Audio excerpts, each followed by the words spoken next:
Sometime now, just to see you again.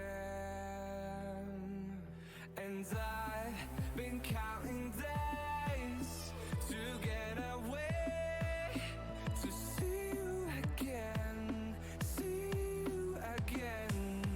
Been finding ways to get away, to see you again, see you again.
All right, what's up? Mic check, how's that going? Hello everybody, what's up? All right, looks like I'm good. I'm actually clipping a little bit, so I'm gonna dial myself down. All right, we're in Baltimore. We finally made it. This is not the most scenic, I know, but here, let me show you. I think I'm allowed to. Check it out.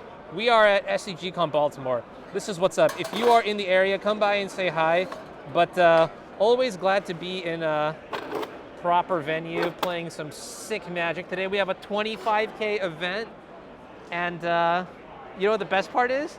No drop frames so far. So I think our internet's gonna be fine. I'm hoping it's gonna be fine. We got a lot of featured players here. It's gonna be sweet. We have Legacy, Modern, and Pioneer today. All three of these formats. And so hear me out. I'll show you a little bit of what I can, but my setup is as such. So this is the team that we have today featured. Hey guys, say hi. Hey, so that's Nam on Legacy, Will Kruger on Modern, and then Kane Reinhardt, who you all know, Sneaky Masato on Twitch, on Pioneer. And Yeah, so we're going to be watching a lot of Legacy and Pioneer today because I can only really capture the edges of the table. I tried yesterday to make Modern work, and it just looked really ugly. And Pioneer is the RC format anyways. So like, it's time for me to learn about Pioneer, and what better way than to have like casters in my ear the whole day, just like telling me about the scripts and things like that and like what's going on. By the time November comes around, I'll be a master at Pioneer, so it's awesome. Just let them do the hard work, and I'll sort of steal it.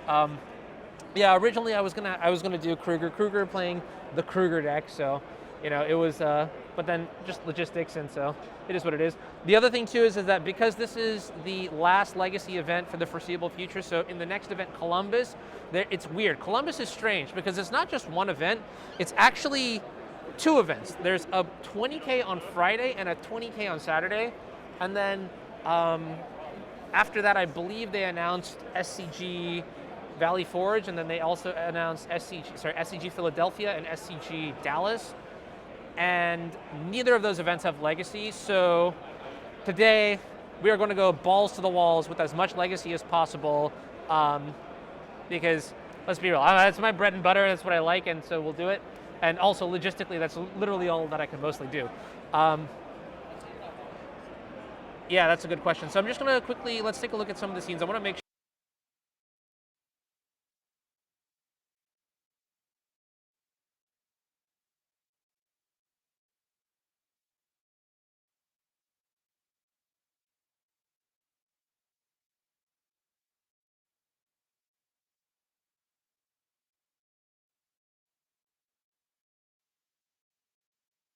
to go back here. Okay, cool. So I'm pretty excited. A lot of featured teams here. I wish I could really show you, but it's in the ad reel. I didn't have enough time to actually set up like a dedicated thing. Honestly, I could probably do that right now, but I can't ask the players to change. I am not allowed to. No. Strategically, like, Modern must be in the middle. Every single table has Modern in the middle, and therefore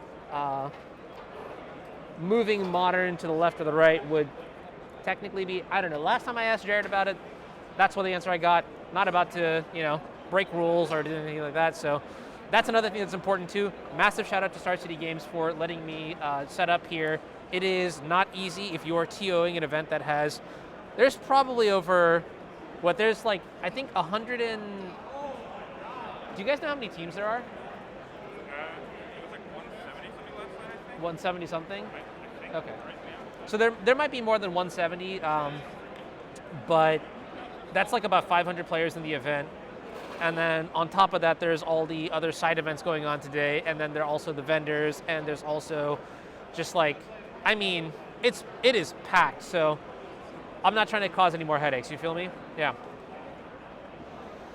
Appreciate that very much. So how is everybody else doing though? I want to know, are there any decks that you are interested, or any players that you're interested in seeing? So in our feature match table, I've already gone through them, but we also have a lot of like very, well-known players here today. So on the other side, like right behind me over there is Corey. Corey is also going to be streaming. And then over there, I can see Bosch and Roll. I'm too lazy to move the camera around. You're just going to have to look at my face. And then I also see, who else do I see? I know I saw Bob earlier, but I don't know where Bob is. It would be really funny if Bob was like the round one pairing or something like that. I'd kind of laugh, but yeah, Jonathan, nice to see you too. There's Daryl walking. Hi, Daryl. Yeah. Jonathan will be doing commentary tomorrow with Tan and Grace. So yeah, why don't we talk about that? So the caster lineup for this weekend, and honestly, rather than do that, I have an idea. So this is what I spent all my time, mostly this time around.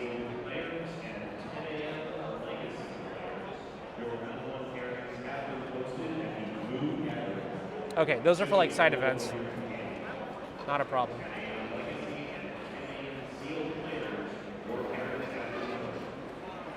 All right, I'm gonna try this.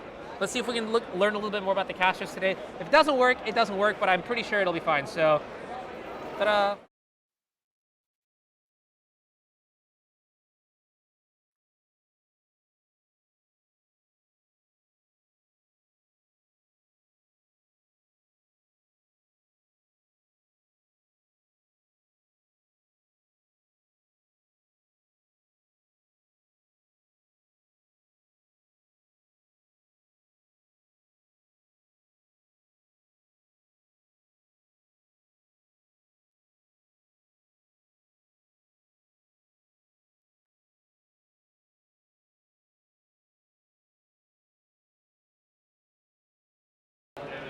So one thing that I've learned is that I'll probably need some sort of audio for those in the future. Also, I'm literally not allowed to have a chair while the players are sitting up, so I'm kind of just chilling here.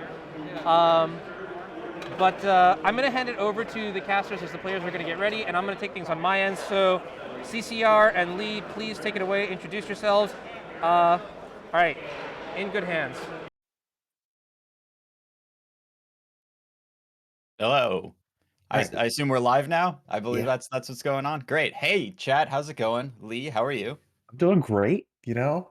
Anurag had a great intro. We got the caster slides, which I stressed out over for really no reason, but they're cool. They came out really well, I think. Oh yeah, those are gorgeous. I'm a big fan of them. We also have this fantastic technology that I never figured out for our streams of grabbing up a featured card and putting it on the side of things. I'm very excited to do that, and we'll try to remain mostly serious about putting relevant cards up, but I we'll mean, see how that unfortunately, goes. once you have that power, it's really hard not to like compile a list of all the meme card names and just put them up on the screen at random times. Yeah, I'm not confident that I can be trusted with this, but you know, I do want to steer clear of too many of the default ones. Like just because a game is like looks over, I don't need to put Abandoned Hope up on the screen. Like that's just too low hanging. Well, so you got to get some of the fancy ones from Strixhaven, like or not Strixhaven, BattleBond, like Game Plan. Some of the team Mm, up ones, you know? yeah, some of the lesser known things. Yeah, the crowd goes wild. Oh man, yeah. I'm just gonna scrap all up the Battle Bond set and have some of those prepared in my back pocket. Yeah, it's team themed, so it works because this Yeah. is a team tournament at the Baltimore SCGCON. Which is really exciting. It's been a while. There was a point a couple of years back when we were going to a lot of SCG tour tournaments where we were getting actually a little tired of team tournaments because it felt like every other week was a team tournament. Uh, but now it's been so long, and when you're not getting like overwhelmed by like a constant flow of team tournaments and like having to find teammates and figure things out each time, team tournaments are a really fun way to play Magic and to watch Magic. So I'm pretty excited for this weekend. Yeah, I am too. I know Anurag said we're mostly going to be looking at Pioneer and Legacy because those are on the ends of the table. They're way easier to get access to. Yeah. And Darcy is Pioneer, so that's going to be really interesting to see, like on a bigger stage, what people are doing in Pioneer. Because Magic Online has gone way off the deep end as of late. Yeah, the lot of like four disdainful stroke sideboards, a lot of focus around like the three good cards in the format, which are Nykthos, Dig Through Time, and Treasure Cruise. And the pool of players is kind of specific, and they're all kind of like responding to each other. And so Paper Magic might allow that to open up just a little bit. So we'll see what the players have brought for Pioneer, or if everybody is just, you know, the vast majority of play has been on Magic Online, so maybe everybody's just heavily influenced by the Magic Online metagame. So we'll see how that plays out over the weekend. And just to give a heads up to people who may not be paying attention to the chat, the internet might be out for a little bit. There's some stuff going on Anurag's end. Just wanted to let everyone know about that. Just the 'Cause we are hazards of broadcasting from a tournament hall where you're not like the official provider of a stream from it. yeah, we don't have a whole production crew really. It's mostly just Anurag, and he's doing his best. Yes. And I know that like getting a dedicated getting a dedicated pipe in a tournament hall often costs upwards of like $1,500 or $2,000 for them to just like give you internet to use. So that's not really a sustainable concept for a stream like this, unfortunately. Which is why we're super thankful for everyone turning up, even though we're not quite in the games yet. We're just kind of in the pre-show here, just chilling. Uh, Hopefully, we get some games up pretty soon. Round one should be pairing at the moment. Yeah, I do kind of wish that I could push cards to the overlay at this moment, but probably best that I'm not allowed to do that right quite yet. Maybe you might get all pent up and then just release them all during the game, and it'll be wildly inappropriate. Yes, I want to put up Adventure Awaits right now. Just to, you know, it's the hype moment. We're getting ready. It's almost round one. We've got a great team coming up to watch. So we've got Nam Dang, Will Kruger, and Kane Reinhard on your right. We've got legendary Magic player left on your left. And we are looking at Legacy right now. Yeah, I think actually Nam is on the left, if I have to guess, but maybe we'll get that cleaned up and know for sure in a little bit.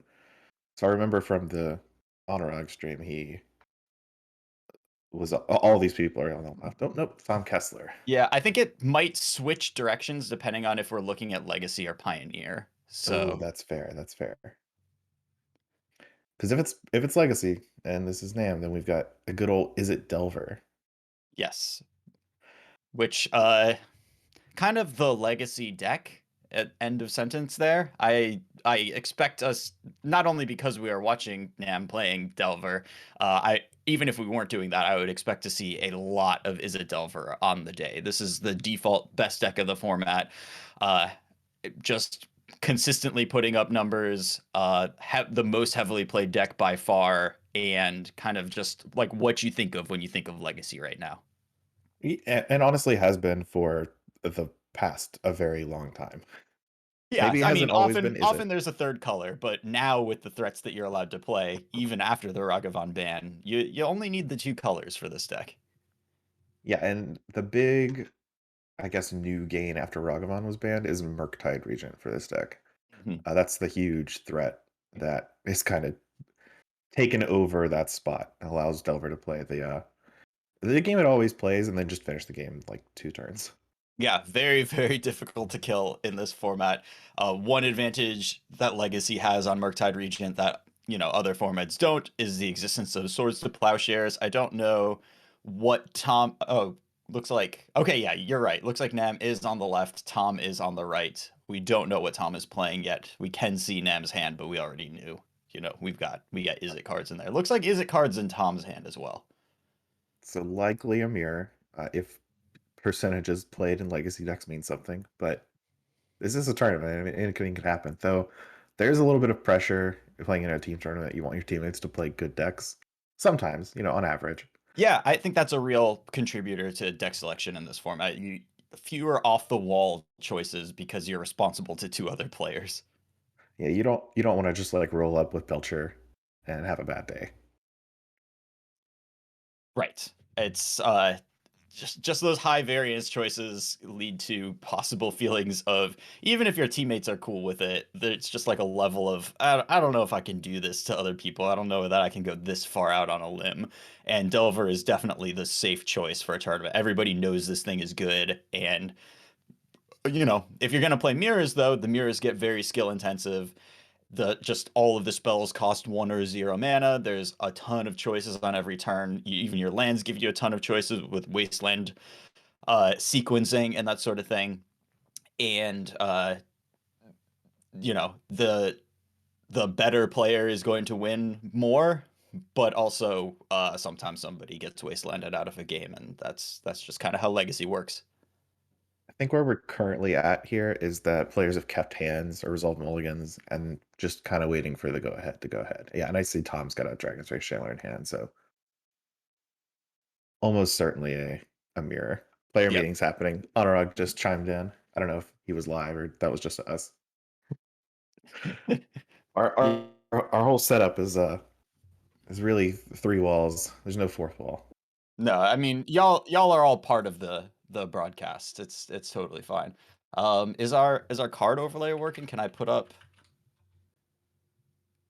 this card? Yeah. All right. So just to point out that that Pyroblast, I think at one point recently was like the 2nd and 5th most played card in the format, something like that. Or maybe the 1st and 5th most played card in the format between Pyroblast and Red Elemental Blast. The amount of I need to counter and kill blue spells and blue creatures, in particular Murktide Regent, has just kind of reached an all-time high, at least on the Magic Online metagame, which is kind of where people play Legacy these days. So this format is a known, this deck is a known threat in the format. Everybody's very aware and ready to play these mirrors. Nam starts out with Volcanic Island into the namesake card Delver of Secrets.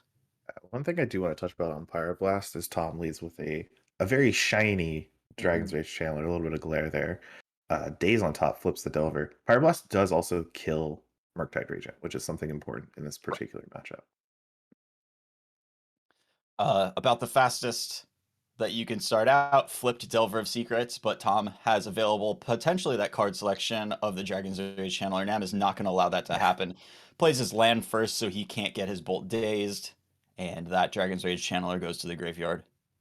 Yeah, so now Tom has to play the line where he deals with the Delver and develops his own things. I see a blue card in hand that looks like a creature, but can't quite make it out. Yeah, it's got a new frame which indicates likely to be a creature. All right, so there's a very old lightning bolt, black border, just like Nam's. Yeah, nice choices on the part of these players. That's one of the cool things about Legacy, all the really old, nice looking old cards. Yeah, and here's a Mask's Brainstorm. Nam has the fetch land in play, so he gets to choose how many he wants to keep. Gets rid of 2 of them. Just, you know, an impossibly good cantrip. Just unprintably powerful and unbannable in Legacy. That level of card selection. A little less, like... Obviously, Brainstorm is very good in the mirror, but all of your cards can be, like, at least converted into cards in the mirror, but that selection is still really important.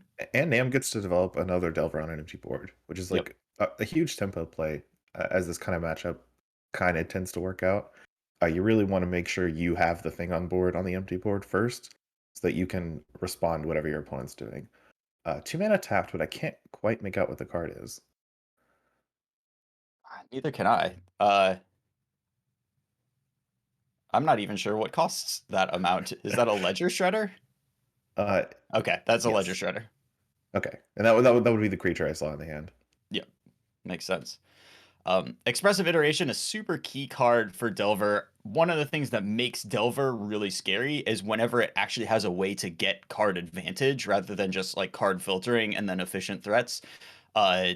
This is really the card I think that has pushed it over the top power level wise, where it's actually able to get up on cards in a way that is really consistent with what the deck is trying to do. A cheap way of digging in 3, keeping 2 cards, and just pulling ahead. If you can trade the rest of your cards 1 for 1 every time you go up 1, then you're getting a huge advantage.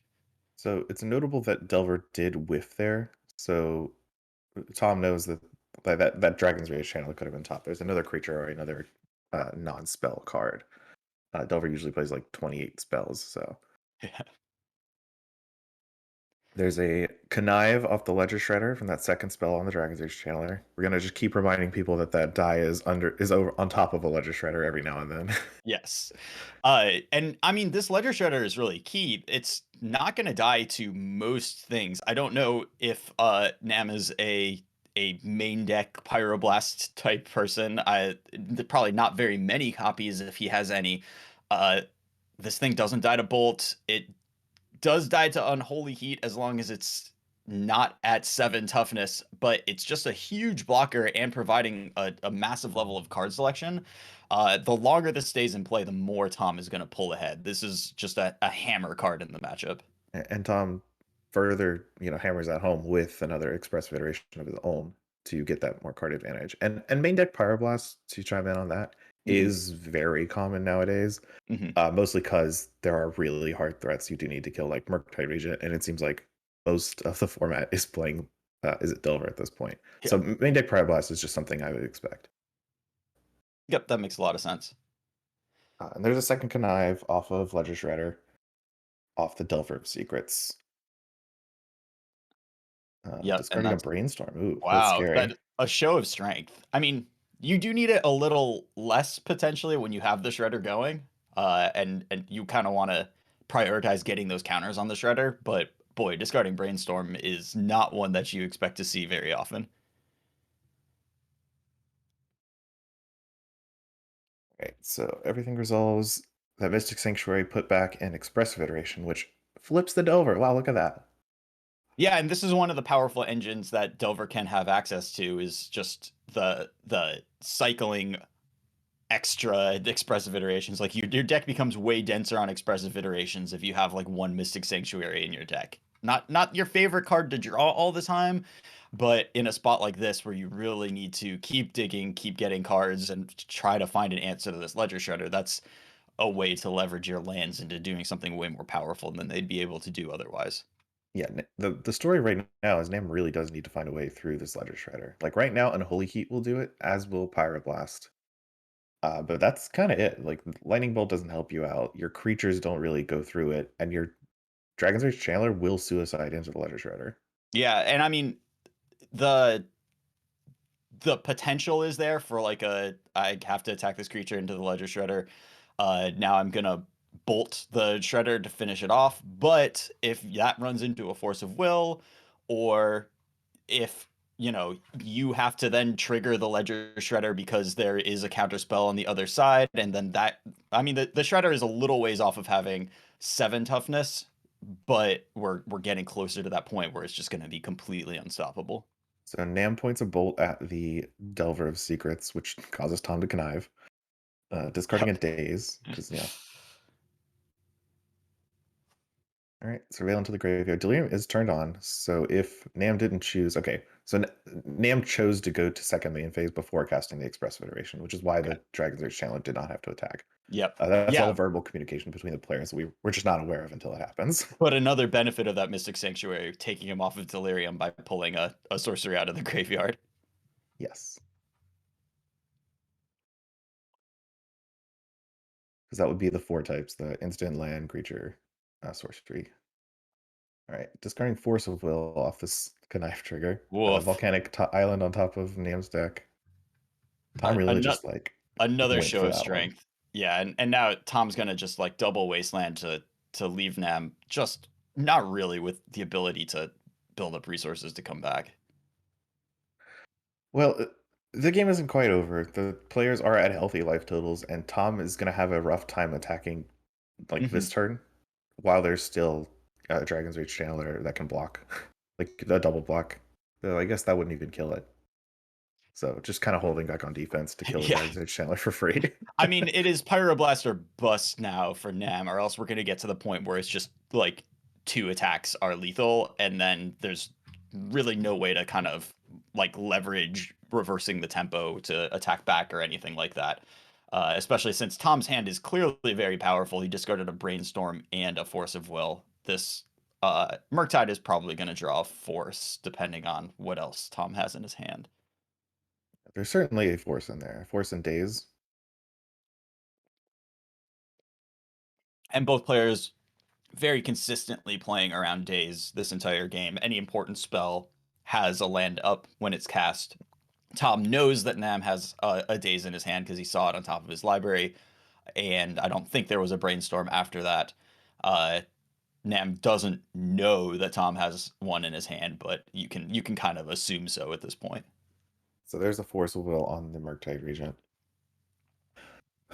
And Nam did take all the spells out of his graveyard, so that Dragon's Rage Chandler can stick around for a lot longer. All 4 instants and the Express Federation. So now we might be in a holding pattern until something else changes, if Tom is unwilling to attack before being able to establish a second threat. Yeah, and I don't think attacking makes a ton of sense until you're dealing like until it's a 2 attack. Two attacks to kill. I think that combat wise, that just ultimately doesn't make very much sense, because then you're taking a lot of damage on the backswing. Potentially. I mean, this Dragon's Rage Channeler, Nam has to keep off of Delirium to keep it from suiciding, which means it may not be able to attack for 3 when Nam wants to do that. But still, it's tough to get the full attack, to start attacking until that. And this literature is actually doing a lot of work. Tom had a grip full of lands, drew a Dragon's Rage Channeler off the ponder, and then immediately gets to discard, loot away a land, or connive away a land. Yep. Nam does daze the Dragon's Rage Channeler, so there goes that second threat for Tom. Yeah, so still unlikely that he's going to be able to attack here just for 5 damage. Nam did return the Mystic Sanctuary to his hand, which is several turns away from being useful. Yeah, the double wasteland changes the value of the Mystic Sanctuary. Yeah. Tom did have lands in hand to play around days, but just didn't. Can't tell why. Yeah, I mean, maybe a little bit of a miscue on his part here. So there's a Brainstorm for Nam with Dragon's Rage Channeler. That's a build your own fetch land if you don't have one. It doesn't look like Nam has one. It's like a Volk, a Wasteland, a Sanctuary, and 2 Yeah. cards in the back of his hand. Oh, I guess he didn't play the fetch because of a shuffle on the ponder, or potentially discard to Ledger Shredder. I mean, there's like fetch lands are spells in this format, so there's all sorts of sequencing considerations that you need with them. But getting dazed may be just something that the Dragon's Rage Channeler isn't the most valuable thing, and so you're okay with that getting dazed anyways. Right. It would trade with a Insectile Aberration at this point. But then then the Ledger Shredder can come in basically on an uncontested board. True. Because the difference between Nam having 2 threats versus Nam just having 1 threat, your Ledger Shredder is going to beat any 1 threat. It's almost at the point of beating up Murktide Regent.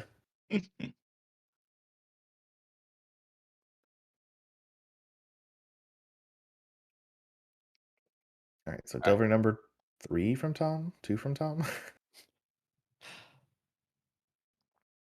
It's also wild how these long games play out in this Wasteland format. We're at turn 10 plus, and each player has 1 land in play between Dazes and Wastelands.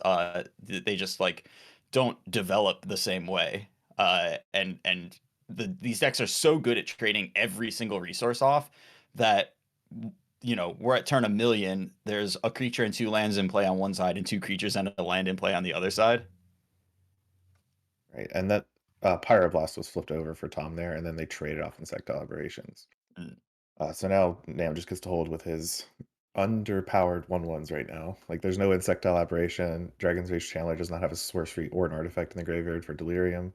This Murktide Regent's not even that large. I think there's only 3 spells in the graveyard. Yeah, it looks like Nam's only exiling 2 spells, so it would be a 5/5 Murktide Regent. Yeah, and that actually dies in combat to the Ledger Shredder, but Tom isn't interested in letting there be a 5/5 in play on the other side. All right, so a red card on top for Nam. I think that might have been a Pyroblast. And then Tom just swings in for 5, putting it down to 12. Reveal Pyroblast off Delver, so like we saw.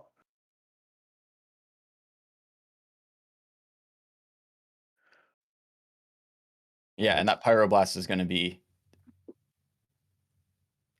that's what Nam has needed to draw all game long.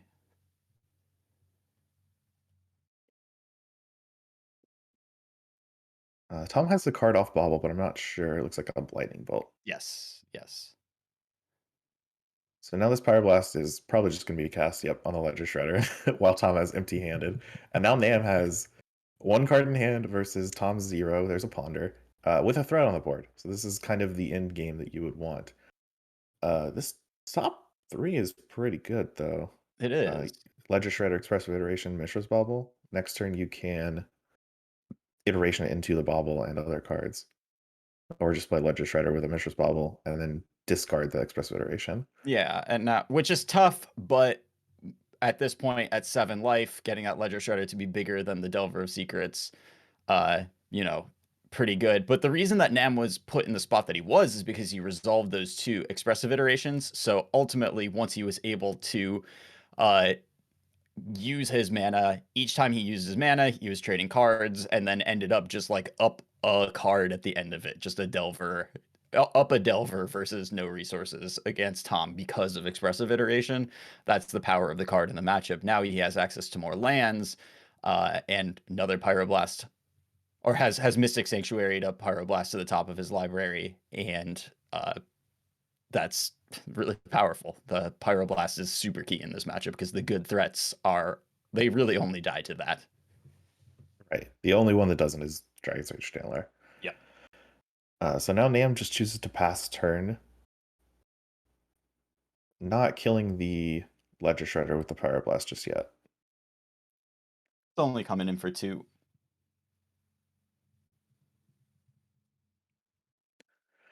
Right, so both players at 7. Looks like a Wasteland was the draw for Nam there. Takes out a Volcanic Island.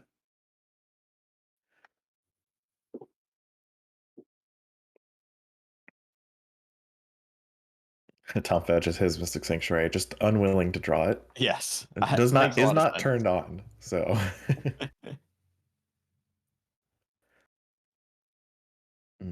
drawing a Brainstorm right after cracking a fetch is rough. Yeah, I mean, and this is a format where just like cracking your fetches is such a cost. Whether it's that you want to shuffle away a card that you've seen that you brainstorm back, whether you want to get a Mystic Sanctuary once Another you're fetch at land. 4 lands. But here is another fetch land for Tom, so that brainstorm is pretty live. Uh, yeah. So another small Murktide. I mean, kind of small. It's at least a 5/5. Yeah, still pretty big. Still only dies to Tom is at Py- 6, so 5 is Pyroblast. almost all of his health. Yes. An end of turn Brainstorm, because you really gotta, or possibly in response to this, no, because he wouldn't be able to force it. Yeah, you Will. can't force it with 0 cards in hand. Daze doesn't do anything, so yeah. And then that fetch is going to put Tom to 5, which is conveniently the power of the Murktide Regent. So now it just has to rip a Pyroblast. Another Brainstorm, so some chances to do it. This then, Brainstorming with 0 cards in hand is, yeah, and this is an end of turn brainstorm, so he's not. yeah, he's dead. I feel like we missed a look at a Pyroblast there.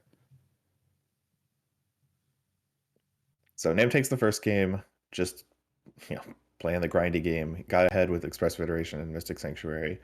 There was a window for Tom to Wasteland Nam off of Mystic Sanctuary.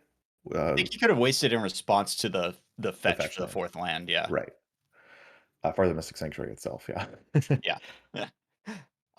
So I think a couple of small miscues for Tom over the course of that game. I think that fetch after the days, I think that probably that sequencing was fine, but a few other things, and in particular, letting that Mystic Sanctuary happen when he didn't have to let that Mystic Sanctuary happen, and then that put Nam up an expressive iteration, and that's what resulted in him having a resource left when Tom was down to nothing. And then that's enough in these games because every card trades for every other card, and just going up 1 is a huge difference. Yeah, and these games are like we just saw. They're very grindy. They go quite long, even if it looks like your cards are all super duper efficient. Your opponent's cards are also very efficient, and it's really easy to end up in a state where both players just have like 1 card in hand and maybe nothing on the board, and you're just really jockeying for having 1 card in hand, 1 card on board, and your opponent having nothing. Right. Just get a little bit ahead, punch them a couple of times, force them to trade cards for your 1 mana 3 power flyers, and then eventually a Murktide Regent or Ledger Shredder is just too big to be dealt with. So as far as sideboarding goes, cards that would be relevant are basically what you'd expect: more Pyroblasts, more counterspells, Force of Negation, Flusterstorm sometimes, but mostly Pyroblast, Red Elemental Blast. Yeah. I don't know about the Flusterstorm. I know that in modern the Murktide mirror, I think like bringing in Flusterstorm is just a huge mistake. I would expect that it's similar in Delver, but I don't know if there are other considerations. I'll confess to not being a Legacy Delver mirror expert. So that was a turn 1. I couldn't catch it. It's glared now. I believe that's a Dragon's Rage channeler because we Mishra's uh, Bauble, Surveil. surveilled that iteration into the graveyard with that Mishra's Bauble. So both players on Dragon's Age channel. We'll see if Nam has the follow-up. Mishra's Bauble, but doesn't look like it because Tom is taking a second turn. Yes. And you definitely want to be the player on the play with Dragon's Rage Channeler if both players are starting with 1 and they're surviving. So what do we have? Hydroblast over here in Nam's hand. Another Dragon's Rage Channeler follow-up. And And coming in Tom for hitting. 1. No, coming in No, for that's full 3. 3. That's Ooh, 4 cards and 4 types in that graveyard right there. I missed the Express Federation completely. Yeah.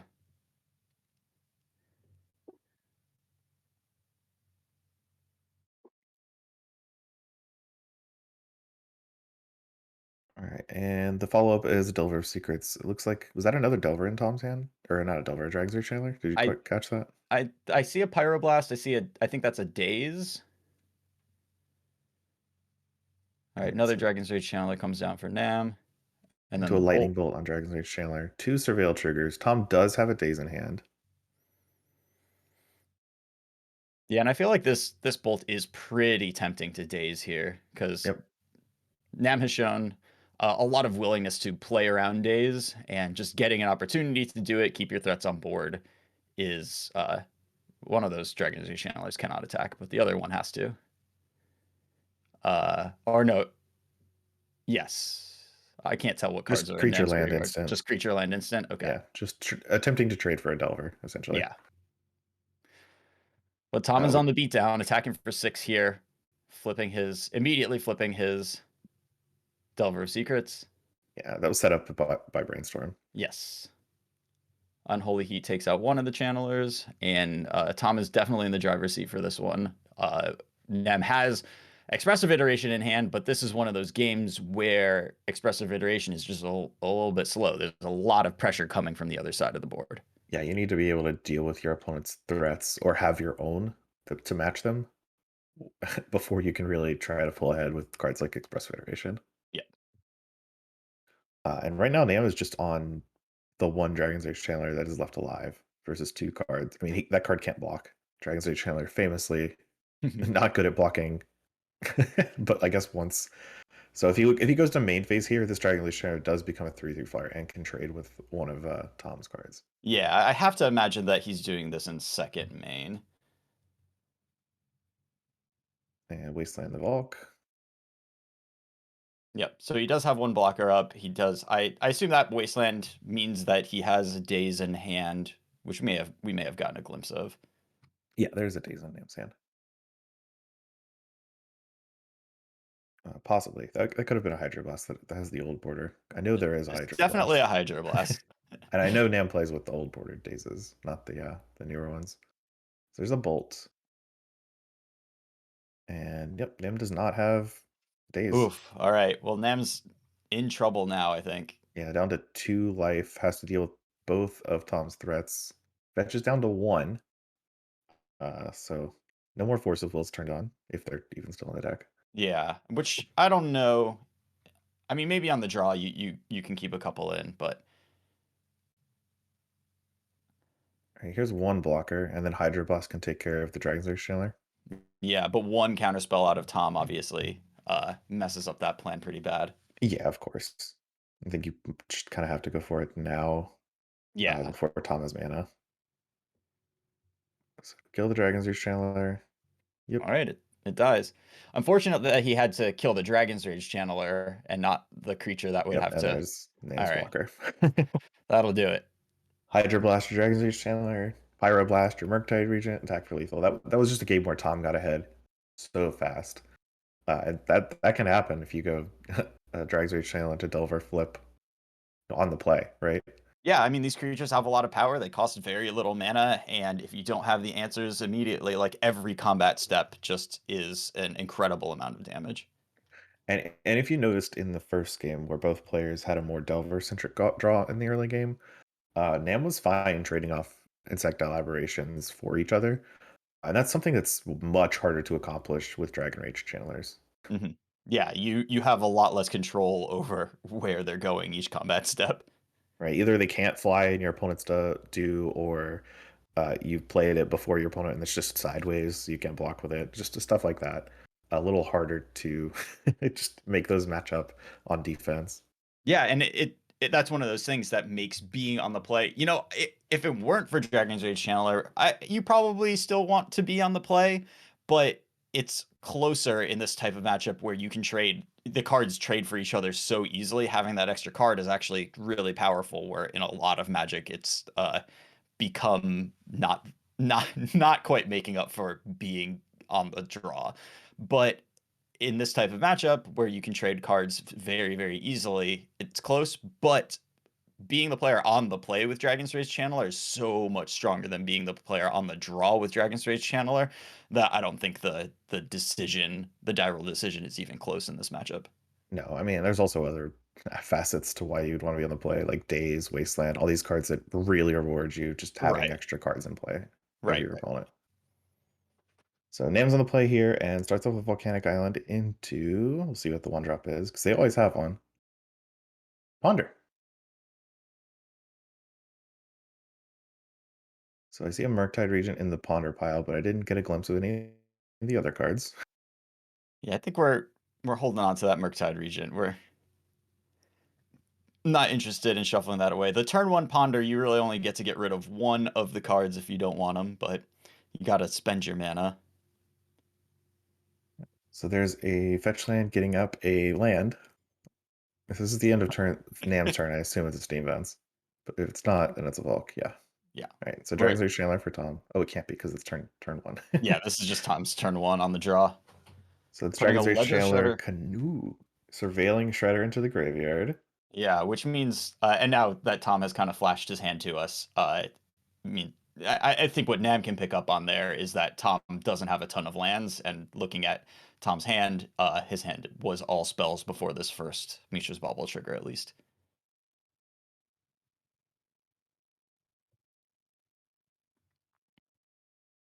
All right, Lightning Bolt takes care of that Dragon's Rage Chandler, and then Tom takes another card draw with the Mishra's Bauble into a Ponder. I still don't think he has a second land drop. No, and this is actually a really Ugh. tempting Ponder to hit with something, but it looks like Nam does have a Daze. I don't know. You might be like afraid that you're getting kind of walked into it, but actually dazing that Ponder would have been pretty brutal here. I think you kind of have to value your cards more than that. And Yeah. it's not like Nam has the knowledge we do that Tom has no lands in hand.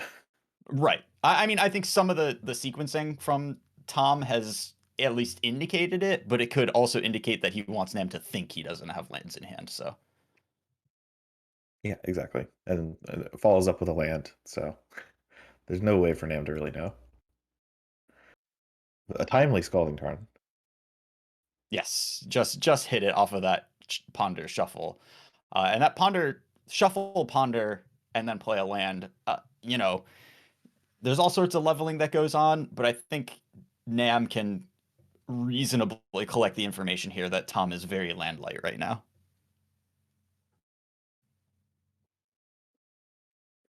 We'll see if that matters. I don't know if Nam has a lot of agency over that right And once now. you hit your second land, I mean, you know, who knows if he can dig for a wasteland or whatever, but once you hit your second land in these decks, then it's not really a problem anymore. You can do whatever.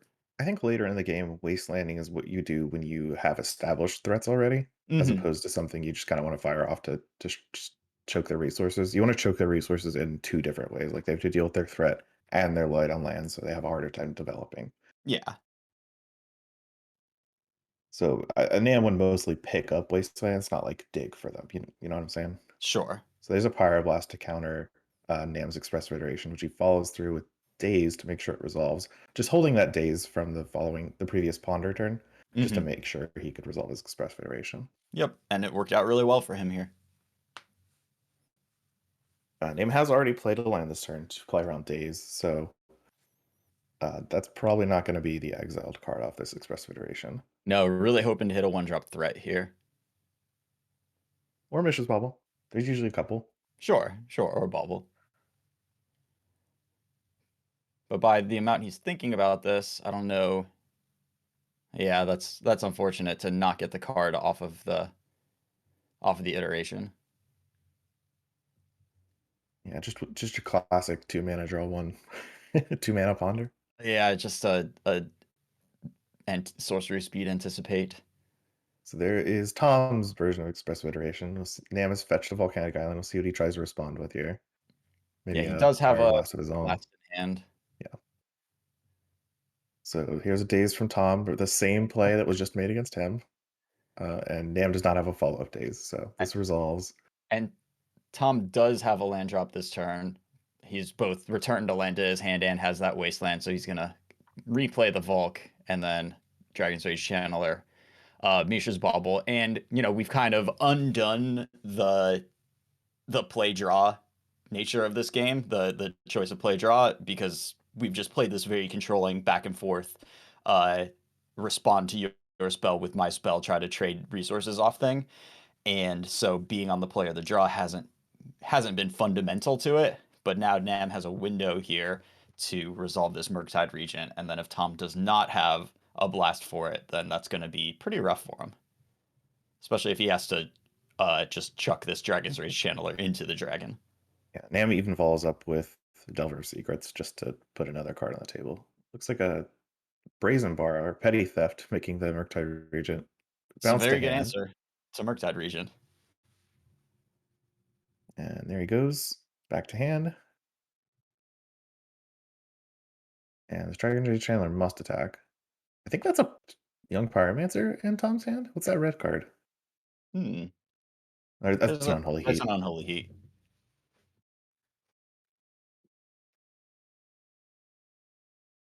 So that also deals with the Murktide Regent. I don't know how many spells Nam has left on his graveyard. Two Yeah, burn and I mean, I think spells. that's why, you really want to use that Petty Theft while it's good, and getting rid of this Murktide Regent here. I think there's only an expressive iteration in Nam's graveyard right now, so he's pretty far. That Murktide Regent is not going to come down as a 7/7 or 8/8 anytime soon. Yeah, and I'll whiff on the Delver of Secrets. Seeing a Dragon's Rage Chandler there, which Nam does play because it's better to have him play than anywhere else, but Yeah. really would like to flip the Delver that turn. So DRC comes in for 3. And Tom just a full hand of spells over there. Yeah. It's just doing good work. We know one of Nam's cards is essentially answered with Tom's Unholy Heat in hand. Mhm. The Murktide Regent, not able to play it for a very large amount. So this is Yeah, barely even castable here.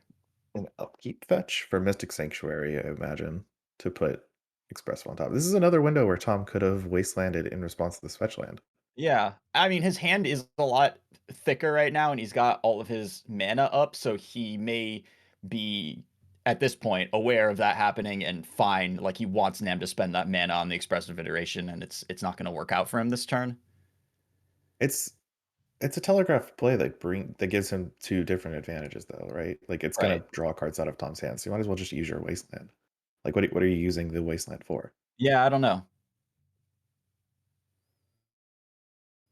And the more, the more expressive iterations you cast, you get surveil triggers, you get closer to turning this Murktide region back into a card again. So Gonna let it iteration resolve here. resolves. Interesting. So a Hydroblast and 2 mystery cards that I can't make out. Hydroblast would kill the Dragon's Rage Chandler. Looks like a lightning bolt. Also going to be into the Dragon's Rage Chandler, I imagine. Yeah, I can't say I agree with the not wastelanding in response to that fetch there. I think this has worked out really poorly. So Nam Surveils off the lightning bolt onto Dragon's Rage Chandler.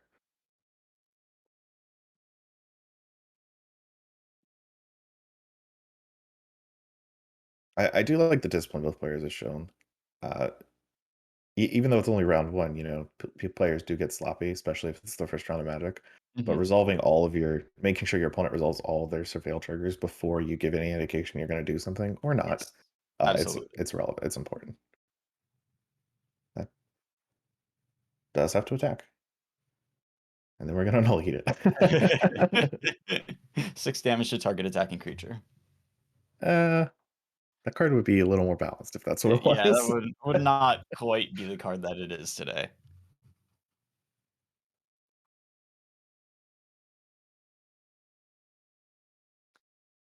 And Tom Emma's does thinking have. about this.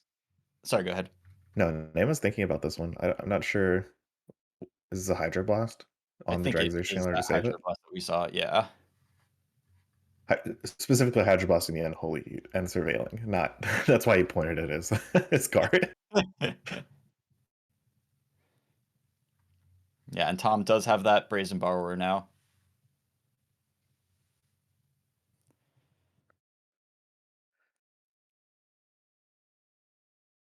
And there's Brainstorm. Lots of cards in hand for Tom. Putting back at least a Volk Looks like and two two lands. lands, and has a Polluted Delta to follow up.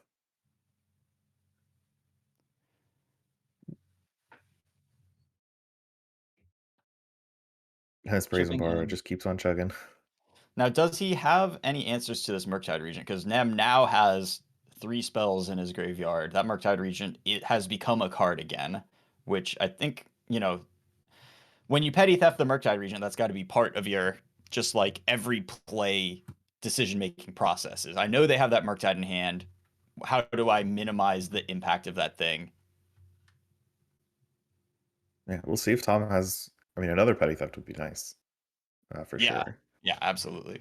And looks like there is another one in his deck at least. Yeah, probably not in hand. Three No, Brazen 3 is a Borrows is a lot lot. of Brazen Powers. So But there's there's the Pyroblast. Pyroblast. I think Nam's hand is also a Pyroblast and one other card we don't know about. So Yeah, I'm and not sure if he Pyroblast can protect this. not good at saving your Murktide Regent. Yep. So there goes Murktide in the bin with all the Dragon's Egg Chandlers. Into another Brainstorm from Tom. It's well, when we're this low on cards, it's not necessarily the most powerful thing, but fine. I mean, yeah, I mean, finding a Murktide's pretty good, Murktide. though. Yeah, finding a Murktide is pretty good. Teammate chiming in about what to put back. Yeah, can't cast the Murktide this turn, so trade a card for this Delver. Get rid of the card we don't want to draw, and come in for 6. That's a lot of damage. Yeah, Pyroblast the Brazen Borrower. And that's, Just you go know, down to 4. you love forcing the Pyroblast on the Brazen Borrower when you have a Murktide on top of your library. Yeah, and now the Wasteland comes out just when it's in the closing turns of the game. Yeah, I'm not sure that it did that much there, but I mean, keeping your opponent down a land when they're about, you know, expressive iteration, much I mean, I less do think powerful. it's better to use than to keep it in play. Yes, absolutely.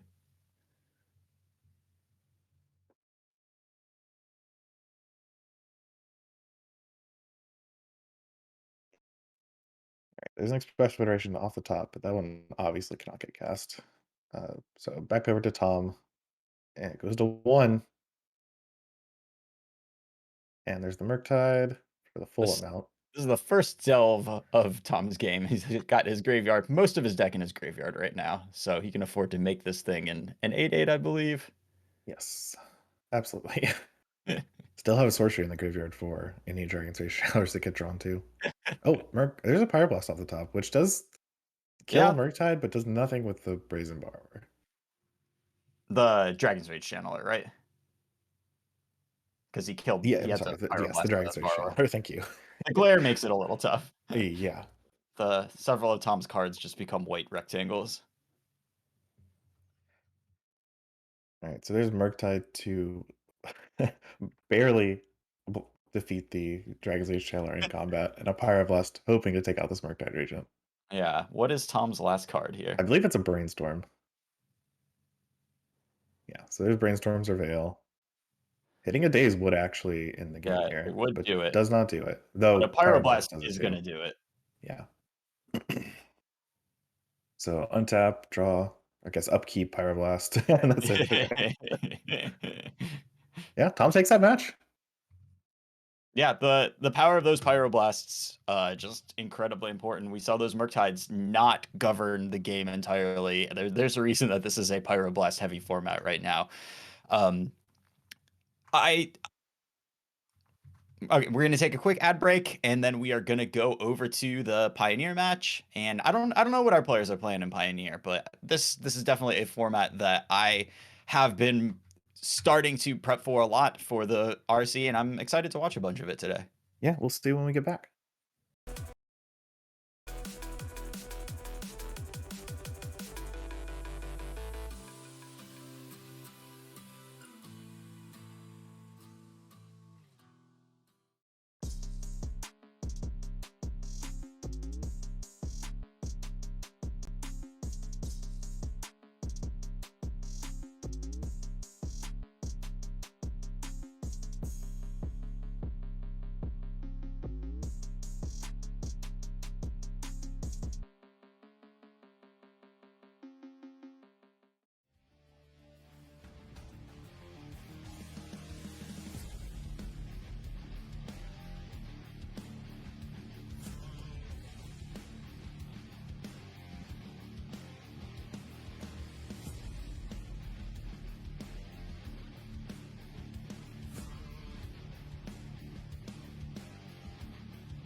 quite some time now, just to see you again. And I've been counting days to get away, to see you again, see you again. Been finding ways to get away, to see you again, see you again.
All right, welcome back, everyone, for our SCGCON Baltimore coverage. We're in the middle of round one here, about to move over to, I believe, Kane Reinhardt's match on Mono Green versus Phoenix. So we're going to jump into game two here. There's only 10 minutes left in the round.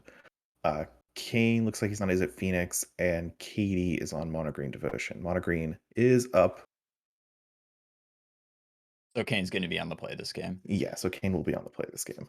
Yeah, this is one of the kind of marquee matchups of the format. We're going to see some of the most powerful spells, most powerful cards in Pioneer represented. Nykthos on the mono green side, and the Delve spells in Treasure Cruise and Temporal Trespass on the Is It Phoenix side. I guess Temporal Trespass not necessarily the most powerful spell, but some of the turns or turn cycles you can generate with them in Phoenix get really, really gross, especially given the time stretch combo with Galvanic Iteration.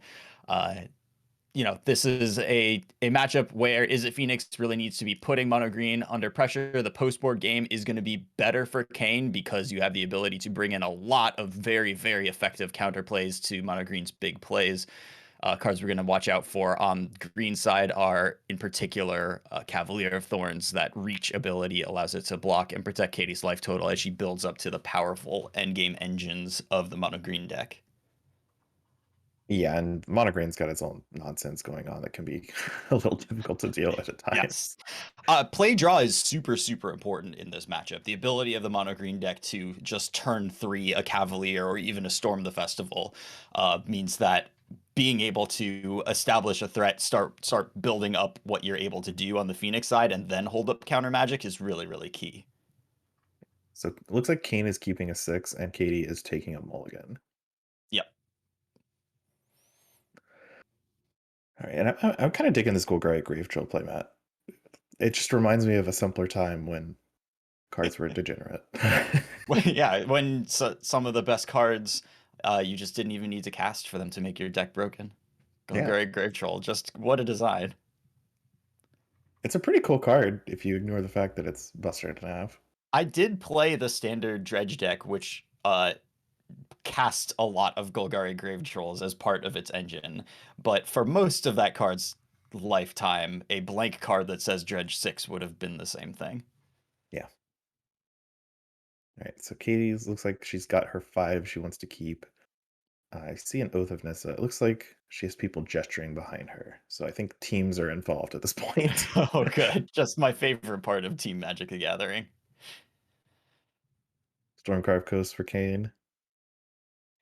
One of the more recent additions to the enemy colored mana base. Yeah, one of those that can be a little spooky to have in your deck, depending on what you're doing. Depending on the order your lands come into play. It looks like no removal spell for the turn 1 Elvish Mystic. I think Katie was probably holding their breath on that one. Okay, and turn 2 Lair of the Hydra to match the giant land. I can't remember the name of. Hall of Storm Giants. Yes. All right, and there, a good turn. Katie develops both a Sylvan Caryatid and an Oath of Nissa. Oath of Nissa does meet a Spell Pierce from Kane. Yeah. So no free selection or ability to cast any of the crazy planeswalkers that are off color. Something he usually doesn't, not relevant until much later in the game. Kane looks like he doesn't have any lands in hand. So Yeah. And he's holding up.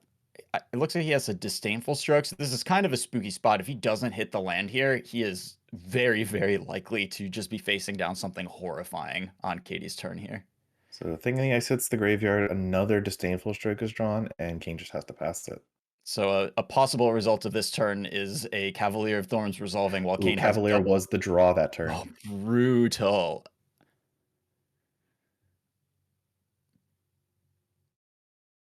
So Cavalier revealing a Nykthos. That's pretty good. That's what you want to do. And that kind of undoes any amount of mulliganing. There's just such an immense amount of power in play on Katie's side of the table. And Kane's just not hitting lands. You just can't win the Magic game like that. Yeah, there's some weird combo aspects to mono green that gets a lot of the attention of the deck. But sometimes you can't forget that you're just like play a 5/6 on turn 3, and that's pretty good too. Yep. Yeah, a 5/6 that, helps you assemble whatever engine or just incredible mana generation tool you need. This Nykthos puts you up 2 mana here at least. So here's a chart, of course, just trying to find lands to do something with. There's the Steam Vents. Yeah. So getting there a little bit. I imagine one of these counter spells are going to hit the ban. And then Kane has to come back from here after this. Yeah, there's no like a Pyroblast in this Pioneer format that could take care of a Cavalier. No, he's got to. I mean, what he really needs here is for Katie's draw to just fizzle out, just like hit lands and nothing exciting, and then at some point for him to flip a thing in the ice, hopefully sooner rather than later. I mean, this is a mulligan to 5 from Katie. She only has 1 card in hand, which Kane does not know about. It is a land. And the second Nykthos off the top does not help her keep developing threats. Right. We might just be firing up this Lair of the Hydra and attacking for a bunch. Yeah, I don't see really any other option here. It's an attack for 3, I think, from the Hydra. Did I do that math correctly? This what 4 mana off of this Nykthos, a mana off of the Caryatid, so it'd be 4. Caryatid, so that's a 4/4. Because neither of the lands in Katie's hand. I mean, I guess you could Nykthos again, if you so choose. Yeah, this doesn't quite seem like the turn for that. Since you can play the Lair of the Hydra this turn. Right. It's just pushing 2 extra damage. Yeah. So an attack for 9 from Katie here. 4/4 and a 5/6. And I mean, for the worst that this turn possibly could have been for Katie, that's still a pretty solid turn. The Nykthos is going to give her access to a lethal threatening attack on her next turn. I guess she had that anyways, because Kane's life total was not 20 at the start of this turn. 3, 4, 5, 6. So that Treasure Cruise, Kane's going to need to put 1 more card in his graveyard in order to get the full discount on it. And I don't really know what the plan can be from here to set ourselves up to win. developing a thing in the ice, you're going to be forced to block something that's bigger than thing in the ice with it. So that's not going to get you anywhere. These disdainful strokes are just not cards. So if we're left with trying to treasure cruise, I guess we're treasure cruising and looking for Ether Gust. Yeah, But Ether Gust and a land. that's really just right. I mean, you just kind of like hope that your treasure cruises are perfect at this point is the only thing that you can really Yeah. So do. there's a spell and a fiery impulse. Yeah, we're past the fiery impulse point of this game, unfortunately. That turn one elf lasted a little too long and did the damage that Katie needed it to do. So it's treasure cruise for the full amount, correct? Yeah, just Yes. barely enough spells. I think he's got one more than he needed. Okay.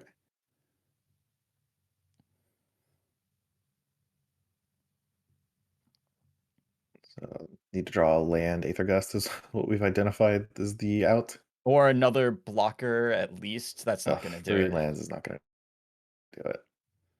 So just hope really drew Katie his doesn't cards go in in on Lair of the exactly. Hydra, I guess. I don't think that pass and then hope my opponent doesn't at least present lethal is a likely line to work out, but it is about all he's got available. I think it's better than the concession line and that you have a chance not to lose. Yeah. Conceding does not give you that option. You just lose. And Katie wins this one because Tom won the legacy game, regardless of what happened over in Will Kruger's modern match. Then that is going to decide the team's whole match. Yeah, so it looks like now we're Nykthosing the Lair of the Hydra just to get it out of any possible range. Yeah, don't want this to get unholy heated. Yeah, so 8 mana, making a 7/7 Hydra, and that's it. And that's good extends enough. the fist. Yep. No Ether Gust in hand, and that'll be lethal. Yeah, so Katie's team picks it up. I don't know who the modern player is, unfortunately, but Katie and Tom both won their matches. Katie actually pretty decisively with a 2-0 sweep. Kane did miss some land drops in the game we saw, but that turn 3 Cavalier of Thorns into Nykthos is hard to beat on most draws anyway. It is. And I mean the game one for the green deck versus Phoenix, that's a tough one for Phoenix. If you draw enough removal spells for all of their elves and they were really relying on them, and then you get to Treasure Cruise, you can work it out. But there's just a lot of ways that those game ones go wrong, and then your cards just aren't good magic cards against the green deck, especially once that Cavalier hits the table. So you're really hoping that in those post-board games, things work out. And when you need to win like 2 post-board games, it's very possible that one of those games your draw is just bad, and that's kind of what happened to Kane there. Yeah, so a rough first round for our heroes that we'll be following. Just round 1 loss is not what we want to see, but they're strong players. Team tournaments are a little odd in terms of who makes the cut, so they're definitely still in this one. Yeah, and I mean, one thing that we've seen time after time after time is, being an experienced, strong player in any Magic tournament, the better players are more likely to top 8 and win the thing. In team tournaments, because you have 3 matches, if your team is 3 strong players, the skill differential provides even more of the contribution to who gets there in the end. So being a strong team and being down a match, you still can. It's fine. Just keep playing. Yeah, it's sometimes the team tournaments can feel a little frustrating sometimes if the agency isn't going your way, where your teammates are winning without you or losing without you, and it's just like, why am I here? But that's just kind of, team tournaments are more of a variance smoothing tournament than any other individual Magic tournament. Yes. Yeah. Who was I listening to? It might have been on the Arena Decklist podcast. Somebody was talking about somebody who was playing in a team tournament and had described their experience as like riding in the sidecar, as like their teammates were winning matches and they were playing against like tier 3 decks and getting pummeled by them all day long. Sometimes the team tournament goes like that. I've been involved in them. Yeah. That was Dom and Ari's podcast. That was on Dominari's podcast. Yeah. Um, yeah, I don't know what I am excited to watch more Pioneer today in particular. Anurag earlier mentioned like he wants to start working on Pioneer. What better way than to listen to casters talking about it the whole time? I am in the same spot as Anurag, though, where I have a baseline level of knowledge of Pioneer, and to be quite honest, I'm at the beginning of my journey as well of becoming an expert on the format. So I'm aware of what's going on, but I am looking forward to learning as much as I can today from these players.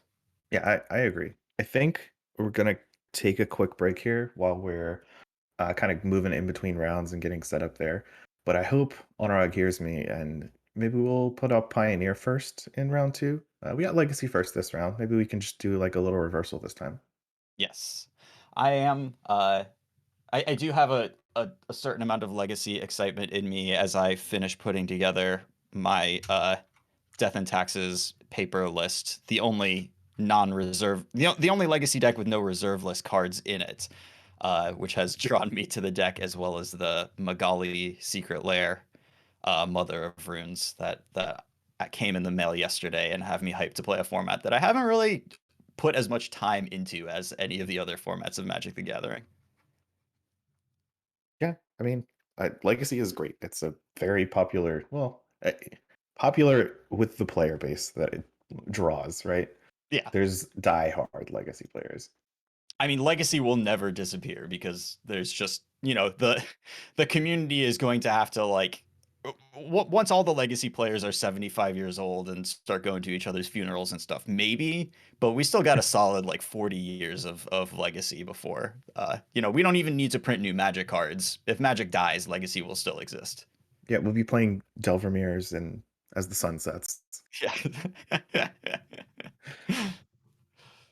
as the right as the nanobots like holocaust the earth, then we'll just sort of continue pyroblasting delvers as the like the purple sunset happens and we all sort of fade out of existence. Oh, yeah, we'll go ahead and go on break now. I do want to address one Twitch chat question about just video or voice. We have video of the matches themselves, but we don't have cam work set up. It was a little too much load for Anurag, so we're not doing that. But we're gonna take our break and we'll go into the next round shortly.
some time now just to see you again.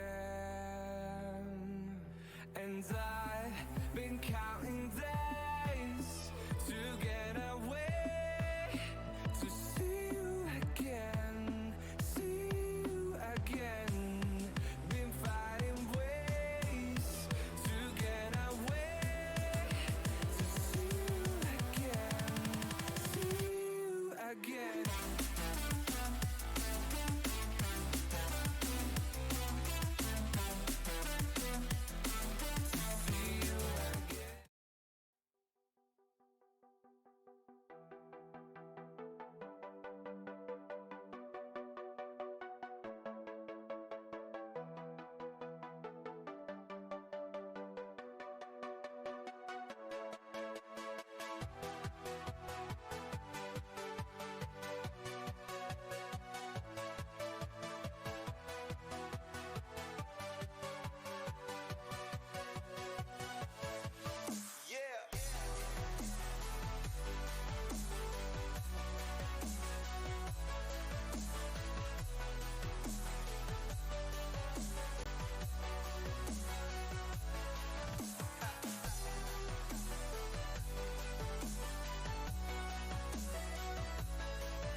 I think is what Anurag wants to do. Hello? All right, cool. I'm back here. So you'll notice I'm not sitting. That is very intentional. So right now, what I was thinking we could do is, so we're 13 minutes over time, and rather than watch a brilliantly made, fantastically cut, masterfully edited ad break that goes for about 20 minutes on loop, I figured we could just like talk to some of the players that are here. So, Will, can you talk into the mic? Oh, yeah. Is this test? Can you all hear Will? You can hear Will, right? Get me All hearing? right. What I'm going to do is let's turn the camera over to the actual feature players, and then tighten this. Perfect. Okay. So there's Will, there's Kane, and then Nam is off screen, but you can see him right here. Wonderful. So, all right, Will, let's chat. Oh, well, look at the clock reset. So maybe I don't have that much time. Okay, yeah. But walk me through your match, because that's the only one that we didn't really get to see. What are you playing today? Okay, I'm playing Blue-White Hammer in Modern. I usually like to play Mono-White Hammer, but do I have time to keep going? Okay, yeah. But I was kind of scared of creativity and Blue-White Control, I guess. Maybe that's a little results-oriented, because I've lost to Blue-White Control at first in the Showcase qualifier in round 1, and then I lost the top 8 of a Modern challenge to it, so I was like, oh no, this is horrible. I need to change it. So I added blue cards to my deck for that and creativity, I guess. Wait, you said what was bad? Losing the Blue-White Control. Okay. So I added blue cards to my deck, so I'm playing Spell Pierces and Mana Leaks and Lavinia and stuff. Okay. And so this round I played against 4-color Control, which is supposedly the Nightmare matchup. It's pretty bad, but it's not that bad, I don't think. I mean, I don't know. I kept like an interesting 7 in game 3. I kept Gingerbrute, Sigarda's Aid, Colossus Hammer, and 4 lands, none of which were Saga. That could have been an error. Like, they'd easily be a mulligan. I ended up leading on Gingerbrute because it was the thing that I most wanted in Prismatic Ending. Then obviously you can't play Hammer, so between the two, you also get the extra point, so it's pretty easy Gingerbrute. He ended up Prismatic Ending it, and I didn't draw another creature for like 4 or 5 turns, but he mulled to 5, and so we didn't miss any land drops or anything. He played an Omnath on turn 4, and I still didn't have a creature, so I thought I was dead. But he never put a fetch land in play. And at some point I drew a Stoneforge Mystic. I was able to protect that and my Sigarda's Aid with the two blacksmith skills I'd drawn in the meantime. And then I also had drawn a Cauldra for like my first draw step or whatever, so I ended up going like use the Stoneforge to put in Cauldra, he ended up he endings my aid, which I held. You're supposed to hold them your aids in prismatic ending matchups usually. So I held it until like the turn before I needed it. He goes ending it. I use my skill. He lets me untap with Mystic. I put in Cauldron that he didn't know about. I go Hammer, and it's lethal because he'd been doing fetching and he hadn't been able to get any life off Omnath. And so he goes for Solitude. I have the skill and I ended up winning. And then I just kind of had I kept like a 1-land 6 in game 1. I had like turn 1 Plains, Drum, Ornithopter, Sentinel, and then my last 2 cards in hand were 2 Stoneforge Mystics, and I just drew 2 lands in a row, and then a 3rd Stoneforge Mystic, so I managed to overcome the 4-color deck, and then I lost to a pretty quick assembly of Ren and Boseiju in game 2, so that was my round. Oh, wow. Yeah.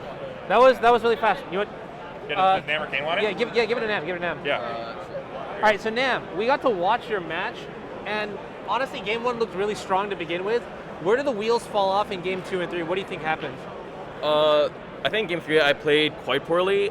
There was multiple times where I didn't make my Murktide region big enough to play around in Holy Heat.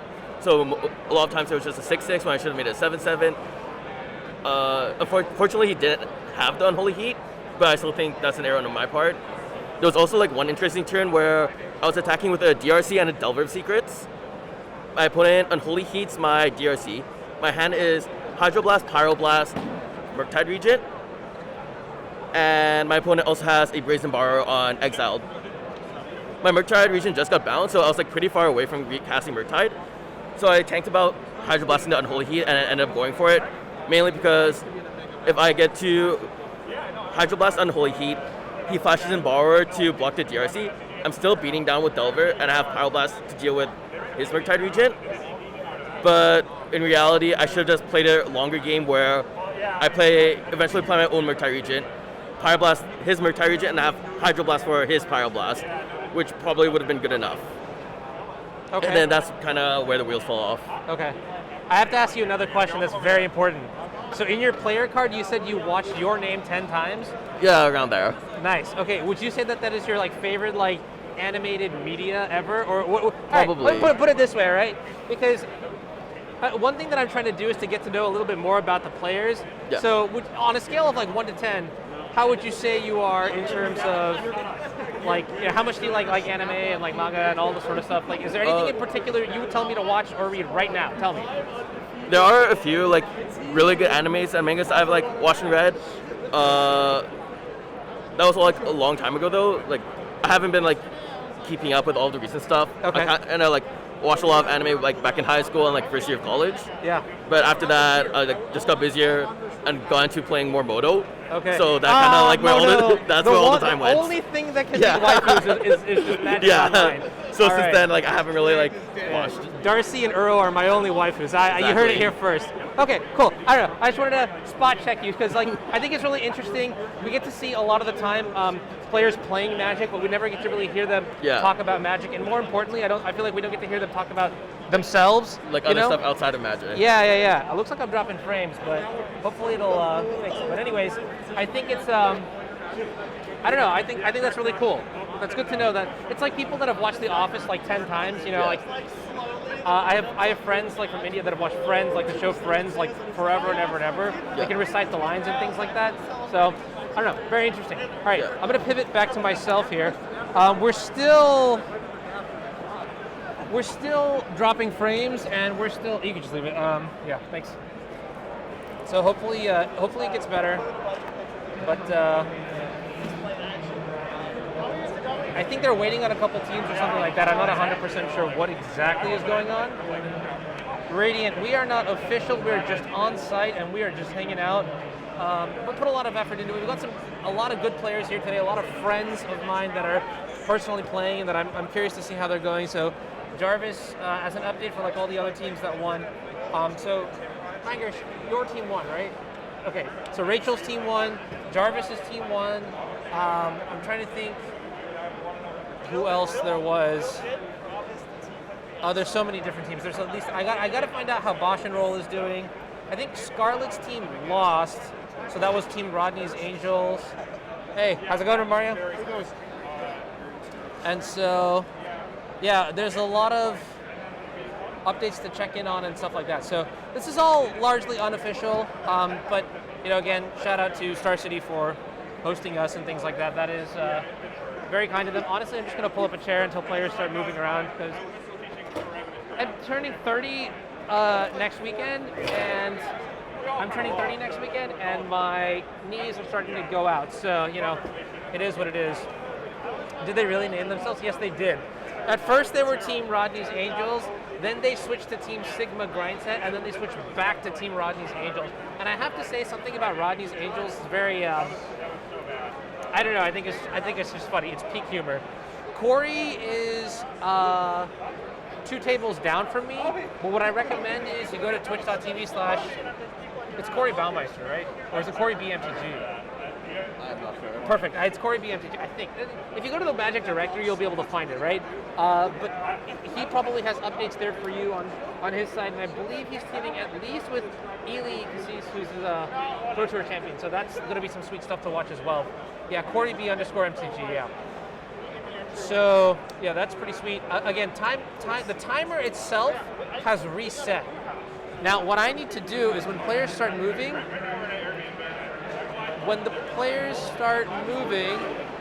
okay, it's right now. So I'm going to switch it over to Lee and CCR. Lee, are you two both there? Okay, cool. So they're both here. So I'm going to pivot over, and I'll see you guys in a little bit, okay?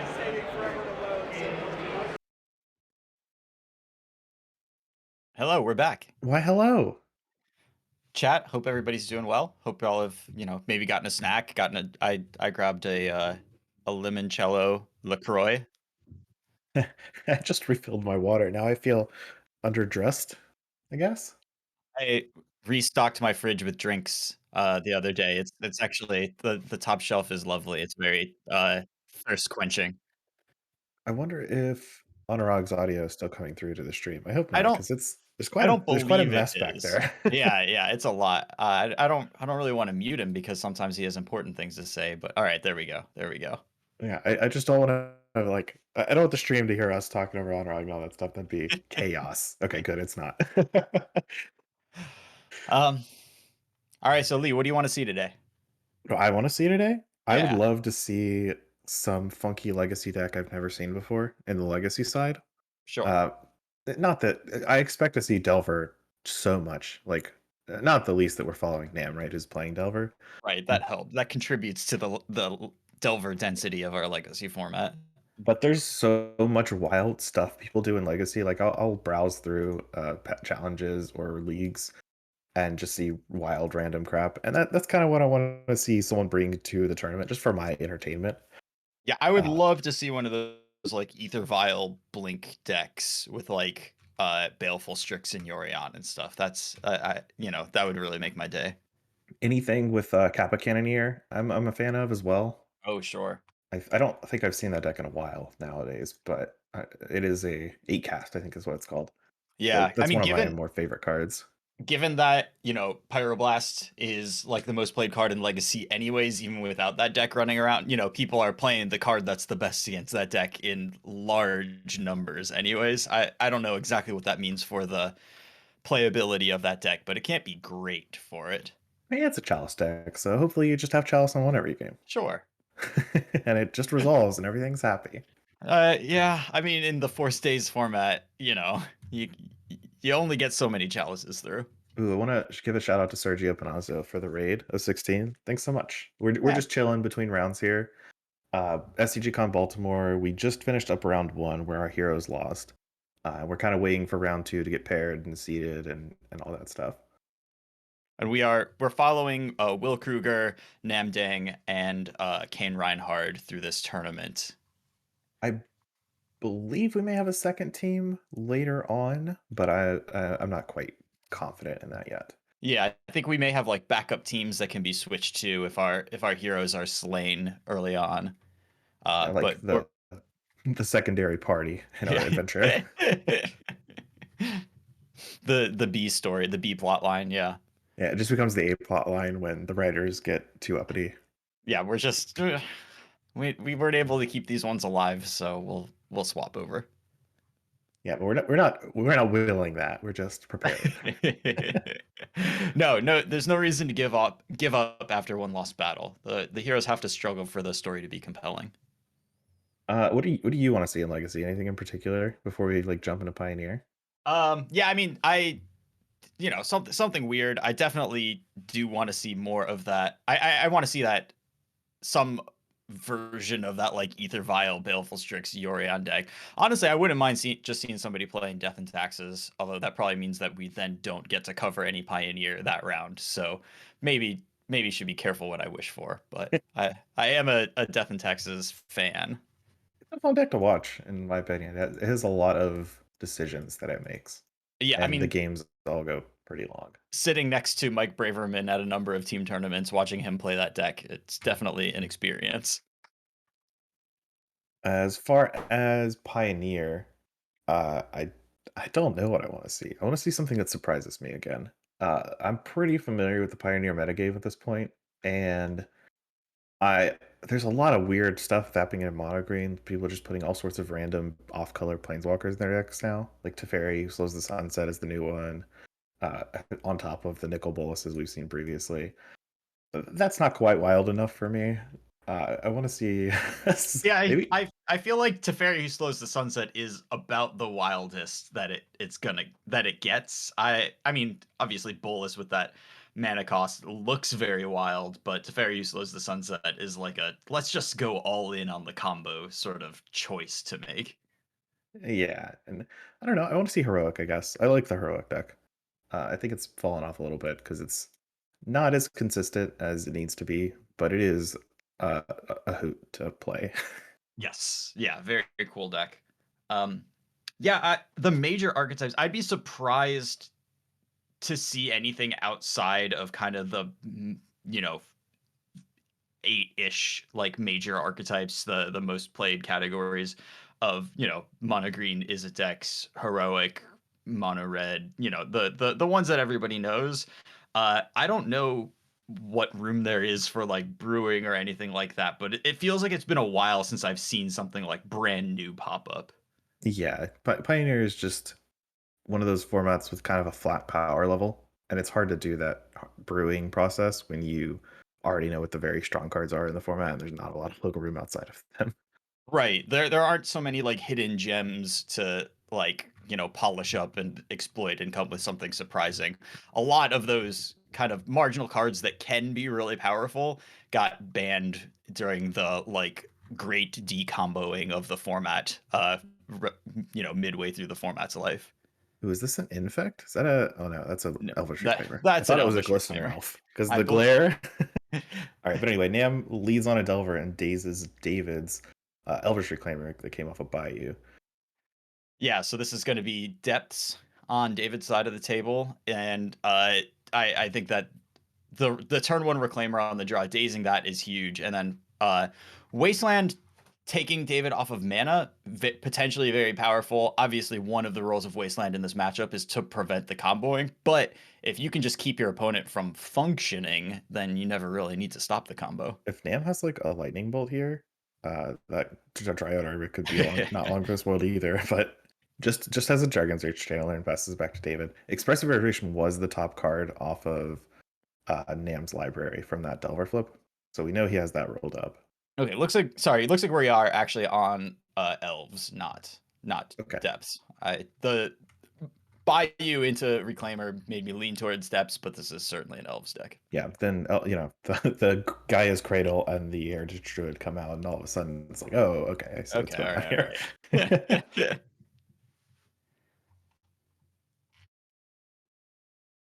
All right, and possibly why. All right, so Elves has a lot more going on for it than it did previously, thanks to the addition of Allosaurus Shepherd in Legacy. Yes, incredibly powerful card. Keeps your spells from being countered, which turns off a lot of the ways that the blue decks are going to interact with it, and also lets you go for it with spells like Natural Order that are just big liabilities otherwise. Yeah, let me push this to the card viewer so we can just get a view at it, because it does say that all green spells can't be countered as opposed to just green creatures or what you'd normally expect on this sort of thing. Yeah, just kind of turns off all the forces and dazes in your opponent's deck. So one thing that we saw Nam on the play with that turn 2 Wasteland to take David off of mana, but this is a deck that doesn't just play a land each turn that makes a mana. Like the lands aren't of interchangeable value. Now there's a Gaia's Cradle in play that's worth 4 lands right now. And so a Wasteland on that potentially could have been much more powerful. Now David, I believe, yeah. does have a second copy in hand, so it wouldn't really have worked out. This is going to be a very strong turn for David because this is the Heritage Druid into Birchlore Ranger, Elvish Visionary, drawing cards to another Elvish Visionary into an Elvish Reclaimer. Any 1-drop elf would extend the chain before playing this Gaia's Cradle. Looks like there's no Gaia's Cradle, so going up to 7 green mana and tapping those for Birchlore Ranger to go to 8 green mana to play a Grist. Birchlore Ranger can make any mana of any color. Mm-hmm. So this is a counter. Grist just meets Force of Will, and I think David's just out of gas now. So just, here's 6 elves. Yeah, a lot of bodies, but a lot of very small bodies. Yeah, the biggest thing we've got is a 1/2, yeah. Yes. Although that, yeah, and I'm not sure what this Elvish Reclaimer can do in this deck besides just up your density of Gaia's Cradles. I'm not sure if there's any other sort of value plays that it can make here. I think really the only other thing is it gets Bojuka Bog every now and then. Sure. But now that this Murktide region has come into play, bogging is not really a thing that's going to be effective.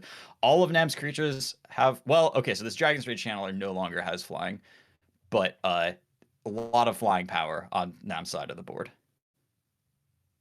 Yes, it's this is going to be the turn David has to have drawn some just 2 fetch lands in hand. It's not good. It's not going to be good enough, though. No. He's not facing lethal. No, and I'm not sure exactly what life totals are at now. He just scoops it up. So, oh yeah, they have not been updating life totals. So 14, and this would be an attack for 11, I think. So I don't think he was quite dead, but he was essentially dead. Yeah, I think we may have missed some life total changes in there, personally, but was not putting anything together. Those lands in play, or those lands in hand, were not quite going to stop Murktide Regent, Dragon's Rage Channeler, Delver of Secrets. Yeah, I think if David scooped there, he was probably done on board. I think so too. Yeah, because you can always draw into like a natural order or something. So yeah, we'll just assume some life total changes were missed and David's dead. And now the players are going to sideboarding. Right. Whenever you have 6 elves in play, there are a number of draws in the deck that are simply lethal. So you always have a shot. Okay, so now Nam has won the first game. This is the second of the game ones he's won so far. Do you think David can pull it out? Do I think David can pull it out? I am not a huge elves fan in this format, to be honest. I think that, Why is that? I think the interaction is just like too efficient, and you have to put together too many cards. You're the synergy deck, and your synergies are broken up by too many of the interactive pieces in the format. But I totally get the desire to play the deck. The power level when your things are working is incredibly high. Gaia's Cradle is just the bee's knees. It's a hell of a card. So I think this deck is fun to watch play out. I'm glad that we can see it, but I think having to win 2 games here post board against Delver is a tough ask. Yeah, it is. If those Elvish Visionaries or the first one had drawn like a Glimpse of Nature or a Natural Order, maybe the game is just completely different. Maybe it's just over in David's favor, Yeah. There was a Force of Will in Nam's hand, like that countered the Grist, so it wouldn't have ended up working out. But that is why Allosaurus Shepherd is important, right? Yeah, I mean, it makes it makes your Natural Orders uncounterable, makes your Grists uncounterable, and I wonder how much Nam is able to or wants to trim from his counter magic suite.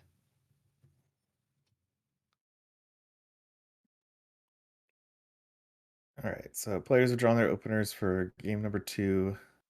Looks like David may be keeping, or just consulting with a teammate. This is a team tournament, so you're just allowed to annoy your teammates for mulligan decisions.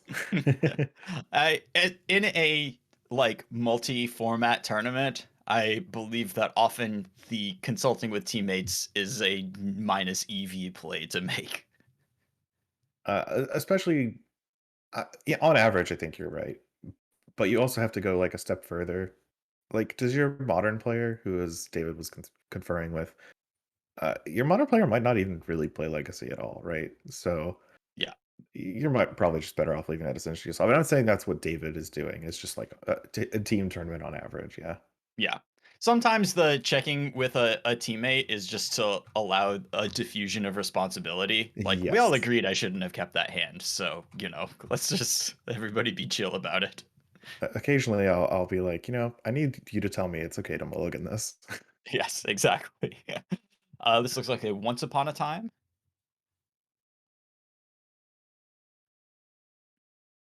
This, one of the cards that is in my binder of cards I've had banned out from under me in Modern. It's an extensive binder filled with cards that defined decks that I no longer am able to play.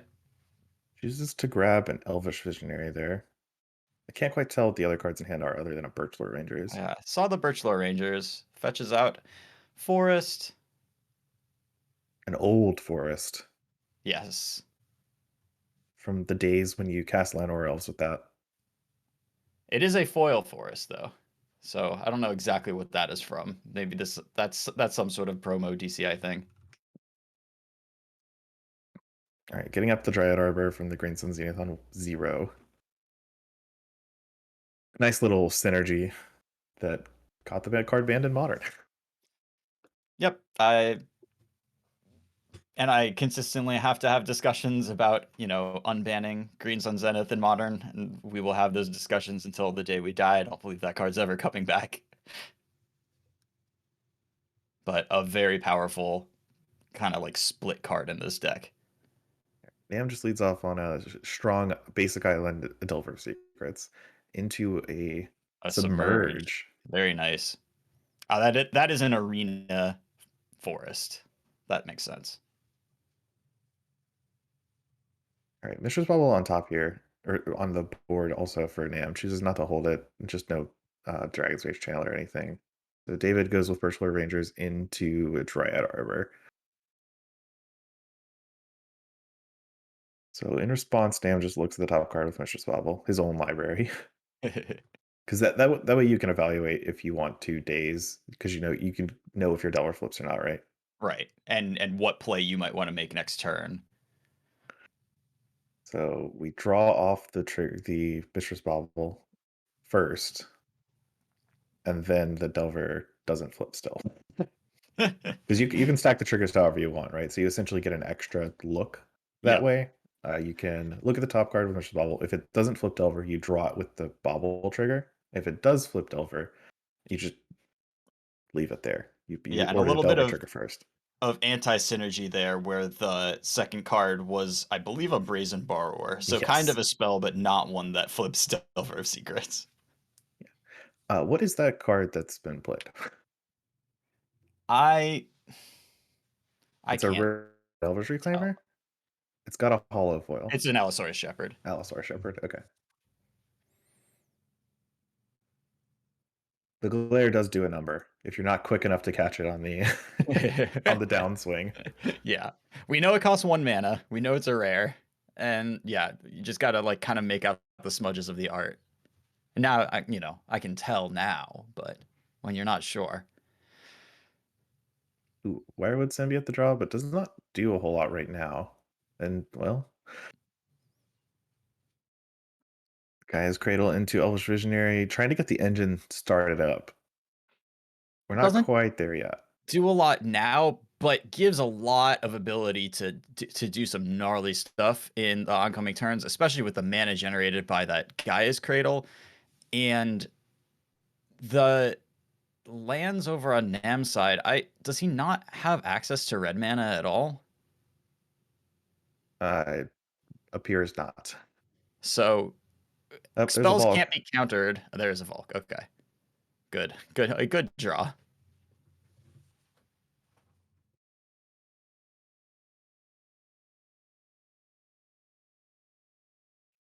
All right, David so going with a preemptive endurance to keep a Murktide from coming down this turn. I guess when the Delvers don't flip and you don't want Nam to put any more pressure on you. Sure. So that was a block with Elvish Visionary and then use Wire Symbiote to return it to hand. Yeah. David just looking for anything to do here. Yeah, it doesn't look to be finding anything. It has a glimpse though, but not really enough mana right now to do anything with it. Yeah. Wirewood Symbiote is not an elf, so a Heritage Druid would not actually help make this situation No. that much better. Though it is an insect for Grist, something to keep in mind. But That only is funny. barely. It's about the only playable insect that has ever showed up in a Grist deck. Yeah. So Nam is here casting an Expressive Iteration. With Delvers that refuse to flip. They're just never going to flip. Yeah, kind of shocking, to be honest. So David knows that Nam's hand is just either all creatures or lands. And since, there are no... Nam hasn't been playing a land every turn. Probably in the creature realm. Yeah, and Nam is going to be unable to cast this Delver. Just one of the worst. Not a great Expressive Iteration. Doesn't hit the land to play. Can't cast the Delver. So there's a Glimpse for 2. A Zenith for 2. Zenith for 2, excuse me. Which is... the only thing that gets is Elvish Visionary. Or yeah. Elvish Visionary would be the only relevant thing you get here. For 2. You could also disguise it. What is that card? I don't recognize that. Just kind of at all. Oh, is that a Fiend Artisan? I was wondering if that was a Fiend Artisan. I think you're right. That art is a Fiend Artisan art. So that's a value card. Like, that will do things. And it's also pretty large right now. I think there's an Endurance, an Allosaurus Shepherd, a Dryad Arbor, and a Birchlore Ranger, and maybe one more creature in his graveyard. That's not killable. That can't die this game. I put Fiend Artisan on the screen for everyone, just in case. Yeah, I believe that's like a 6/6 right now.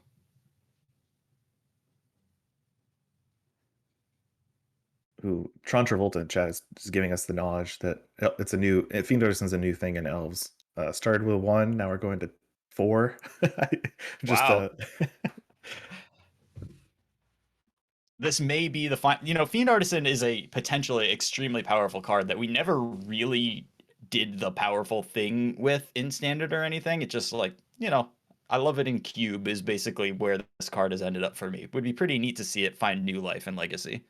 Yeah, I remember it being pretty good before Lurrus was eroded in Standard, but Sure. That was a different era. So the Delvers finally have flipped now and are finally clocking David. Yeah, if they had flipped earlier, this game would have been completely different. David may be able to put something together now before these things kill him, though. So Ponder there from Nam, seeing a bunch of red cards. I'm assuming one of these can kill Fiend Artisan. Fetching the other 2 away.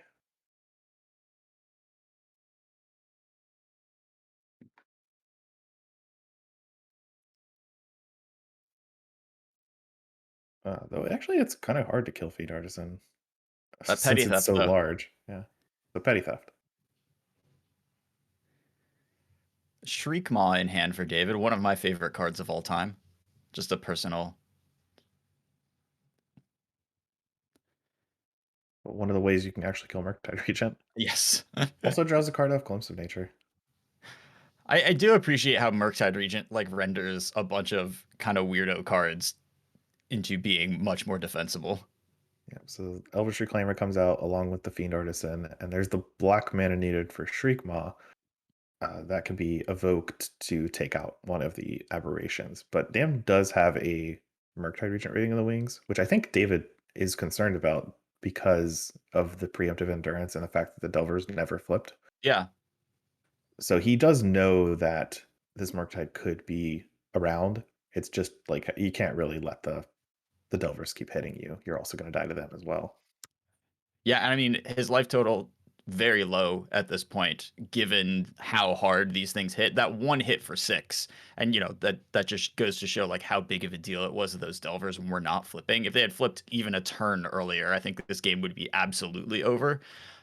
Right now, things are still looking pretty tough because flying a very powerful ability in a creature-heavy matchup. All right, and Nim is trying to figure out what exactly this Fiend Artisan can get up to, which is not a trivial task. I mean, depending on the amount of mana that David is able to generate, could lead to a Crater of Behemoth potentially, is kind of the terrifying potential activation of that card. You would need, what, 9 mana for that, I think? Yeah. Great So Hope kind is of hard to 8. do that without tapping creatures. But if David has draws a second Cradle, then that just does it, So Nam goes with the Dragon's Rage Channeler as opposed to the Murktide Regent to follow up with a Brainstorm. Possibly trying to find another Submerge or something for... What happened to this Fiend Artisan? What did I miss? I have also missed whatever happened to the Fiend Artisan. Because I don't see anything on the... Okay, someone's reading it. It's not often when like the opponent finishes reading the card that someone else would need to read it. It's just the weirdness of some team tournaments. Yeah.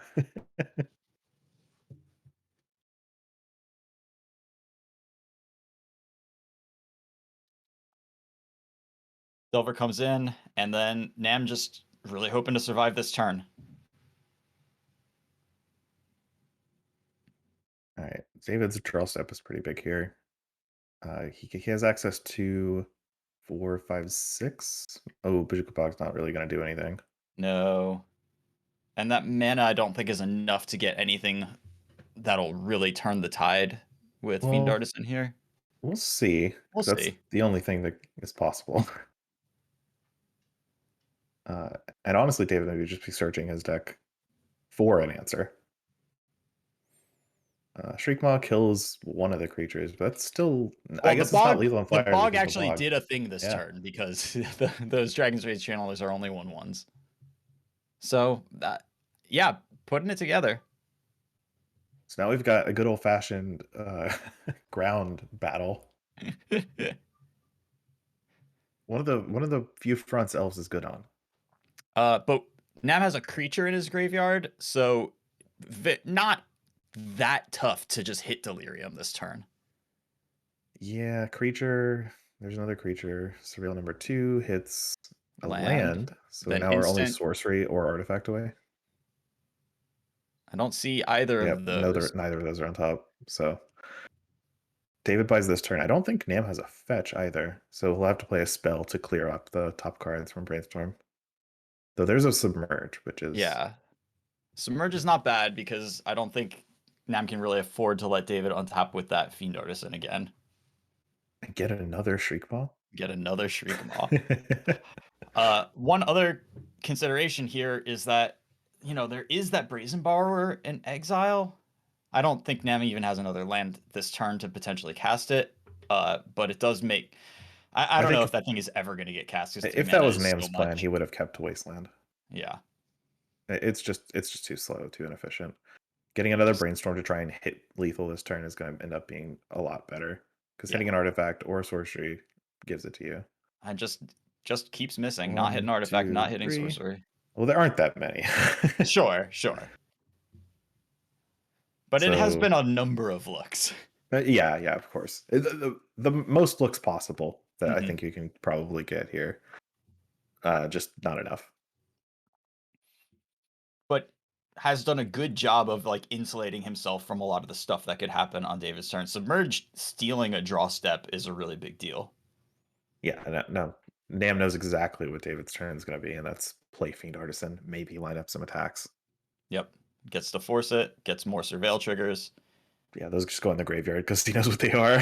Yeah, right. Just clearing the Brainstorm, and he knows all he needs to do is hit Mishra's Bubble, hit Expressive Iteration. That's lethal. Or a Brainstorm, a Ponder to keep surveilling. Yeah, those are also good. They don't win the game immediately, but they do give you a chance to. So just Shriek Maw coming in for 3. There And it there's is. Iteration. Just winning the game immediately. All right, Nam takes that one too. Oh, that's a shame. I kind of would like to see more of what Fiend Artisan is up to in the Elves deck. Apparently, it's a relatively new thing. Guys, I wasn't aware of it. Yeah, I mean, it seems really cool as kind of a machine to grab Shriek Maws and Endurances in this matchup. And I don't know, cool, very, very cool innovation. I would definitely love to see more. But really just a match defined by like Delver's cards being very good, very efficient, flying being a powerful ability when your opponent's playing a creature deck, and then most of the creatures just kind of rendered useless in combat. Did I miss how the Allosaurus Shepherd was dealt with? Or was that the previous game? I believe that was the previous game. I don't think a Shepherd came down this one. I think there was a Shepherd in the game 1, because in game 2, because in game 1 there was no the Glimpse just got countered, or the Grist just got countered. There was nothing to do for it. I must have missed how it got dealt with this game, because otherwise Fiend Artisan could have been countered. Not like it mattered, but yeah, I mean, one way or the other, there was no Allosaurus Shepherd in play on the critical turns here. It got bolted, yeah. Chad is saying. Okay, cool. I mean, a Fiend Artisan on battlefield also wouldn't have won the game when a top deck iteration just kills. So Yeah. All right, so we're moving over to Modern here. We've got Kane Reinhardt on Phoenix. Looks like we're in game 1. Oh, that was the turn where the Wirewood Symbiote got activated on blocks, and then the that gave an opening for the bolt on the Allosaurus Shepherd. It was just a while ago. That was a long game. Yeah, Abzan Greasefang here on the left. On Chris's side. Yeah, coming in with his Ditcher Supplier, which Kane will definitely not block. That card needs to stay alive as long as possible. No, that thing's just mostly a 1/1 unblockable. Yeah, and there's Grizzly Salvage digging for probably a Greasefang, which is the last card. If Chris needs a Greasefang, there she is. Yep. And then the rest in the graveyard. No Parhelion in the graveyard yet, or Seeker's Chariot, I guess, as a secondary prize. But that's what this deck is trying to do in Pioneer. You just load up your graveyard for either the Parhelion or a Seeker's Chariot, and then you Greasefang it into play. Yeah, and one thing that is really important here, so with no vehicle in the graveyard, there's really no way for Chris to put one in the graveyard and cast a Greasefang on his 3-mana turn. So Kane can do what he wants here. He can play a Ledger Shredder, play a second spell, get a couple of Connive triggers, and then for the rest of the game, he can kind of hold up whatever interaction he has available to him. Seagate Restoration doing its best spell impersonation there.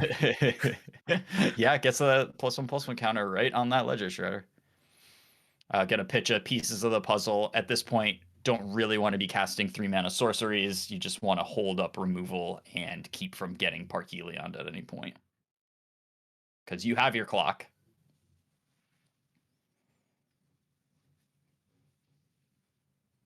Yeah, and now this is kind of the sit back and interact portion of Kane's game, I guess, as much as he needs to. So that is a Connive creature. Yeah, a Rafine's Informant. Yeah, thank you for the name. I could not remember it. I played a lot of that limited format. I know its stats and what it does. That's pretty good most of the time. Usually all you need, but tougher on commentary, there's one extra bit of information that becomes important. Yeah, so that did discard Parhelion the second. Now, next turn, Chris can play Greasefang. And if King has no interaction, which is all face up, because King knows that Greasefang is in Chris's hand and there's a Parhelion in Chris's graveyard, he can jam that and hopefully get the Parhelion into play. Yeah, and the 2 angels from the Parhelion are going to be a big deal. Wow, okay, so... Yeah, there's a Fiery Temper not Fiery Temper, a Fiery Impulse in King's hand. Okay. So this is 3 Connive triggers to power up these Ledger Shredders. You do have to kind of order when the Ledger Shredders grow, now that there are 2 different kinds of Ledger Shredders. Yeah, and it's tough because it's not always the same. It depends on what's in your hand. Right, there's 2 distinctions here. There's 2 Ledger Shredders that can attack, one that can't attack, one that is only a 1/3, and the others that are 2/4. And also, it's not always clear like which discards are the most likely to have you discarding spells. you kind of just order the one that you want the +1/+1 counter on the most as your first discard, as long as there's a spell in your hand that you're happy to discard. And we see that Temporal Trespass on the one. And looks like we're gonna miss a damage this turn, but that's okay. Yeah. Lightning exits the bin, and I think that's a Treasure Cruise that Kane just drew off the opt. And Lightning Axe hitting the bin there is a pretty big shoulder slump for Chris, because that's a clear indication that Kane does have another piece of 1-mana interaction in hand. Yeah, Chris just can't go for Marduk or for Greasefang this turn. You just have to play out the other cards in your hand, and that's where missing land drops is coming in to hurt. Looks like we're just going for Greasefang anyway. I think just he actually has to. No, I think he has to, in order to give himself the ability to top deck Greasefang next turn and be okay, because that's the only way he's getting back into this game. Sure. Just like developing any Secretary is not really going to do it. So it's just a blank card, yeah. All these flying creatures. I think you can just block the refeeds of forfeit because it does more damage. And then Kane can swing back for quite a bit of damage in the air here. Yeah, this should be about a 2-turn clock. 3, 4, 5, 6, 7. Yeah, and any connive trigger at any point in the next 2 turns will make this lethal, even without a burn spell to the face. I'm gonna get out my notepad because I'm told that life totals are gonna be weird this game. The app wasn't quite connected or something. All right. Well, we only really need to know Chris's life total for anything, and kind of regardless of what it is, this is a pretty quick clock. Yeah.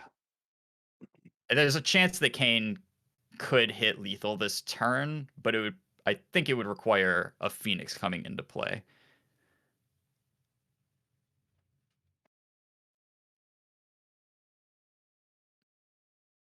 So there's the Treasure Cruise off from Kane, putting the Lava Glide pathway into play. And does he have another removal spell for a possible second Greasefang? Doesn't look like it. I think he does, but what he does have is Thing in the Ice, giving him, well, number one, it's going to give him 3 connive triggers. Number 2, it's going to give him the possibility of hitting, just bouncing all of the angels in case the worst does happen. And unfortunately, the Legistrators kind of outpower the angel at this point. Yeah, the 4/4s are not that impressive now against these 2-mana creatures. Like, once you've assembled this Ledger Shredder party, the angels don't do a whole lot. Yeah. And I do love the kind of mid-range backup plan of just like Greasefang with the Seekers Chariots. It's actually like quite powerful. You put a lot of power into play, but it's quite powerful like in standard. When you're trying to match up against this type of thing out of a Phoenix deck, it just doesn't, those 2/2s on the ground really are not going to do that much for you a lot of the time. Kane's got what, 4, 5, 6, 7, 8, 9, 10 damage here in the air.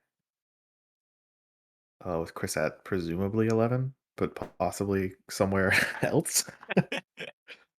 Yeah, and looks like not able to put together the spells for Phoenixes this turn, so just gonna crunch in for as much as he can. Yeah, and the next attack is surely lethal.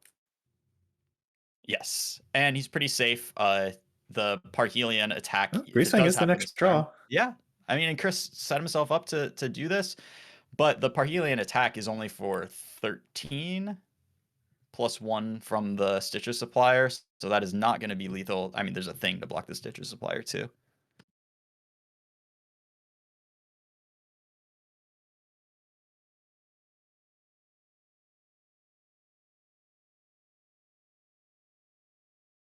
All right, so Chris just cleans it up. It's not quite enough to do it. There's a question about lethal. The Phoenixes didn't really have access until after the connive triggers, because there weren't any Phoenixes in Kane's hand before he connived. Were there none? Okay. Yeah, he drew the first one off of the Thing in the Ice connive, and then drew the second one off the other Thing in the Ice connive. Gotcha. So at that point, he had all 3 mana spells in his hand and just couldn't cast a third spell. Not like 2 more spells because it needs to Right. be 3 instant sorceries, and the Thing in the Ice is neither one of those. Very upsetting for a Phoenix player. Yeah. Well, you won the game, so not It was too fine. upsetting. Yeah, the Greasefang decks feel like not quite there yet. I know the Abzan deck is the attempt to sort of bridge from being a deck that's like all in on a combo that the disruption is there for in the format and allow you to play this mid-range game. But I have definitely felt that the mid-range game comes up short against a lot of the stuff that's going on. And you know, your goal is to threaten mid-range stuff and then force your opponent to respond to what you're doing and then give you the opening to Greasefang and put it away.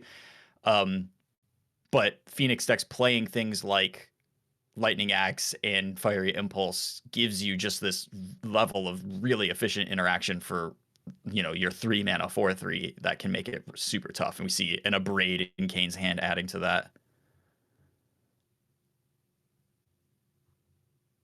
So players both kept 7, and the Thoughtseize comes out. So we've I got think Kane Braid, kept 6, and Chris might 3. also Yeah, kept Kane 6. kept 6. Okay. Oh, the time skip threw me Yeah. off. So a Thing in the Ice, a Ledger Shredder, and a Braid to consider the takeable cards, and then there's all Storm Giants and a Steam Vents for lands for This Kane. is a really tough Thoughtseize.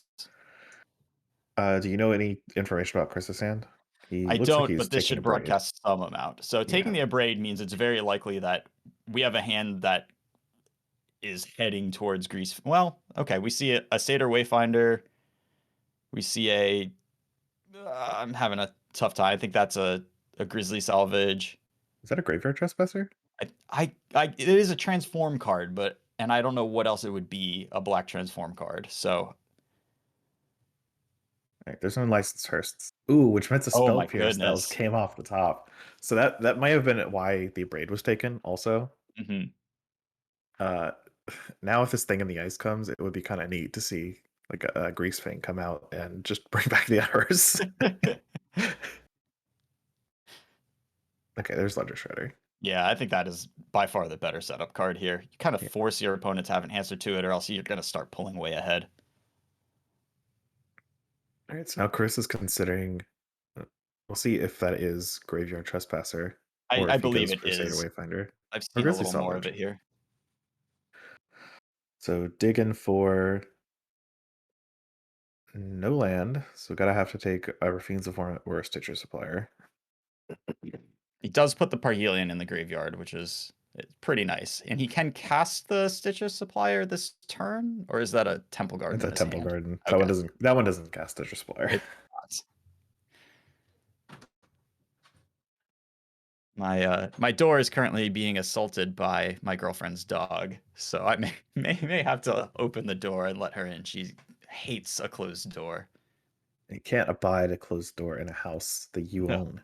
no, absolutely not. And this is her house. So Katie goes Thing in the Ice into Consider, which does a Connive trigger. This also would put a counter off of Thing in the Ice, which we're realizing like mid Connive trigger. Still plenty of time to catch it. Yes. You just can't resolve Consider first.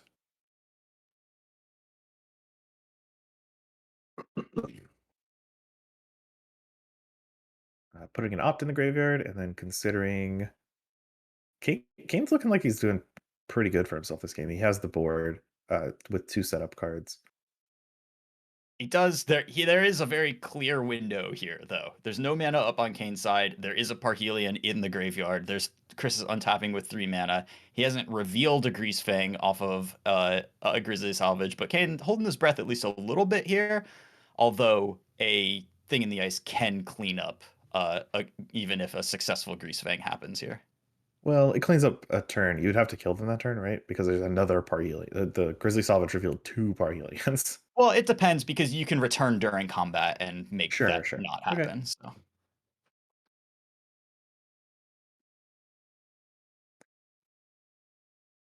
But there is an opportunity for Chris to reveal if that's what happened this game. Right. It Looks wouldn't like be Chris. over, but it provides a little bit of insurance. And Chris did not have the Greasefang this turn, anyways. Yeah, we're doing some upkeep Grizzly salvaging to finally find a Greasefang.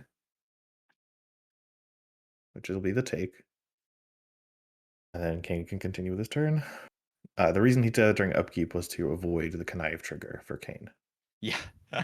A little bit of just like weird sequencing and dancing around, because that you just giving them that free loot and +1/+1 counter could be a huge difference. Like attacking for 2 versus 3 here is a big difference all on its own with Chris at 12. Card, of course, for the straight up draw 2. You love to see it. There's a treasure cruise now for Kane. So he still has no interaction for the Grease Fang as of yet. So we'll be looking for another 1 mana spell to play during opponent's turn here. Yeah, and he's getting his connive down. Yeah, any instant speed 1 mana spell will be good enough here. And that wasn't it. Nope. And we draw a Thing in the Ice. So Chris has a window to at least attack here.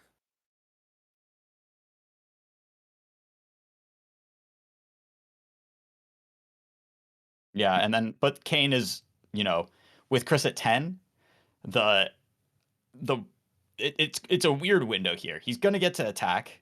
Kane doesn't have the ability to respond to this in any meaningful way, but what Kane does have is a very decent shot at lethal on the way back.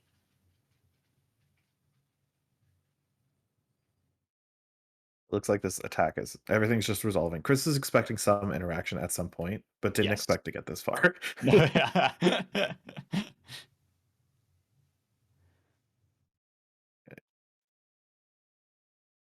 So now Parhelion's in hand. One of the quirks of Grease Fang's ability.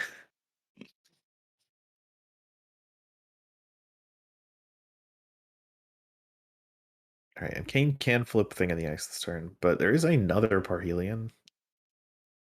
So hopefully Kane has drawn an instant. Last time I Yes, checked. he has drawn a Fiery Impulse. So since he's leading with that Thing in the Ice, I don't believe he's treasure cruising this. Oh, maybe treasure cruising this turn? Interesting. Yeah, just bouncing everything now, and then that would also bounce the Ledger Shredder. Yes. There's no second Parhelion in the graveyard. I thought there was, but maybe I'm mistaken. Okay. Or Kane has a plan. Well, I mean, he's got the Fiery Impulse in hand, so you don't need the flip trigger in order Sure. to make that a way of stopping the Grease Fang. But he is going to need to put another spell in his graveyard for that to work. But this Ledger Shredder trigger is going to allow him to do that, so he should be all set. Yeah, the connive trigger turns on spell mastery, and then this might be even better because you can actually kill Grease Fang with Fiery Temper or Fiery Impulse this way. Yeah. Otherwise, it would just be returned to hand with the Thing in the Ice trigger. I mean, This really, also puts Chris to 3. any way of stopping, yeah, with the Thing in the Ice triggers, or with the Thing in the Ice attacks, then just kind of ending the game is probably your best bet.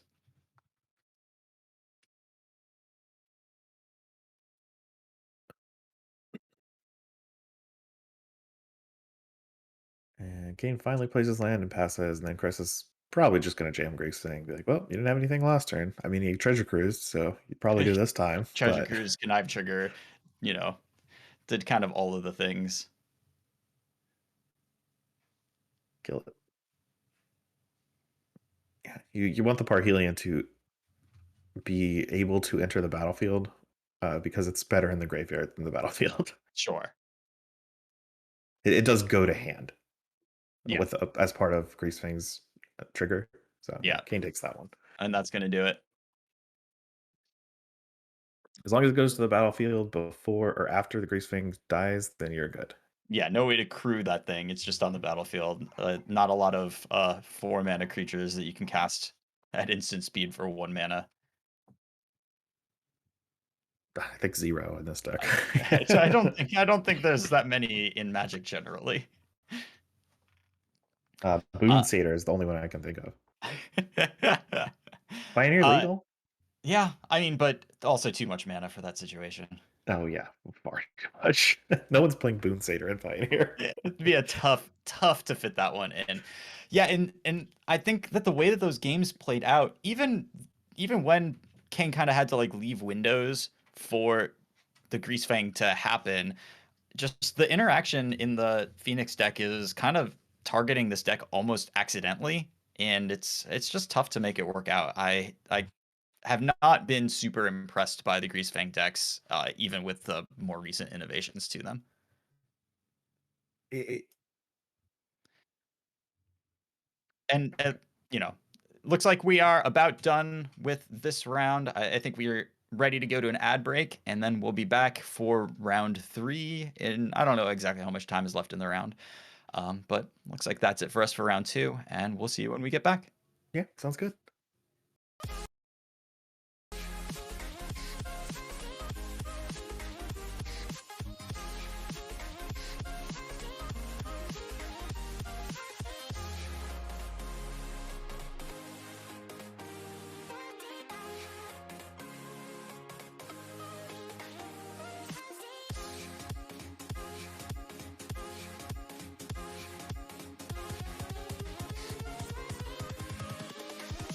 Here we go.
For quite some time now, just to see you again. And I've been counting days to get away, to see you again, see you again. Been finding ways to get away, to see you again, see you again.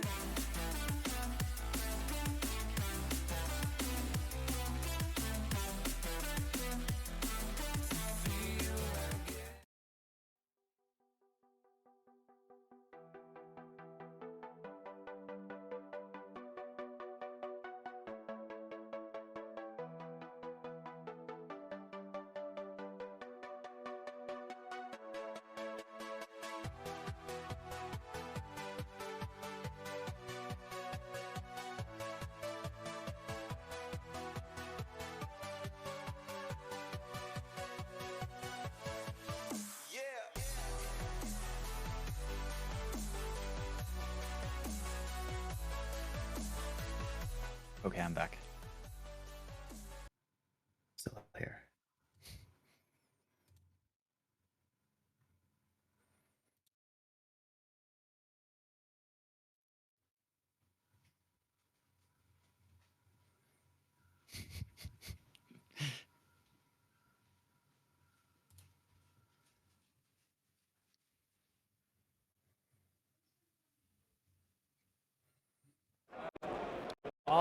What's up, everybody? Welcome back. Okay, so it looks like I'm dropping some frames. Hopefully they come back soon. If they don't, whatever, it's fine. Okay, so here, I wanted to do a little bit of a player interview with another team.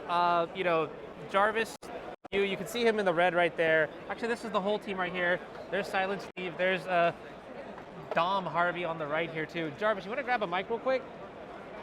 And you're more than welcome to pass this around to the team to everybody who wants to talk. I'm going to pivot this over to you. Yeah, it's like a lav mic. You know, like when you clip a mic onto your shirt and stuff. Oh, it's not on. I trolled you. I trolled you. My bad. All right. Well, once it turns on, okay, now it should be on. Hi again. Okay, so I can hear Dom. Can you say can't something? hear Jarvis? Hello. Can you guys hear Hello? Jarvis? Wonderful. All right. So, how's your day going? We're doing well. Wonderful. In classic fashion, Steve has not finished the match. Well, that's a good lock for thing. every team trios we played with him. Our third used to be Yoel, and we've rotated between the people now and then. I see. Steve So is when do I playing. get to join the rotation? Never. Oh, okay. You can kick me out and tag in if you want. No, I don't want Honorog anywhere near the deck you're playing. Wow. There's, All right. there's a lot of combat match involved, Yeah. so, you know. Let's start high level here for anybody who doesn't know you. Jarvis, you, Dom Harvey, and Yeah. then Steve as well over here. Silent Steve. Silent Steve, right there. You can see him next to Dom, right? No, I'm joking. This No, is he's disappeared.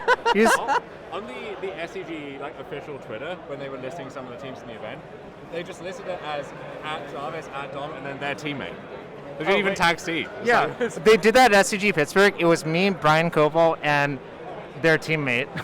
Oh, that's funny. Speaking of team names, you guys went with Team Jarvis Youths. Yeah. And at first I was like, I don't get this, and then I was like, wait a minute, this is a nice. It's funny because Jarvis is old. That's And fun. That's very really funny. the meat of the joke. It's funny because I let Dom decide. You were welcome to choose a name yourself, Yeah, but I you did delegated that to me, and I Well, to be rose to fair- the occasion. I didn't get one. I didn't get like a team name in your like email thing that I asked for. Right. And then I saw in the tweet that Dom responded. He was just like, Team Jarvis Youth saluting and everything, reporting for duty. And I was like, all right, this is a pretty sweet one. It should just be permanent. By the way, we are now, I think we have 1 minute left in time for the round. So Yeah, but it's going to go 15-20 It's- over. yeah, it's gonna go over. You know how to. Yeah. Well, I remember at SCG Golos, aka Bant Golos Standard, the rounds went 30 over.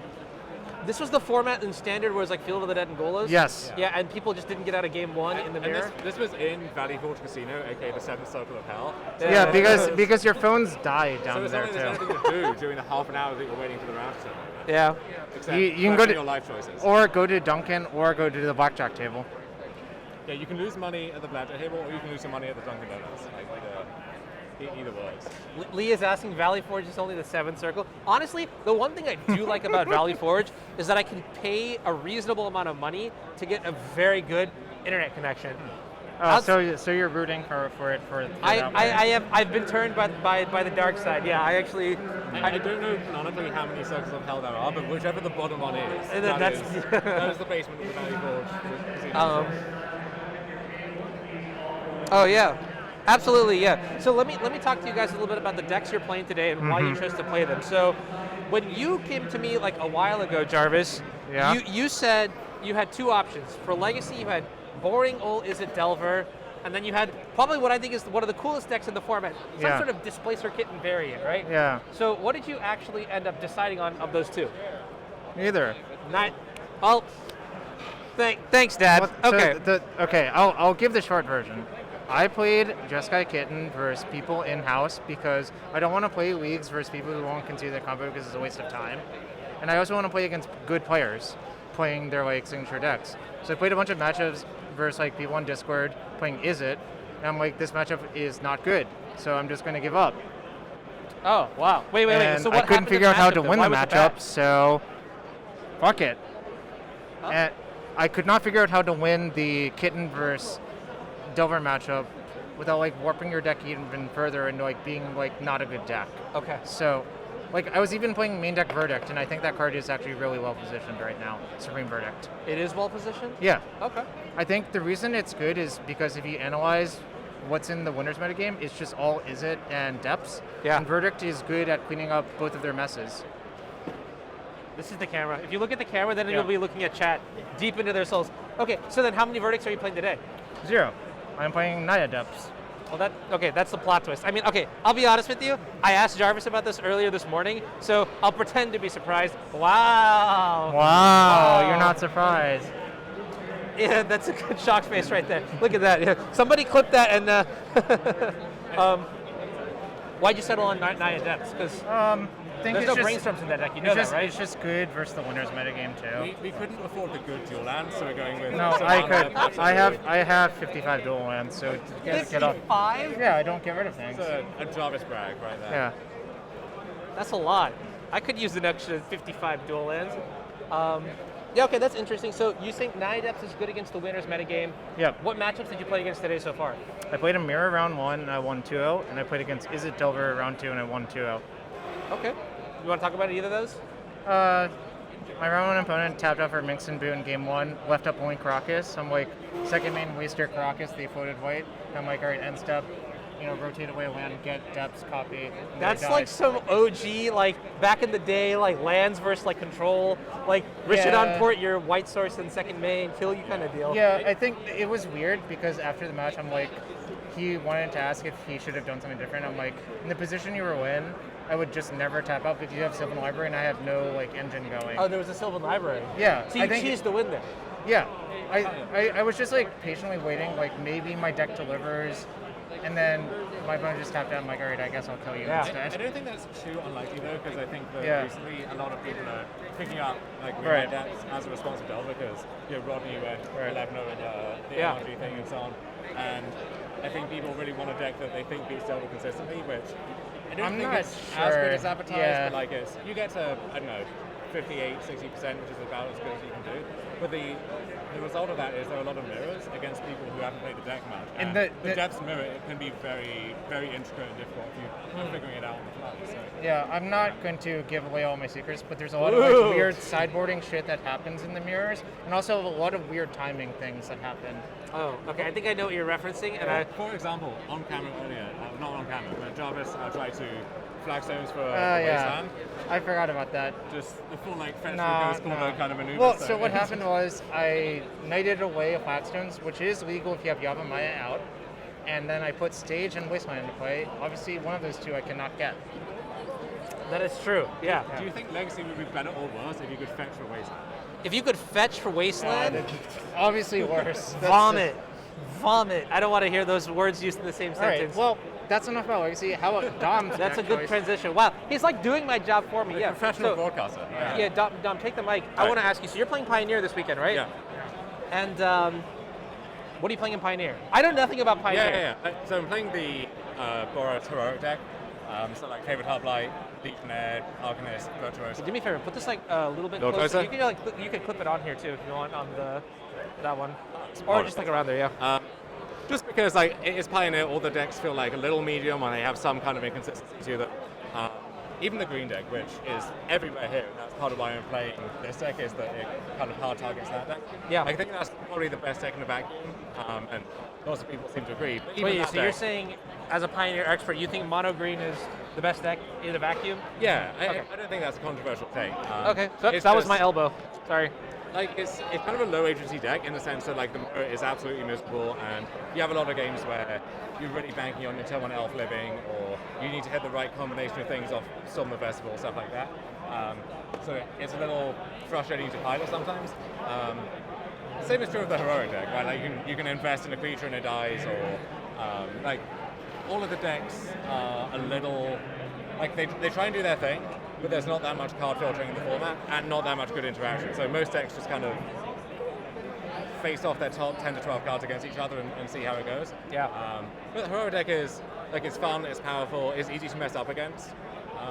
Very good against mono green, and then you get to play Showdown of the Skulls in your sideboard, and that card is... Showdown of the Skulls is literally a vintage playable card, so I'm glad that you have... No. It's a Mount What? Murray No, playable card. call say Showdown of the Skulls. Rodney, is it vintage playable?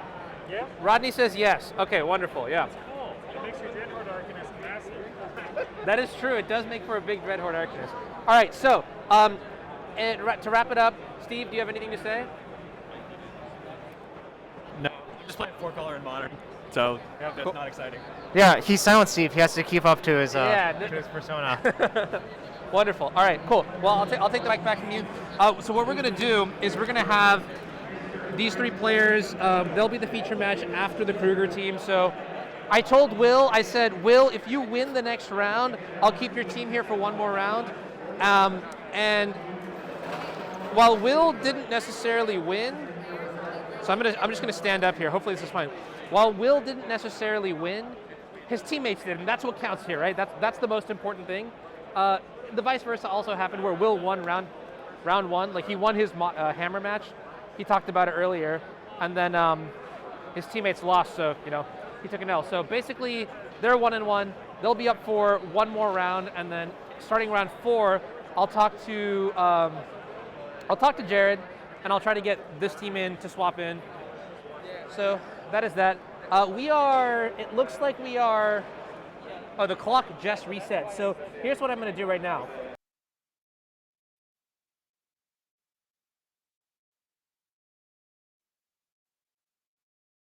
Okay, yes, now you should be able to hear me. Okay, wonderful. Here's what I need everyone to do. I spent a really long time in Photoshop putting together these graphics from a template, from various templates, and editing them and do all this blah, blah, blah, boring stuff. But what I need from you, this call to action needs to succeed. So everybody right now who isn't a follower needs to hit that follow button, yeah? And let me tell you why. Why is it worth it for you to do this? Well, usually what I'm doing, if you were watching the stream earlier this week, you may have noticed I was playing a little bit of Genshin Impact.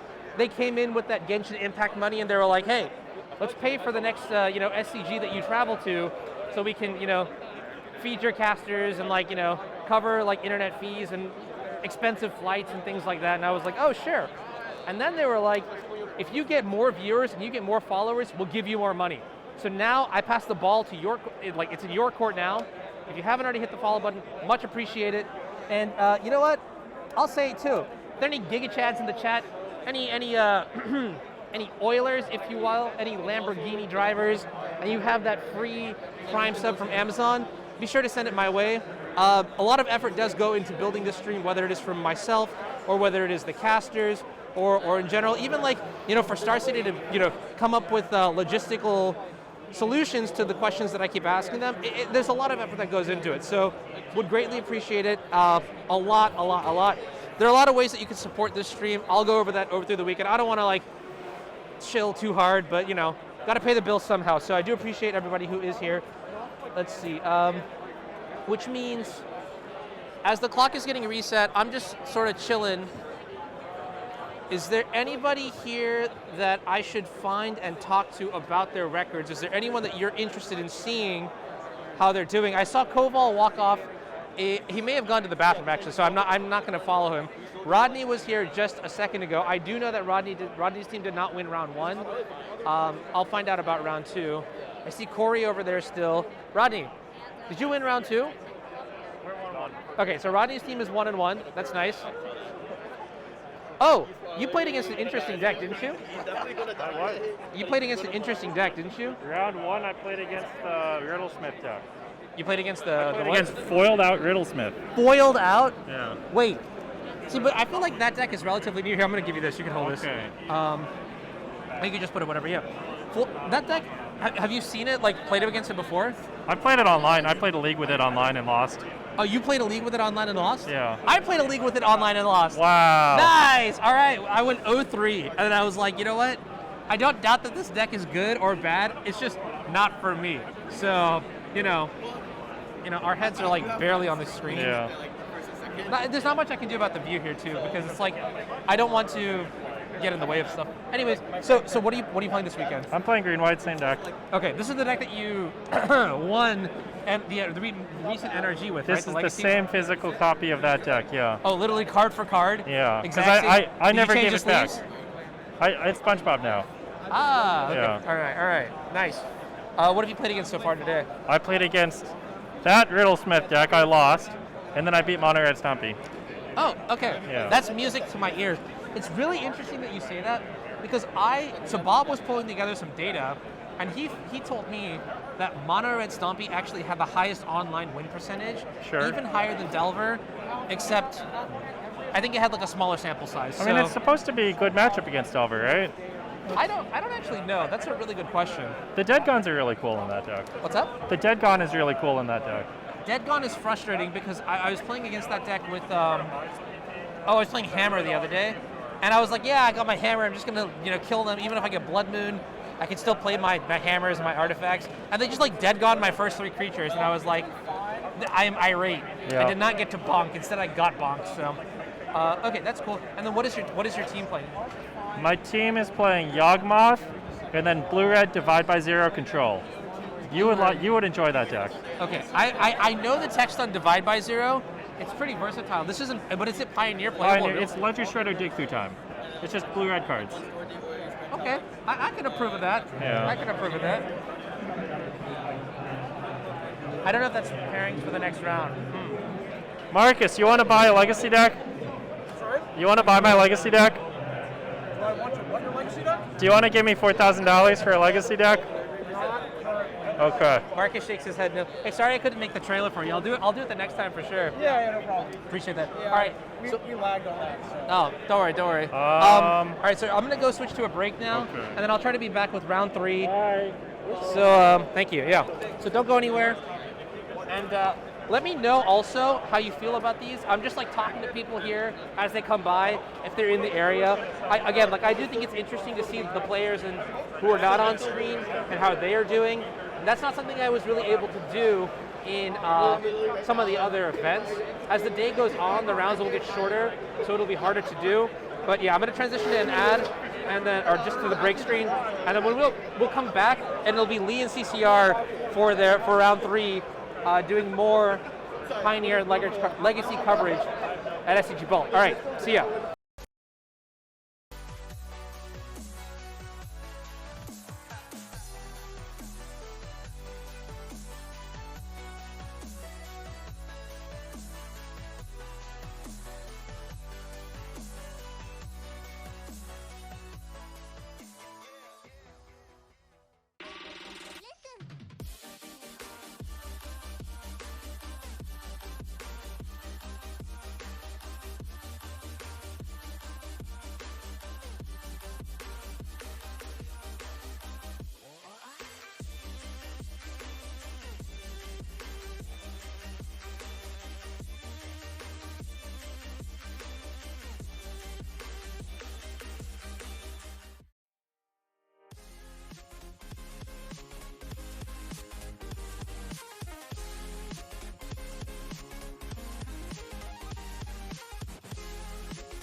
sometime now, just to see you again. And I've been counting days to get away, to see you again, see you again. Been finding ways to get away, to see you again, see you again.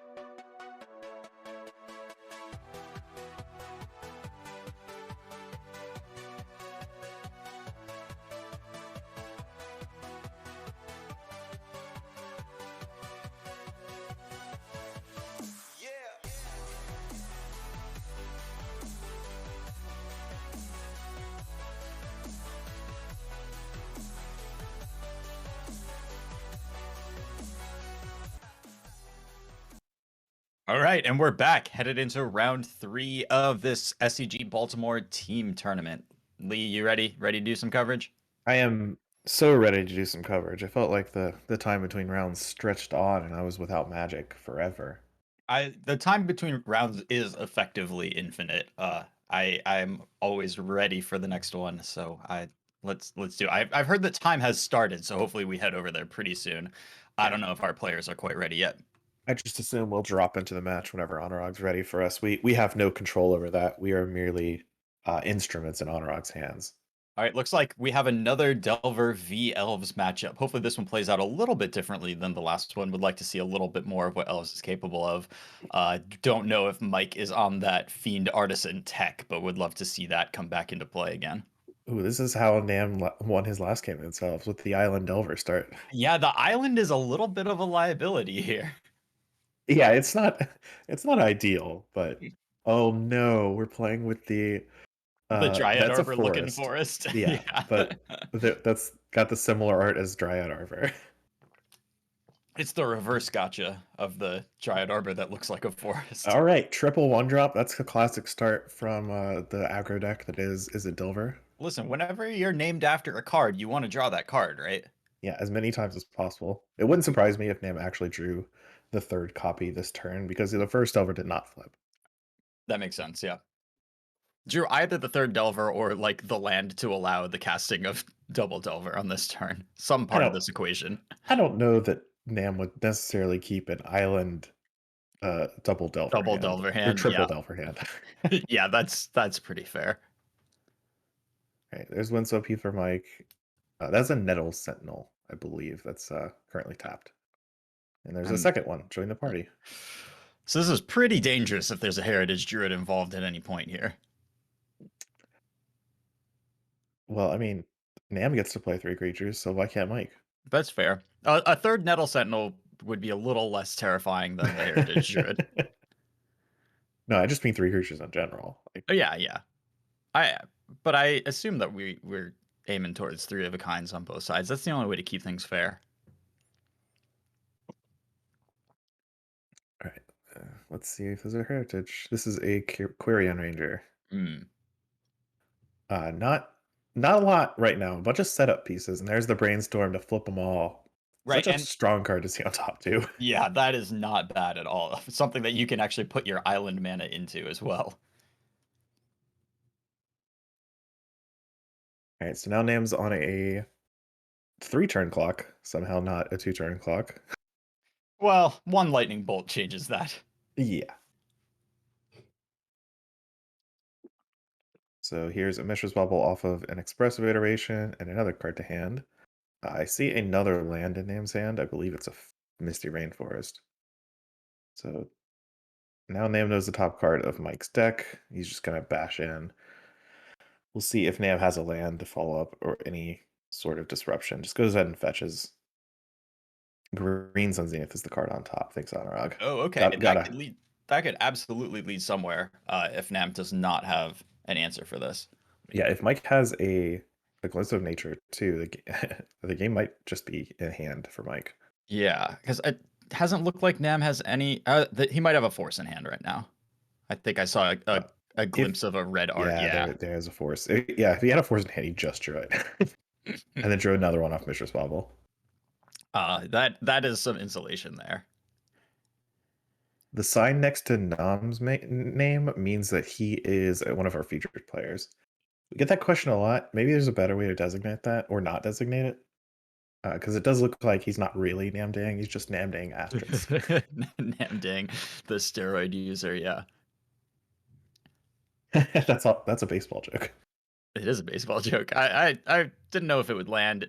Probably the explanation is necessary. Yeah, I knew it, but I wanted to explain it. I appreciate it.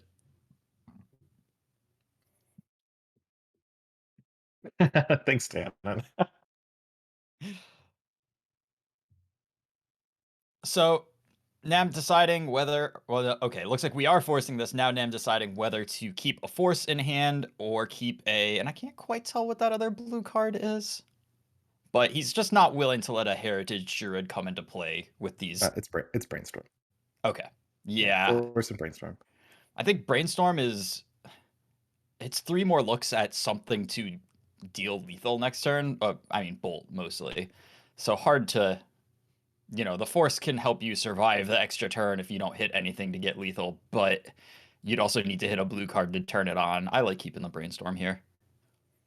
Right, yeah. Also, this is, like, Green Sun Seed's a very scary card to resolve, because you don't know what is in Mike's hand. Like, if he has a Gaia's Cradle and all the stuff he needs, and this Green Sun Seed goes and fetches Allosaurus Shepherd, you're just done. Game's over. Yep, and with 2 Sentinels in play, even just a Heritage Druid represents a giant range of plays. Looks like Mike has a lot of lands in hand right now. Yeah, an unfortunate draw from Mike. Didn't develop quite as he needed it to. There's Brainstorm from Nam. Didn't quite see the card he drew. No, I don't. It doesn't look like there's a bolt in hand right now. So there's a Daze and the slight trappings of a fetch land, I believe.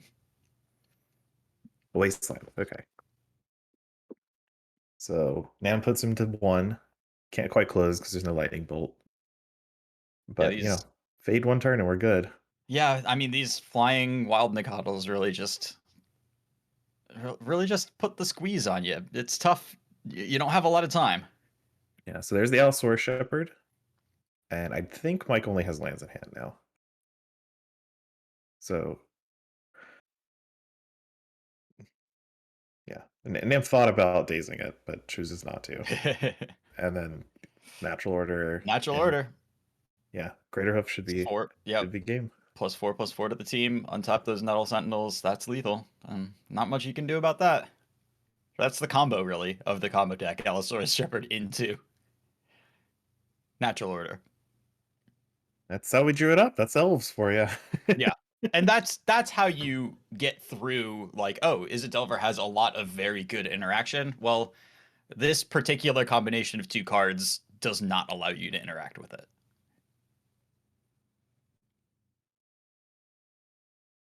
Yeah, and Nam was really just a lightning bolt away from finishing that one. Just put Mike down to 1 off the 2 Delver attacks, then just got it done. Oh, but let's see. We know how elves boarded last time was Shriek Maws and Endurances. And that worked really well with the Fiend Artisan plan to just tutor those things out. Yeah, that was really impressive. I like that a lot. Whereas against elves, we've got, good old screen grab in the Festivities. That's the newest version of this card. There have been many like it.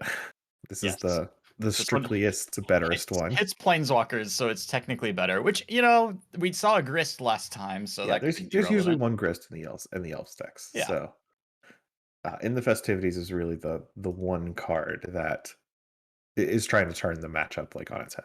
I've never had a party that I've thrown broken up by wolves, but I imagine that it would get everyone out of the partying mood. So flavor of this card directly on point. I don't know how it matches up against elves because there's no elves on Innistrad. Like, how would we know? Oh yeah, that's worlds colliding. Yeah, there's the Fiend Artisan we were talking about earlier. what we saw out of Elves, we don't know if Mike is playing it. It's a relatively new innovation. You Is put the word you on the put that street up. goes. That's not a sign from Anurag that Fiend Artisan is in the list. I guess we I just didn't don't put it know up. that. We don't have the lists or anything like that. Yeah. But maybe Anurag saw it. Yeah, Anurag doesn't know either. We're just prepared. We know what Fiend Artisan does now and roughly what it looks like under the glare. All right, so it looks like we skipped ahead a little bit. We had a cut. Oh, Mike's got that Once Upon a Time in hand.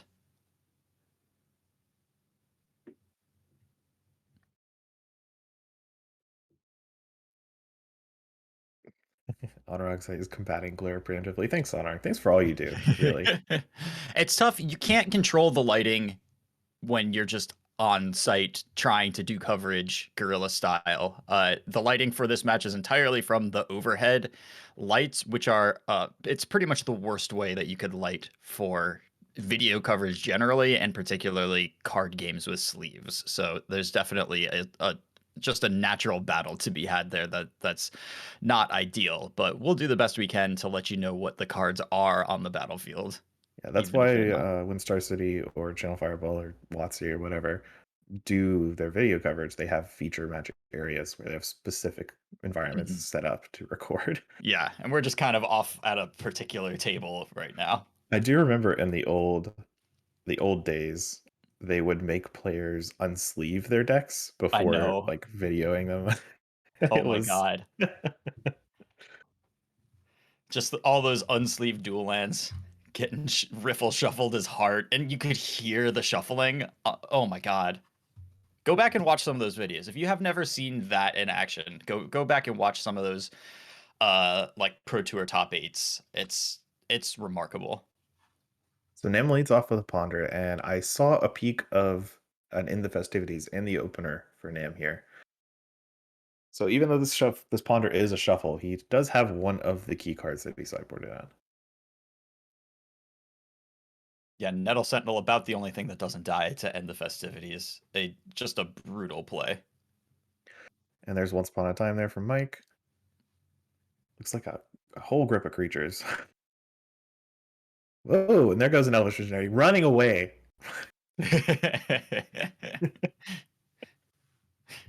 Probably don't want to take that one if I had to imagine. No, probably not. This Endurance is a tempting one. I don't know what Mike's hand looks looks a like, Heritage Druid in the middle, or maybe an Allosaurus Shepherd. The Yeah. colors on all the elves do kind of blend together. So the powerful thing about Once Upon a Time, I mean, there's a lot of powerful things about Once Upon a Time, but the fact that it costs no mana, it just like adjusts your opening hand, and you find the thing that you're missing. You're not just going to get the card that's good in the matchup, because you can get the 1-drop that you want to play this turn, or you can get the land that you need to play your 1-drop. It just like fixes the hand and makes it into the good 6, and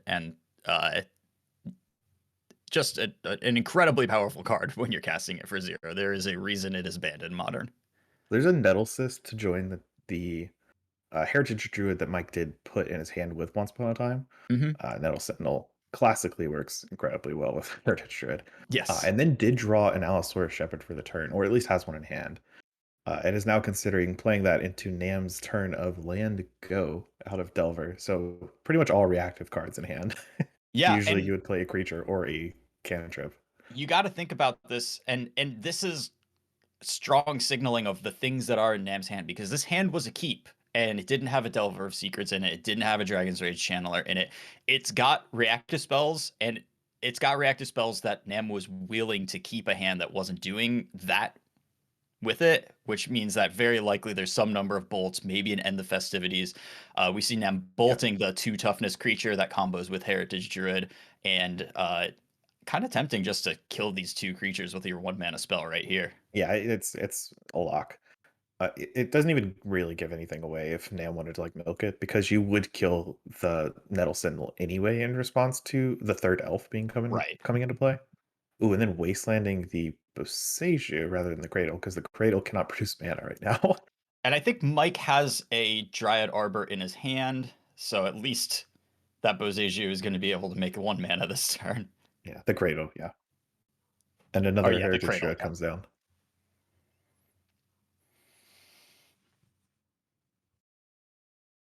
All right, so this is a good turn for Nam to establish a threat if he has one. Because he can't be playing cleanup forever. Man, Mike is shuffling his cards so fast. I'm really trying to get a look at them, but they are escaping me. It's also tough when they're all green. You know, you don't have as many easy visual cues. indicators. I think an Elvish Visionary is one of the cards he's shuffling around. Okay. And I believe Glimpse of Nature is the other, but you'd have to check me on that. Sure. Or maybe his cards are a little stiller. All right, Murktide Regent. It's going to be a 3/3, 4/4, 5/5. And leaving in End the Festivities in the graveyard, we see Nam has 3 islands in play, so a Mystic Sanctuary can put that back on the top of his library at some point.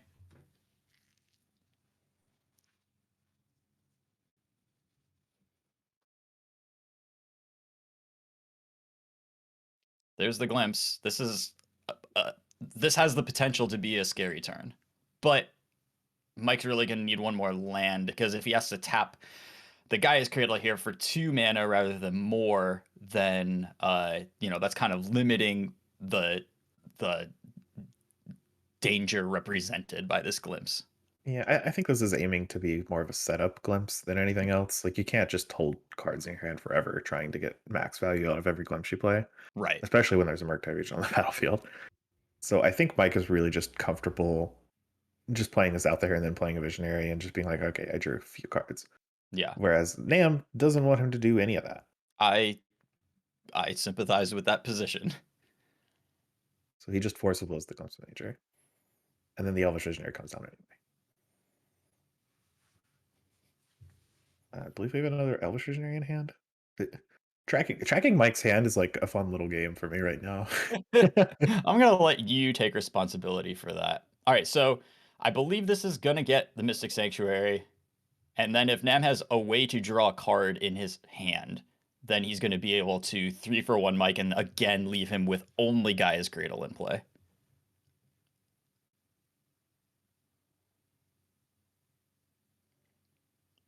And there's a Ponder.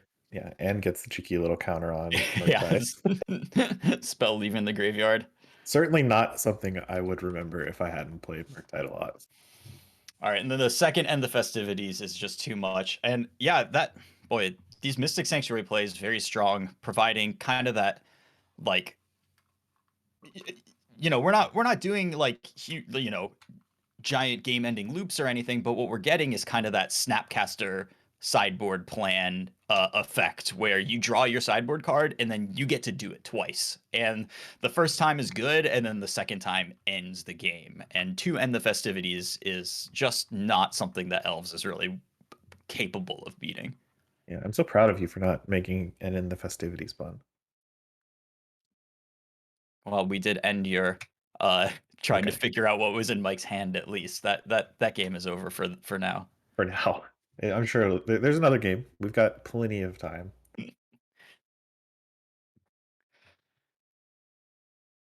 And now Mike is on the play for it. And being on the play is huge. Even though Nam kind of had a setup game the first couple turns that he didn't like put any pressure on the board. It still allowed him to kind of leverage his plays and then play Murktide on an off turn, like on turn 3 later on. Yeah. While being able to respond ever since then. So both players kept 7, and then Mike just opens on Once Upon a Time. We're getting some teammates jumping in now. The joy of team tournaments. Looks like there's... It really is, though.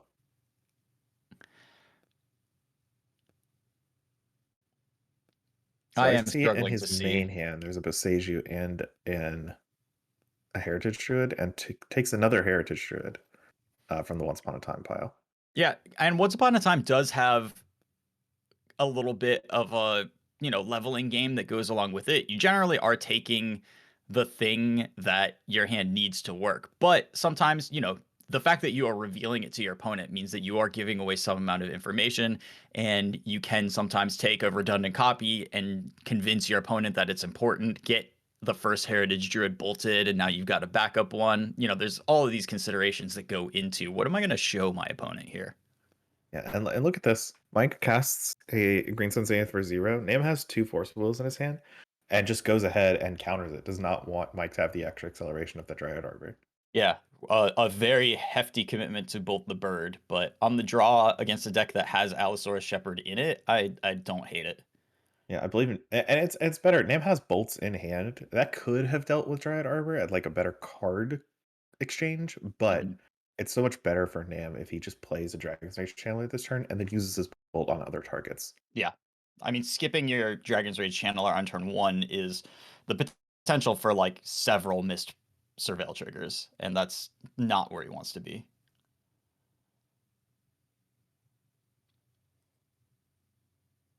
Especially since now he gets to daze with a creature in play, one that lets him surveil, and just all of this worked out. Yeah. Yeah, a lot better. Bolt with a Surveil. I think it's just an attack for 1. There's no land in the graveyard.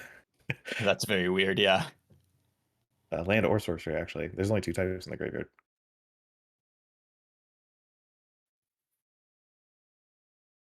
And now Mike's plan has like pretty much been stymied. It looks like he's got another Once Upon a Time in hand along with a Glimpse of Nature, but those cards don't really do anything with the Heritage Druid he's got. Yeah. Like he may spend this turn just casting a Once Upon a Time. Kind of have to get it out of your hand. What's the turn that it messes you up the least to cast your 2-mana cantrip on? Well, if you're comboing off, but I don't think that's in his future. So, given that.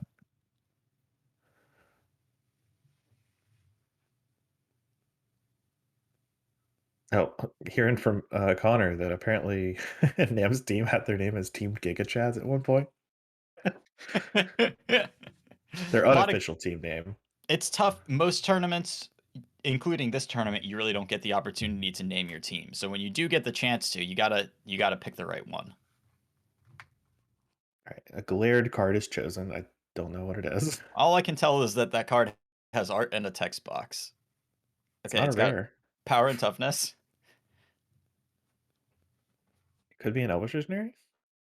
That's possible. Could be anything, really. Yeah, we'll find out soon. Looks like Nettle Sentinel, chat says. Maybe. Okay, could be. Yeah, we'll all find out together. It would make sense with Heritage Druid in hand. That's a good one to take. Yeah. All right, there's an Allosaurus Shepherd drawn. Is there a third land? I don't believe so. There is. All right, we've got some pointing going on. Nam has also established another Delver, so really just increasing the clock. Like it looks like Nam's pretty ahead here, but you got to remember these creatures are just 1/1s right now.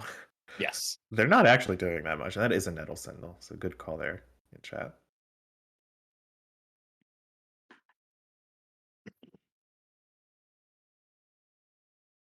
So Nam fetches, possibly trying to bolt instep to surveil. Very likely to be an end step bolt to try to set up a flip on this Delver, and ideally a delirium for this Dragon's Rage Ideally, it's Channeler. just Express Federation on top. Yeah. Well, that's a tough one to not keep, to be honest, but you can keep it and then reveal it to Delver and then cast it. yeah. Oh yeah, you get to do everything. That's true.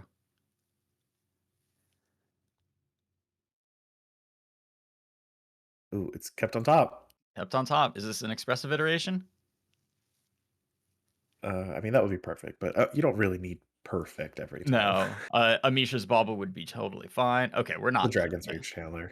And it was Bend. And flip with the Brainstorm. That's a good That's one. a pretty good second place.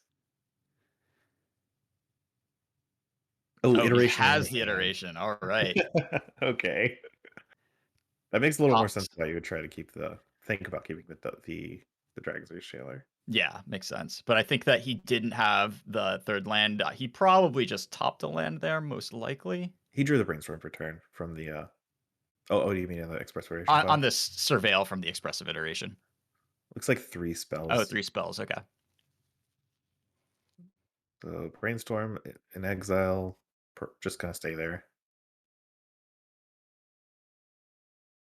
Yeah. All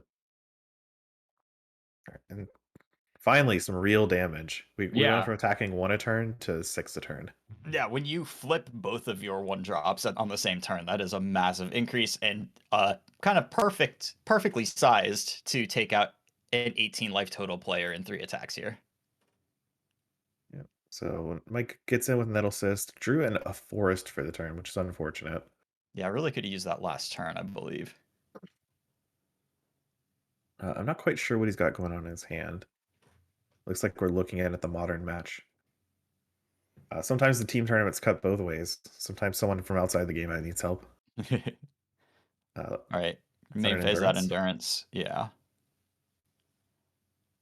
And target Nam, of course. The player with Murktide Regent in their deck.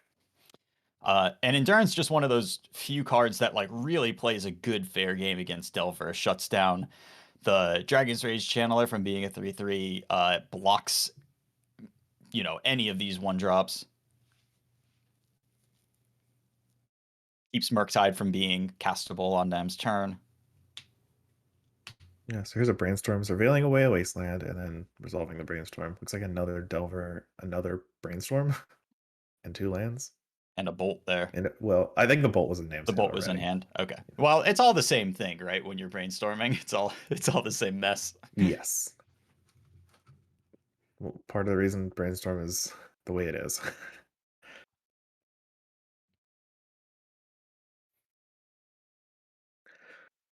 So I think we may be trying to Brainstorm again, or at least surveil away the wasteland. Oh, nope, just Delver. Okay. Yeah, and Okay, you he do must want have to put be it back in the other way. a little bit careful here too. You don't want to accidentally give yourself delirium in your pre-combat main phase. That would be potentially disastrous running into this. We've seen Nam navigate that masterfully Yeah, thus far. yeah, So he's very aware of this Dragon's Rage Channeler requirement.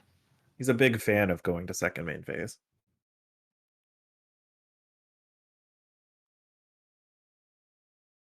There's a judge call going on right now. I thought I caught that from the physical movements. Mike is getting up from the table. Maybe asking for the text of a card. I mean, it's a team tournament. Things are wild in team tournaments. I have been involved in other people's judge calls, just asking about behavior and stuff like that. Sure. I can't even. It's probably just a simple rules question, but sometimes these things get wild.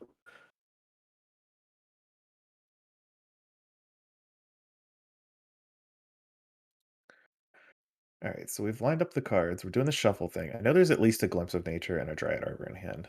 Is that a Heritage Druid in the other card? It looks like it to me. Looks Heritage Druidish. It does. So this bolt up from Nam is going to be critical here. Yeah, I mean, even the turn as presented, if we get all 3 of those cards identified correctly, isn't fantastic because you're just getting the 1 card off Glimpse and then seeing what you can do. Remember that Endurance is a good card, but it's not an elf. That's true. That's a very good point. I'm used to just assuming that the creatures in play that are not Wirewood Symbiotes are elves. And here's another creature. This one is an elf, so likely if Nam has access to Bolt, I think he put it on top. It's actually a perfect card because it means that bolting the Heritage Druid in response really wouldn't do anything because Birchlow Ranger kind of does a very similar thing. Yes. And we've run out of elves, but not creatures. Well, and Wirewood Symbiote is not really running out of elves, right? Because it lets you cast an elf from your battlefield.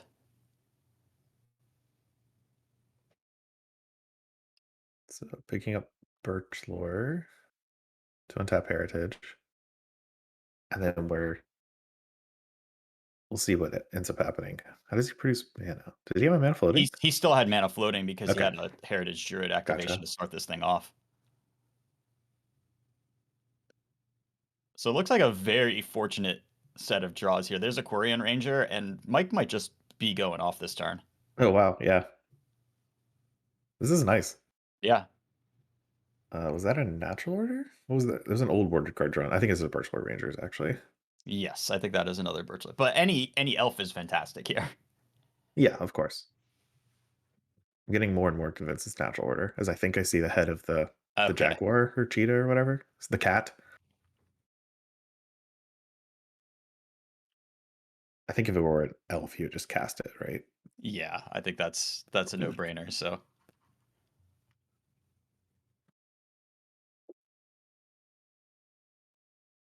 So Mike has not played a land yet this turn. Just as a something to keep in mind during this. yeah, and he's sequence. really trying to not spend the land drop on anything but a Gaia's Cradle, hopefully. But depending on where the mana constraints end up in the turn, might be forced into playing something. Probably not this Dryad Arbor, though. Yeah, the one that makes 1,000,000 mana is usually the better time to the better land to draw into.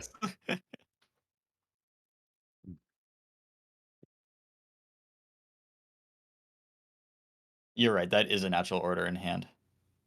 It makes sense that you don't really pause to think this long if you just draw 1 mana elf. You just Yeah, you just play keep it, going. untap your thing. Yeah, I think the math is the hard part. Like, what do you get here? Because is Craterhoof lethal if I have this many creatures untapped, and so on.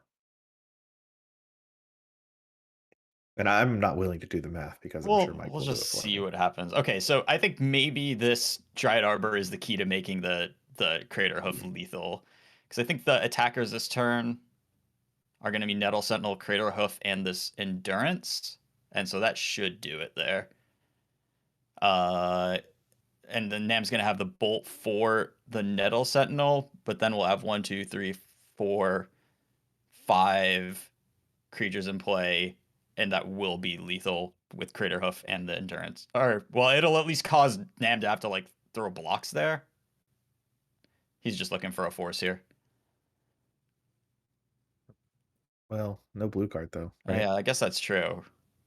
Well, but Brainstorm could, if it was a perfect Brainstorm, you could end up with a force, right? Days? Is there any mana floating? There's a I- Birchwood Ranger in play, so. But only one untapped elf, right?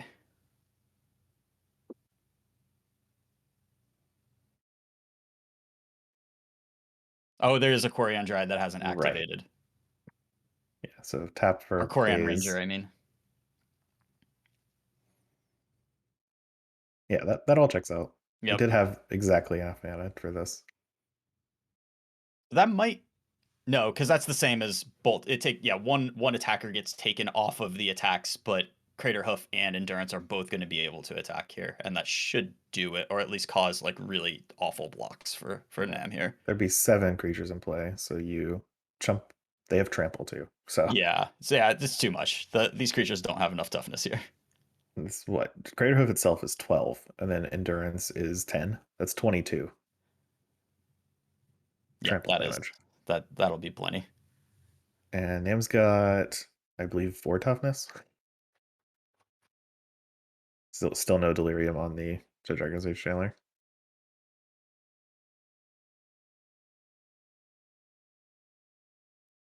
So if my math is correct here, I think this is an attack for 22. Yeah, I think this ought to do it. Yeah. I think so. That Nettle Sentinel trigger resolving gave the ability to pay for that mana. So I think maybe if Nam had done his brainstorming before for the natural order trigger, I see. Right. Like cast natural order, untap Nettle Sentinel, but if Nam had responded by dazing in response to the Nettle Sentinel trigger, he doesn't have quite enough mana to get there. Yeah. So not sure exactly what happened there. If that's just kind of, you kind of just let those triggers happen. I mean, Nettle Sentinel had untapped like 6 times prior in the turn. What was one more time? Yeah, exactly. But when you're and maybe he was mostly looking for force of will, but then hit the daze, and yeah, a little tough. Looks like Is It Phoenix versus Is It Phoenix? Likely, yeah. Usually when you see Spirebluff Canals across the tables, it's that's what you're gonna find in Pioneer. It's pretty neat to go from the, we've had a Delver Mirror today, and then we go to the Phoenix Mirror. It's a real shame Will isn't playing a blue-red deck in Modern, like Murktide. Could have just had Team Blue-Red. Is that allowed under the unified triple format rules? Yeah, I don't know. You can't have your one of Steam Vents in your Is It Delver deck. The middle match that we don't have access to because of camera setups is Modern. It's Will Kruger on Hammer, Blue Eye Hammer. Yes. Mox champion Will Kruger. Mox champion X Whale. All right, so both players doing a little bit of developing. Kane has cast a Consider and an Opt to do some scrying, whereas Pat has just cast an Opt. So a couple of keys in this matchup. The 2-drops are gigantic for both players. Either Ledger Shredder or Thing in the Ice are very powerful. Ledger Shredder is great because it lets you fix your hand really easily and generally becomes too big to kill. Thing in the Ice just can help you if you're getting tempoed a little hard. If your opponent isn't able to kill it, you can clear the board and come back and start dealing damage really quickly. But the fact of Phoenix is returning and really no answer to Phoenix as a concept in the main deck here, the games often get very, very grindy, just like removal spells getting pointed at the actual creatures, and Phoenix is coming back several times. Yeah, so if you'll notice there, Kane did played a Riverglide pathway to leave open a Spell Pierce, and Pat went to his turn on a turn with many pieces of the puzzle in his hand from my view, and just didn't cast one. Yeah. So we're starting to put it together. Consider and Galvanic Iteration in hand, a lot of lands in the graveyard, or a lot of cards in the graveyard. Getting pretty close to the time stretch combo. You do want to have something going on. You want to either have a creature in play or Phoenix is coming back the turn you do that. But setting it up, one Phoenix coming back. You do need to cast the 3rd spell on your Trespass Iteration turn, and so that makes it cost at least 6 mana total. I think the Phoenix will likely come back before. See, there's now we're casting it, and we're not playing around Spell Pierce. So is there like a follow-up play?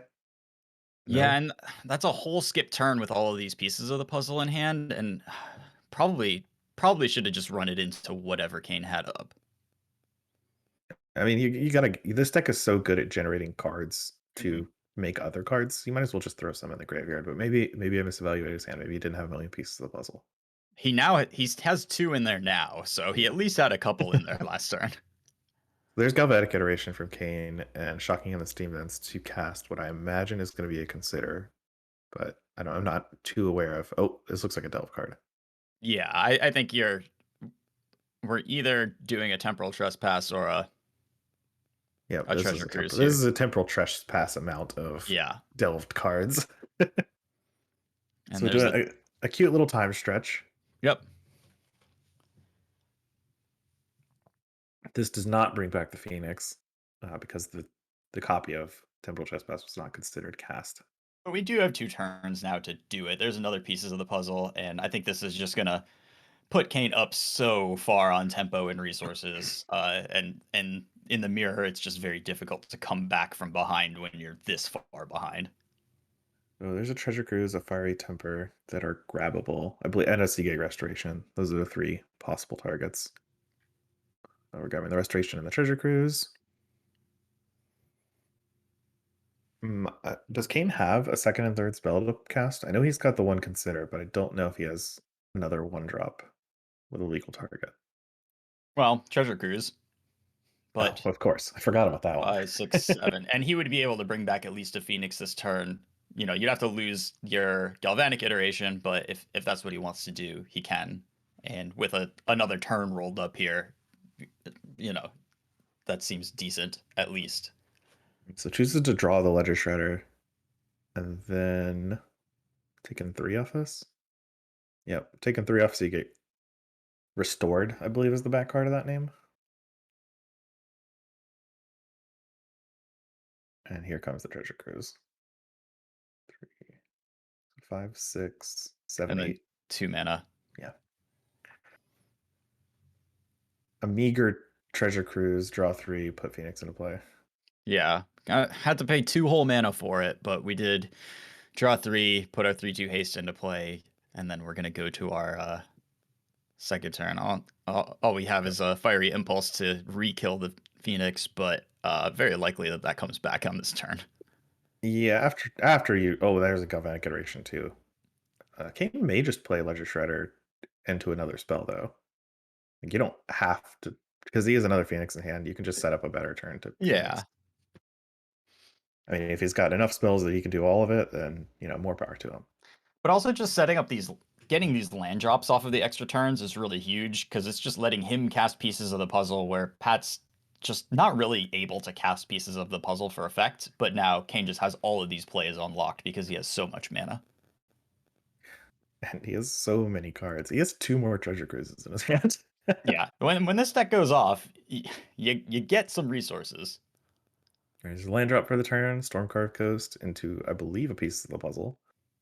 This is instant or sorcery number 2 for the Phoenixes. Yeah, this is going to set up the And there's an ability to opt. cast that treasure cruise in hand as instant or sorcery number 3. Oh, and it revealed another Phoenix, so Yeah, that's a lot. I think opt is the one here because you don't want to discard to hand size. Sure. I believe treasure cruise would force that. Oh, maybe we're just treasure cruising anyway. We don't care. We're just gonna like loot a bunch. Nope, we're Nah, opting. it's the opt.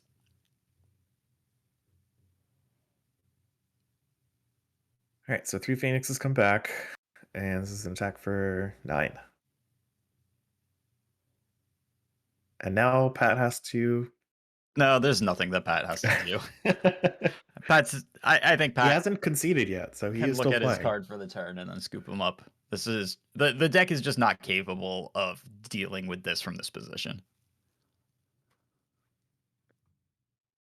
Especially with only blue cards in hand. Yeah. Blue cards famously not very good for reclaiming board control. Really good at keeping board control. Oh, for sure. Or yeah, pressing an advantage, getting your double time walk. Not bad. But if you need to come back from behind, blue cards typically don't get you there. All right, so what is the mirror sideboarding like? Unlicensed hearses. I am not sure exactly what everybody's sideboard is. Unlicensed Hearse is kind of the big one.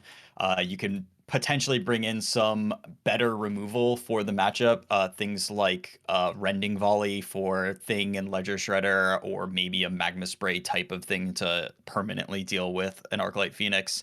But a lot of the things that you're doing are fundamentally the same. So looks like we've through got the power of time, we have skipped ahead to when the players are finishing their mulligans.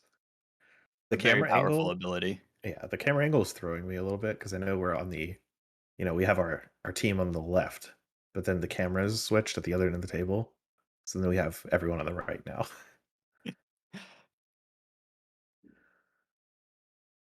So it looks like Kane has brought in some number of young pyromancers, which can generate value without relying on the graveyard. And was that a bottom 2 cards or just bottom 1?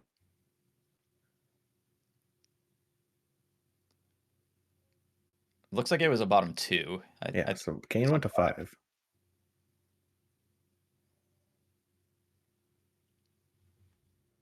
So both players developing mana at this point. Kane's shocked, so he will cast a Consider.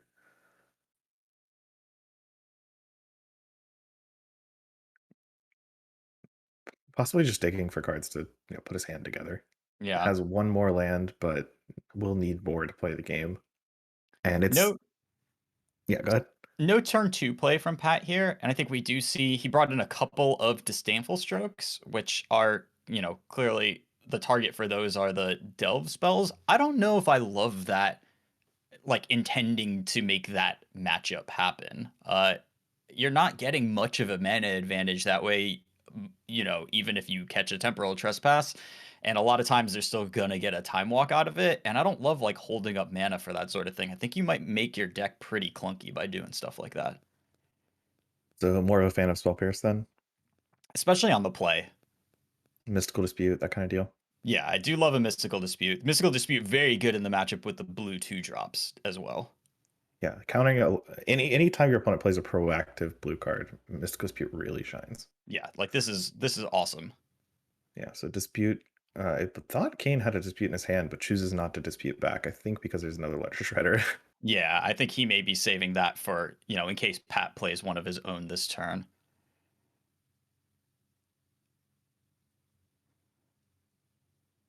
Alright, so now Kane has to decide between the Young Pyromancer he drew or the Ledger Shredder, and chooses to go with the Ledger Shredder, it looks like. Yep. Still has Yeah. Mystical Dispute backup, but Pat has no answer. Just looking at Spell Pierce and Disdainful Stroke. Ledger Shredder definitely slipped in between all that. Yeah, and when your hand is this threat dense, then blocking for the Ledger Shredder with the Mystical Dispute last turn really wouldn't have made a ton of sense. The Ledger Shredder is only like okay right now anyways, and Mystical Dispute in hand is going to be better. So Kane shocks into Steam Vents and says go. I'm not sure what his hand has that would make him want to do that. But Pat, on the other hand, doesn't look like he has really any proactive cards he can play. So I mean, he goes may be for presenting a Disdainful Stroke to try to discourage a Treasure Cruise turn, but if this is a Galvanic Iteration plus Spell turn, then even assuming there's a Disdainful Stroke, you just go for it. he can't even delve anything. There's only one card in the graveyard. I guess you're right. I don't really know what. I think this is a Chart-A-Course turn. Yeah, I think you're right. Yeah, this is straight up double Chart-A-Course, and Kane gets a Connive Trigger. Kane gets a loot out of it, yeah. 2 Young Pyromancers and a Mystical Dispute? Or is that Young Pyromancer Rending Volley Dispute? Yeah, That's a what it Rending is. Volley, yeah.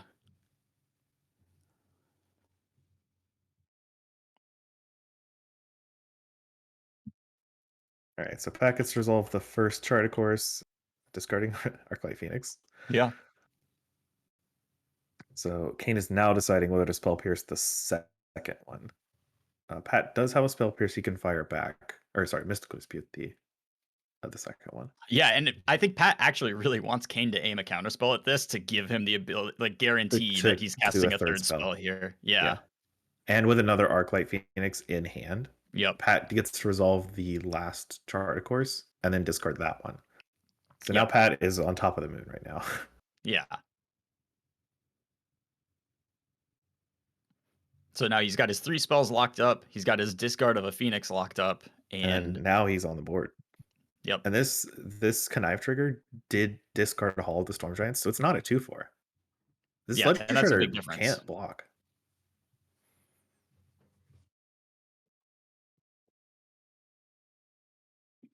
And granted, all the cards in Kane's hand were very good, so it's hard to not discard the land there. Yeah, for sure. But especially when you see no Phoenixes yet. Yeah, when you saw no Phoenixes yet. I mean, he saw the 1 Phoenix, right? No, this was the Connive Trigger was before the Chart-A-Course. Oh yeah, the Connive Trigger was first. You're right. But his hand lines up really, really badly against Phoenixes. It was fine if Pat was going to cast any of the blue creatures, but Rending Volley Young Pyromancer is just, he can't even get a Ledger Shredder trigger this turn with those. Yeah, now Pat's like firmly in control. This Ledger Shredder does nothing. Kane's at 10 with very few cards he has access to. Yeah. I think Pat's ready to roll up a piece of the puzzle. Yeah, just gonna press the advantage here. Nope, just pass and turn. Not even worried about it. Just gonna counter whatever Kane tries to play. Yeah, he's got a stroke, maybe 2. He's got a stroke and something in hand.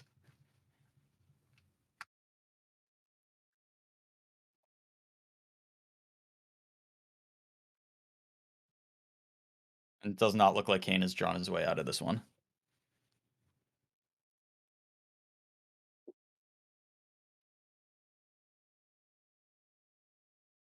Odawara to lock up lethal.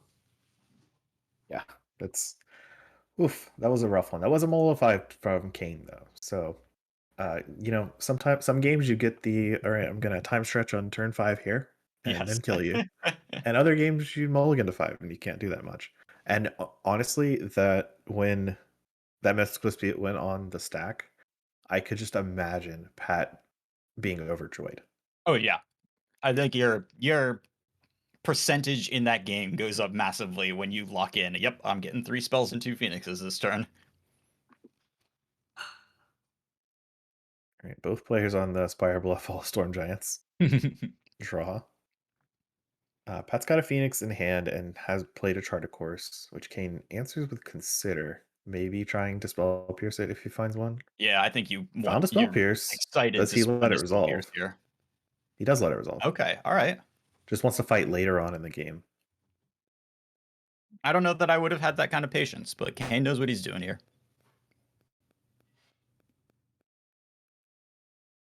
I believe Kane just drew or has a Temporal Trespass in hand. So maybe he wants does. to look towards that as more of his, or protect this young Pyromancer and just play towards Temporal Trespass as his end game. Yeah, that makes sense. Having the Spell Pierce up with the Pyromancer in play means you can at least get. I mean, you do set yourself up for this spot where it is tough to justify Spell Piercing. So, I don't know exactly what the plan for that Spell Pierce is. Luckily, there's an opt, putting a Yes. slow poke into play. Nice little token there from Kane. Noted slow poke fan. So at least get a little elemental out of the deal. And then Pat uses Consider. So Pat doesn't look like he's establishing a threat this turn. No, there's no faithless looting in this deck that would allow a Phoenix to come into play at this point. Well, maybe he has the third spell. Yeah, Oh, does have the there third is a Consider. Phoenix in the graveyard, so he is going to get one, yeah. Pretty impressive turn. Cleared a potentially very dangerous threat in that Pyromancer, put his Phoenix into play, and now it's up to Kane to figure out how he's going to respond to this. How is he going to take back the initiative here? He does have the combo in hand, so I think he's on spells. all reactive cards right now until he can set up a good turn, because his hand is literally Temporal Trespass copy card, Galvanic Iteration, and then 2 interactive cards. So Yep. you're not doing much else if you don't want to fire off the combo. And exactly when you hit turn 5 or 5 lands. So I think he's just going to play this more permissive game and swing in with a Slowpoke as he comes in. And as long as Pat is just like holding up all of this mana, it doesn't make a lot of sense to, even if he had the cards in graveyard to go for it. So. Yep. And this Slowpoke, for anyone tuning in, is an elemental token created by the young Pyromancer. It is a slow poke because it's a slow clock. One elemental, not gonna end the game in any sort of reasonable fashion. That Slowpoke is trying his best, okay? Slowpoke is always trying its best. That's like the main thing about Slowpoke. 2 Spell Pierces in Matt's hand. So he's ready to fight over spells. I mean, it's gonna be really tough for the Temporal Trespass combo to happen through those Spell Pierces. Is this a hard cast Phoenix turn from Pat? Kane has all his mana open, so yeah, he just looks like he's playing a Stevenson passing. Mm-hmm.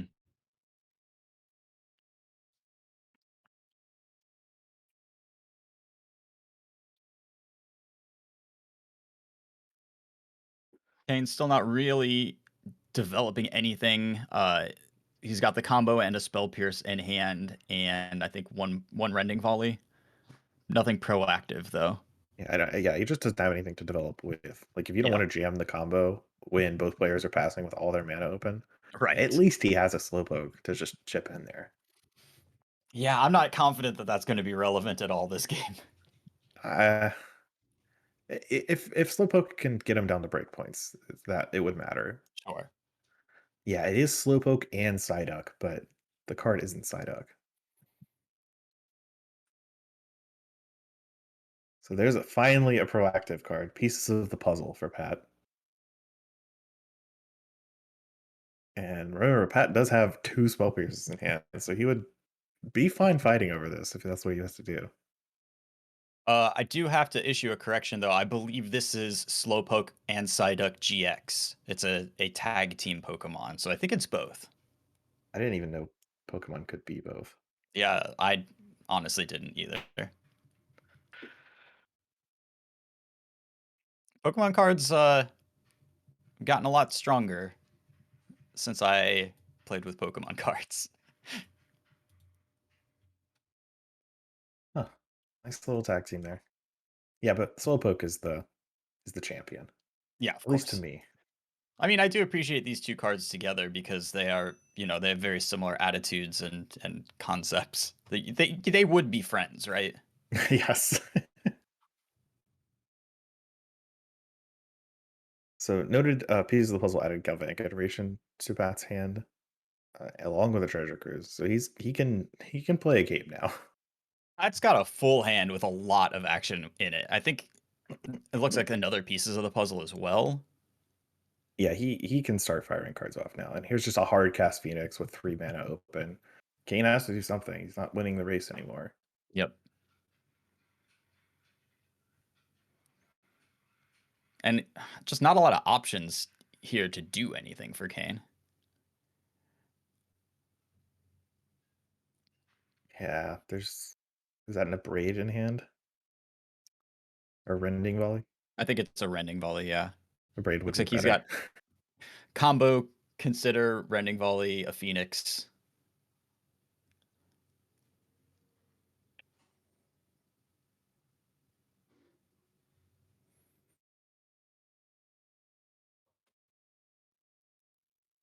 Right. So Kane fires off the consider. It's just hard to go for everything that Kane needs to go for. Though this might be his best turn. He knows Pat has infinite cards in hand. Ooh, but drew a Pyromancer off the consider. That's actually maybe a good enough bridge to just develop that. Yeah, I mean, we saw him think about it for a long time, and it's a little tough to say like, oh yes, this is going to be good enough. But at least it's a proactive play, which he desperately needs here. Yeah, so I think the Pyromancer's coming out now. Yeah.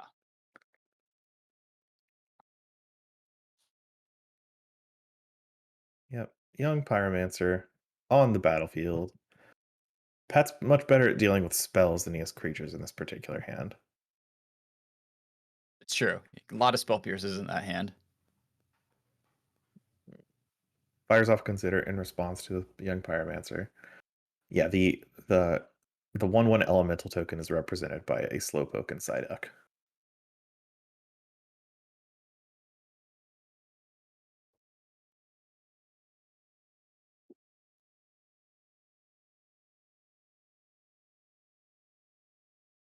Ooh, Pat is thinking a good while about this consider.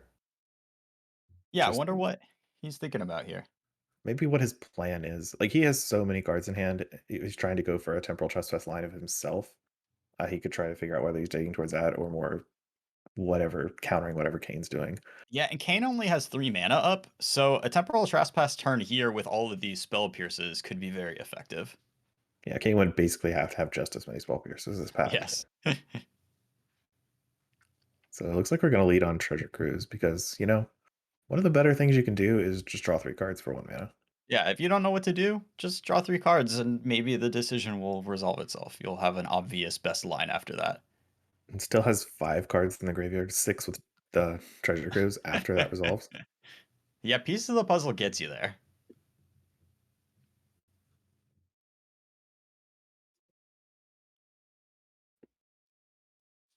All right, like a draws chart of course. Chart of course. A stunning lack of red cards in Pat's hand. Yes, tough. Not really answering this young Pyromancer, it looks like. Maybe he doesn't need to. He's just going to try to outpower it. There's a Ledger Shredder. Yeah, and he can potentially just continue adding to the board here while keeping up a couple of spell pierces to hopefully negate the possibility of Temporal Trespass combo. So 4 mana, teammates are jumping in with opinions. There's a lot of potential lines here. I mean, when you have 10 cards in hand, there are generally a lot of lines you can take. Honestly, the game's much easier when you mulligan to 5. Well, harder to win, but easier to navigate often. Yeah.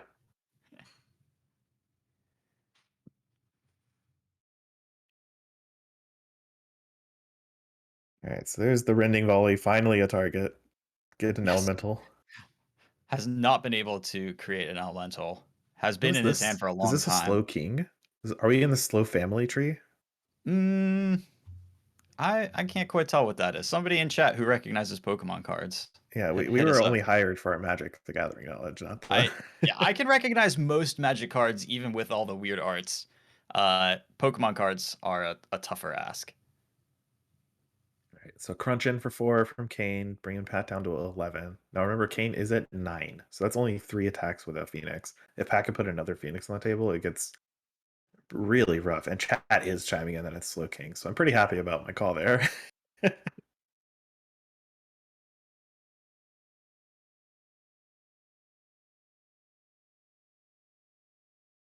Does Kane have a Ledger Shredder? Is that what? Or is this a finally going for the turn? Yeah, I think it makes sense to go for it now that, Man, you know, Kane you're has far behind and you have Pyromancer in play, so you'll at least get something out of it, even if it doesn't work out at all. Kane has so many Pokemon cards. I don't recognize that one. Is that a Suicune? A Suicune? Suicune? No, I don't think so. It's got to be something cute. That's like I know, brand. it's kind of his thing. Oh, it is Suicune. Nice call. Yeah, And then except and did then I pronounce it wrong? I have no idea how you pronounce that word. I don't know. Yeah. That looks like, man, we're just playing Who's That Pokemon now. All right, so Looks like one of the Spellpierce for temple one. trespasses was spell pierced, and then the second one also spell pierced. I know, yeah, that's a Dragonite. Sorry, I didn't call that one out yet, chat. I'm sorry. I knew that. And That's then another water Pokemon. a Kingdra, I believe. All right, so one of the extra turn cards did resolve because Kane did answer back with a spell pierce between us naming Pokemon cards. And that might be the difference because looks we've got 7 power. So if Kane and now Kane has a window with no mana up on the other side. He's got a Phoenix is okay, yeah, and a land is There we yeah, go. that'll do it. He All needed to right. draw the land in order to activate the Storm Giant, and just drew the Storm Coast to do it. So that was nice. That was good.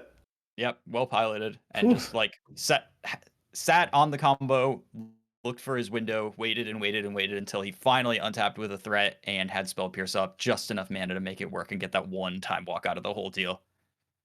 Yeah, that is really well navigated by Kane because he was not in the driver's seat for a lot of that. You know, his cards didn't really line up well, and Pat had so many cards to deal with, but Pat wasn't really doing anything.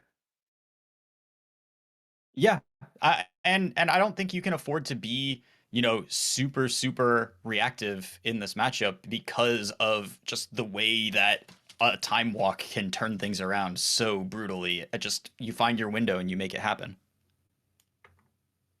Tannon complimenting my Pokemon skills, but really, Chris also did his damnedest there. So We were all it's real. 10-year-olds once. You know, Yeah, we got it's claps all around for us. I don't know if we're planning on heading to a break, but I'm happy to talk about, you know, Phoenix until we're ready to go.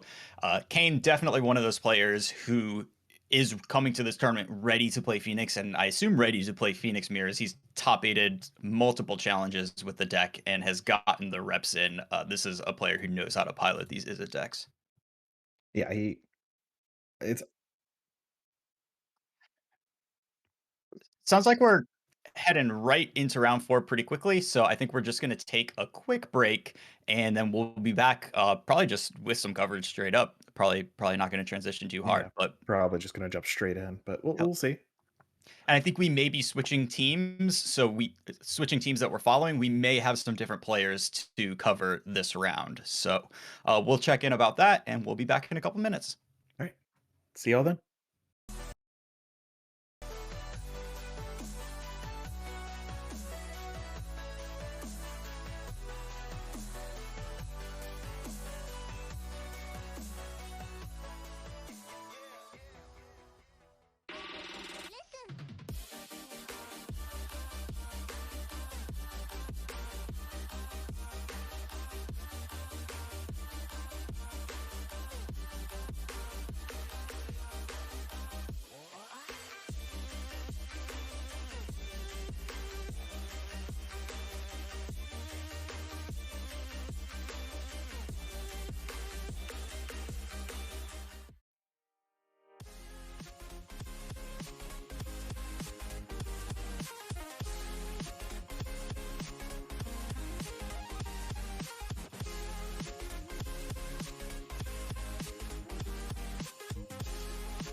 Hello, and we are back. We are jumping right into the match of the Jarvis U, Dom Harvey, Andrew Nagy team. Steve Nagy. Steve Nagy. We are watching Jarvis playing Naya Depths against Izzet Delver in Legacy. Yeah, and now we have asterisks on both players. That doesn't mean anything. Just don't worry about it. Yeah, just gonna make it extra confusing here. So we heard the people were, not cheering for our Delver hero. So we have Jarvis now on not a Delver deck, but this is still Legacy. So we've got Roland here on Delver on the other side. You can't get away from it. It's gonna be around. Yeah, so Roland goes ahead and plays a Dragon's Rage Chandler into a Mishra's Bubble, stops Jarvis from trying to take his turn because he needs to Mishra's Bubble. Looks like we got a pretty nice opening hand for Jarvis. Gonna start with a Green Sun Zenith for a Dryad Arbor. He's also got a Reclaimer and a Depths in his hand, so just a lot of roots to the combo here and try to go up on mana. Roland deciding whether or not to force this effectively Llanowar Elves. Yeah, and I'm getting word that Roland is part of a team that is Brian Koval's team. I don't know who else is on that team, but we have slides that will be, featured along the tournament. So, Team Jarvis Utes versus Team 12 Eyes.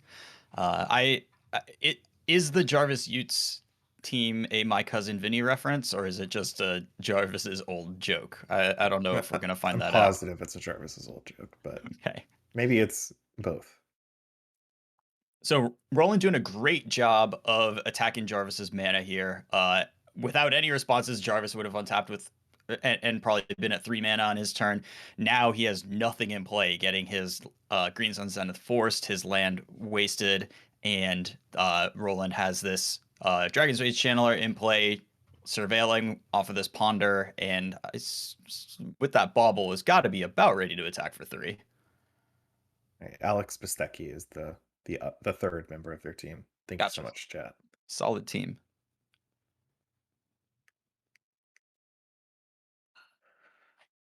A nice little plateau from Jarvis there. Unfortunately, does not produce green mana.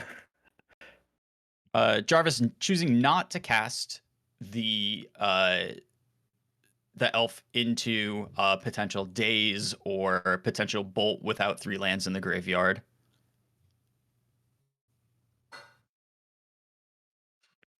All right, and Roland's just playing at a clip that is unmeasurable. Yeah, cards just like flying back and forth, surveils happening. Yeah, just throwing all these beta lands into play. Yeah, the camera's not great, so it's hard for us to tell if they're forward black bordered or not. But all right, so Reclaimer comes down, protected from Daze, not quite. Well, actually, now protected from Bolt because Jarvis has a crop rotation in hand. So the Yavimaya allows the plateau to tap for green mana, so you can get rid of that. That is a plateau. It could not have cast the Reclaimer last turn, anyways. Yeah, right.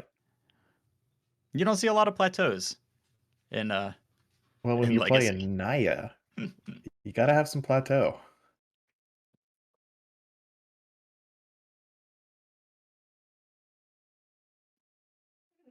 So here's a Bolt to try and take down the Elvish Reclaimer, maybe a Ponder. We'll see.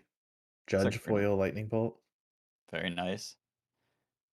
So resolve the Surveil. I wonder if Jarvis is planning on crop rotating and just stopped himself. It's like tried to pretend he was putting it in the graveyard. He may probably be. He has a Dark Depths in hand, so he's probably. Yes, I think we want a stage here because we can just combo. It doesn't matter. Like we've got the Dark Depths rolled up. Yeah. So here's crop rotation, floating an extra green. Floating a white or a red, or probably floating a green, but because that Yavimaya does let it tap for whatever. Floating mana, it doesn't really matter. It's all getting funneled into. Yeah, we're just doing this. There's no wasteland in play. We're doing this. And make a Merit Lage token. We'll see what Jarvis uses for his Merit Lage token. There's several options. Hopefully it's not a Pokemon. I don't know if I'll be able to win the game again. It looks like a hand-drawn Merit Lage token. Kill you, it says kill you on it. Lee, I feel like you have to appreciate this type of token. Oh no, I do. Yeah, absolutely. Anything drawn is nice. So if Roland has 2 bolts, he wins here. Other than that, I think things are pretty bad for him. Unfortunately, he used one of his 2 bolts on the Elvish Reclaimer. Yeah, which would not have been relevant this game. Hard to predict exactly how things are going to play out, but if he hadn't killed that Elvish Reclaimer, he might be winning the game this turn. So looking at top 3 cards, I can't quite make out except for Polluted Delta, but I know Polluted Delta didn't do very much. No, that's not quite it. This might be a shuffle. I No, think he wants the top card, which was a Dragon's Rage Channeler. So this can okay, be played after combat to block. or before combat because it has Summoning Sickness. But Yeah, true. I don't know why I think every red card has haste. well, you know, a lot of them have had haste recently. All right, so Delver hits, or Dragon's Rage Channeler hits the ban after being blocked by a 2020 Indestructible Merit Lage. Another one comes in to take its place, and then Jarvis crop rotates, probably for Sajiri. I believe that that is what's happening. Give Merit Lage protection from red and come in for the full 20. This is the quickest crop rotation ever cast, so like, yeah. So a clean swing for 20.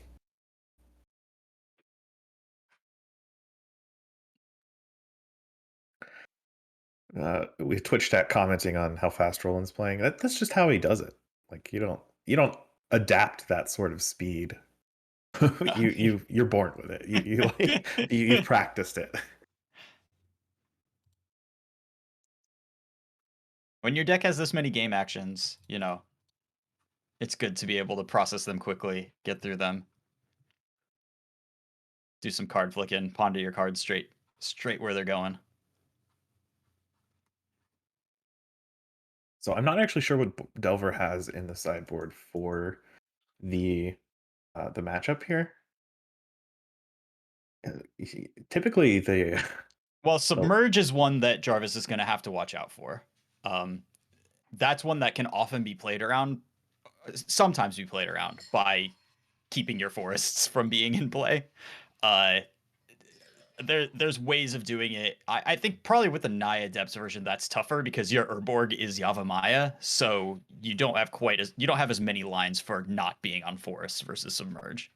You also have Brazen Borrower to petty theft the Merit Lage token. That's a good one. Yep. We've seen several copies of those today. Quite a versatile card. Fixes every matchup, as it were. I love bringing in a Brazen Borrower in weird matchups. There are a lot of spots where that card is better than you'd ever imagine. Mostly because everyone just continually underestimates the value of a 3/1 after both players are running out of stuff to do. Yes.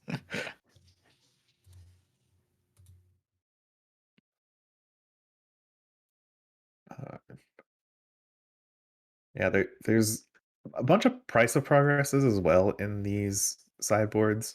And maybe, I don't know if that's what it is for this matchup specifically, but we did have a point there where Roland just needed to push damage.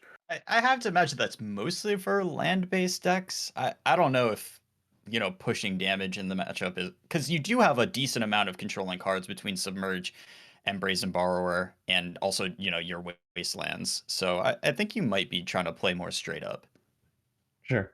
And you can always try to control the crop rotation itself. Yeah, of course. Yeah, you are playing Force of Will. Can't necessarily control them, playing lands. Like, that's a little harder. Of course. I imagine that Jarvis has some number of Veil of Summer as well. Or, at least Pyroblasts, right? So, can fight on the stack.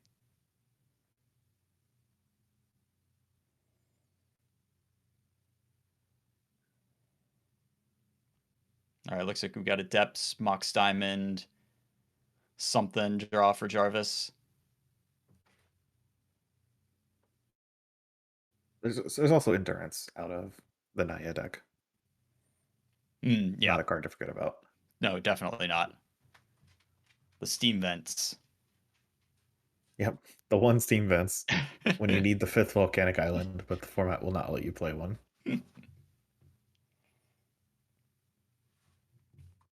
So quick little ponder here for Roland.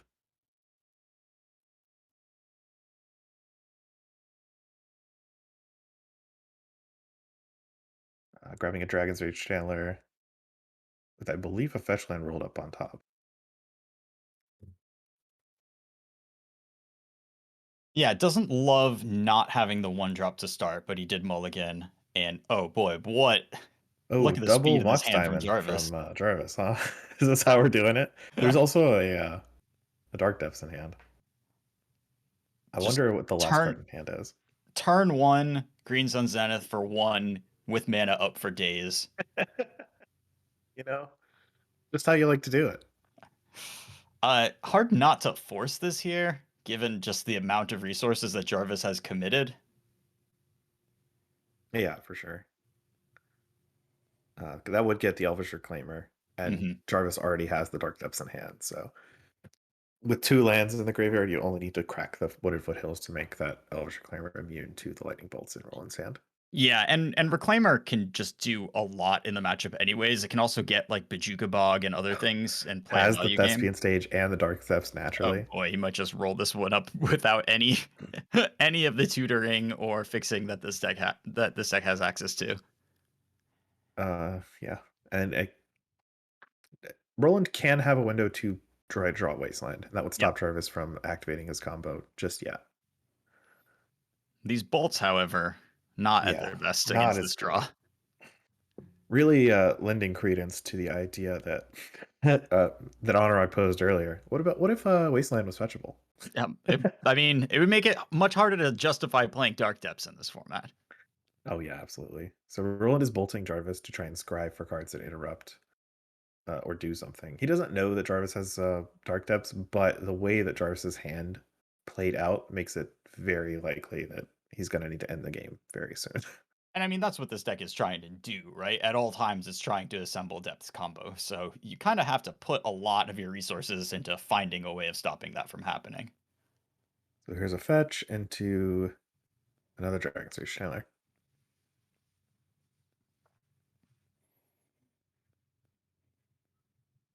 So Roland has 1 card in hand, so Jarvis doesn't have to deal with Force of Will, has a Dark Depths, copies the Dark Depths, and then makes Merit Lage again. Yep. So now we're on. Got to draw a Submerge or a Petty Theft. Yeah, and we don't know Jarvis's card because he hides Actually, it from the camera. Submerge doesn't work because Jarvis was on double Mox Diamond and he never had to fetch. Yeah. So Petty Theft or something. I don't know that there's anything else.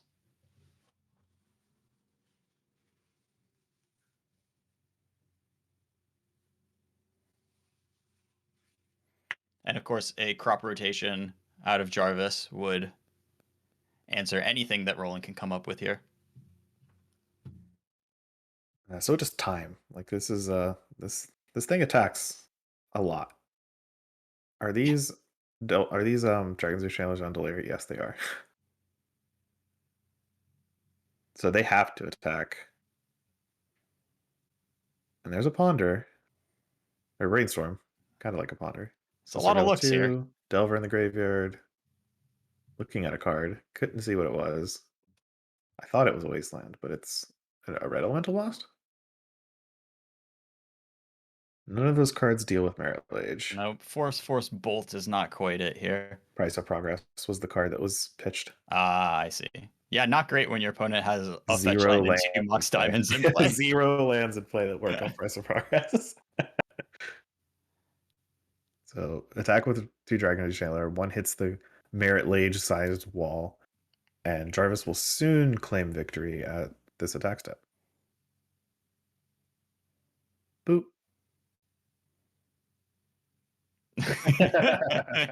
No joke that we didn't quite hear, but you know, I like the energy. And Jarvis just kind of showing why he picked this deck today. The good draws out of this deck. Your cards match up very well against Izzet Delver, the consensus best deck in the format. There's definitely ways that Delver has to fight back against this deck, but when you don't draw them, a lot of your cards just aren't that great. Roland wasn't able to put on a clock quite quickly enough. We saw his turn 1 was Ponder and not a 1-mana threat, and that may have been the key to the whole thing. There just wasn't any way to leverage like the bolts that showed up at the top of his deck to deal lethal. Yeah, I was going to talk a little bit more about Jarvis's deck choice, but we're already in the throes of the Pioneer round. So we're looking at Dom Harvey here on Boros Heroic. He's on Jarvis's team. And then Alice Bistecki on Mono Green Devotion. And your wish came true. We do get to watch some Boros Historic today, or Boros Heroic today. Yeah, nice. Love me some Boros Heroic. This There's is even a Jagantha that have been revealed on Dom's side. I hate it. I'm not a fan.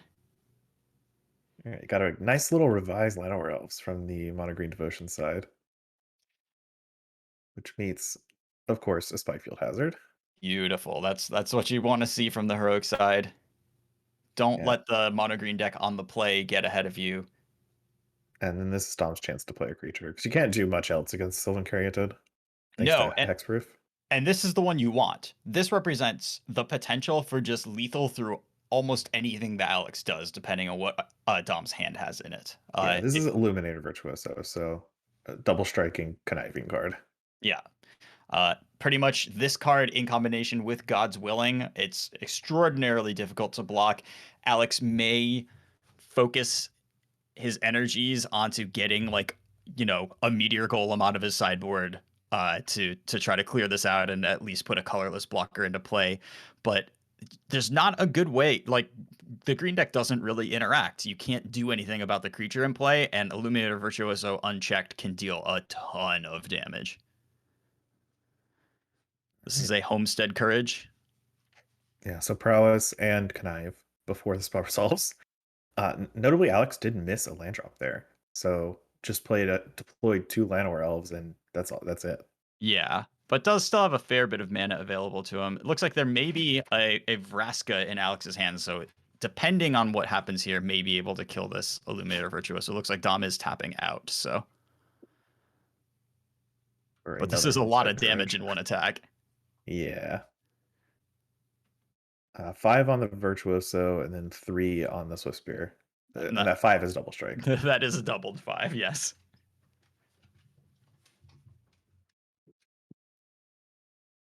On Alex's hand is just 2 Planeswalkers. It looks like Karn and believe Vraska? Yeah, and Vraska is going to be very necessary here. Yeah, it takes out the Virtuoso, which is loaded up on counter at this point. Yeah, I don't think you can afford to take 10.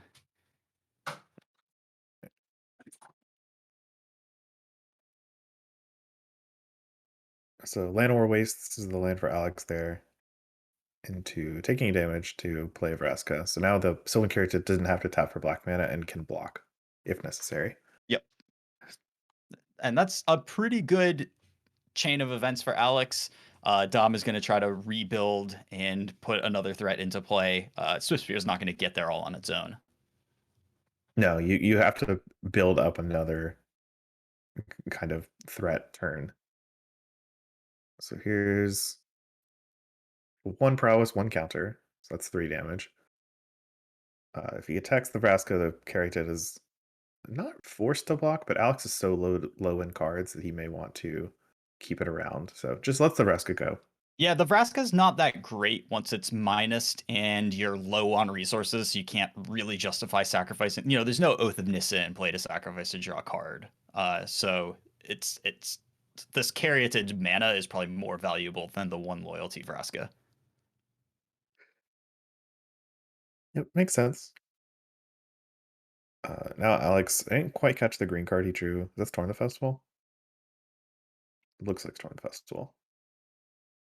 Yeah, and we don't quite have the mana for that. Karn's going to come down. What's it going to get? An artifact. An artifact. That's likely. We're not quite at the mana where like Meteor Golem makes sense. Sky Sovereign could be a thing. Looks like we're getting a land. Yeah. A fancy Darksteel Citadel.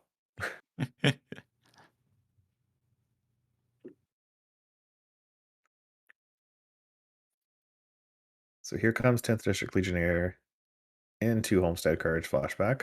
Boy, Homestead Courage, extremely powerful in this deck. Yes, it's really, you would love for all your mediocre pump spells to have flashback. Yes. It's just like kind of the best thing that they could have.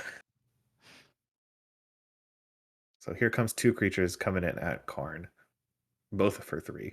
Or actually, Sensor is for 4, but both lethal to the Karn. Right, enough that the Caryatid cannot save it. So we're just gonna keep playing this, keep Alex off balance game, not let him accumulate resources. So this is the Storm the Festival turn. There are 6 mana, so that's what Storm the Festival costs. Taking a ride to the top of the deck. And honestly, There's a even just Cavalier. those first 2 cards are quite good. Kiora, Old Growth Troll, but we did even better. We got a Cavalier of Thorns. Yeah, and an Old Growth Troll. So, boop. That's the game for Alex. Dom couldn't quite catch it. Just that the Vraska actually did a lot of work there. It did. I mean, just having a removal spell for the Illuminator Virtuoso just changed the dynamic of the matchup entirely. Without that, the card is basically unanswerable, and then either abysses you every turn, or they draw some way to get through, and it just kills you. Yeah, you're always threading this line when you're playing the heroic deck, where you really need to kill your opponent before they can do their over the top thing against you. Mm-hmm. And mono green gets that. The Caryatid being an unanswerable creature, like we saw Spikefield Hazard took out the Llanowar Elves. If Reckless Rage was even in Dom's hand, we would never know because Caryatid was never a real target. Yeah. Looks like we switched over to Modern. We've got a 4-color Yorion deck versus the Glimpse Elementals deck. Yeah, so 4-color Yorion, I'm assuming, is just the classic Omnath deck. Yep, it looks like it. With Supreme Verdict, I see Steve as he thumbs through his deck there. Glimpse Elemental is a bit more of a wild one. This is a 4-color mirror at its heart, but the Glimpse deck is trying to supplement its mid-range card with a over-the-top Cascade combo with Glimpse of Tomorrow. Yeah, and I think the fundamental difference between the mid-range plans of both of these decks is that the Glimpse deck isn't able to put a Wrenn and 6 into play on turn 2. So or any turn. Or any turn. But in particular, you can't just start that infinite fetch land chain of events going. So at playing the mid-range game, I think that's kind of the biggest fundamental, like, wow, I don't have access to this. But if you do get the opening, then you can just kill your opponent, or you can accumulate a large number of resources that, you know, the 4-color deck isn't going to be able to just, like, solitude their way out of multiple glimpses.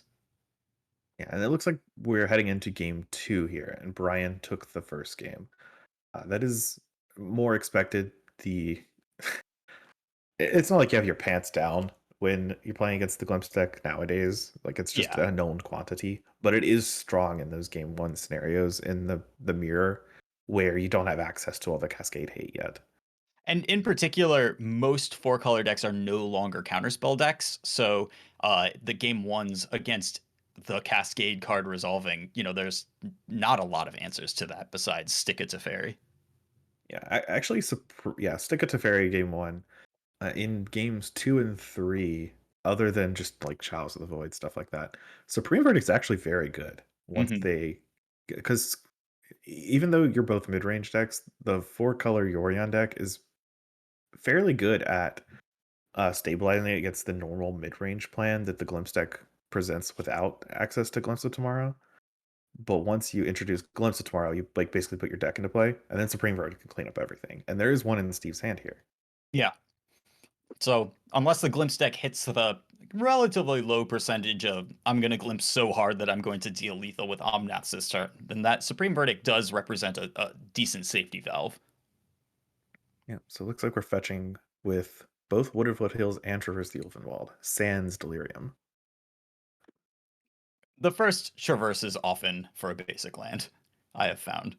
Yeah, it depends on when you draw it. Yorion decks are odd. Yes.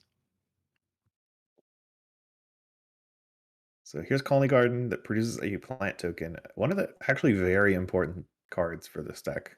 Yeah, off being to the able races. to inflate your permanent count is huge.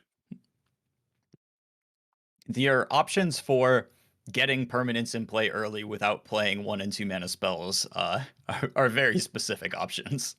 Yeah, it's pretty much just Wave Sifter and Colony Garden. Sometimes people will play Chancellor of the Forge, which is a wild one. Most people are not playing that anymore.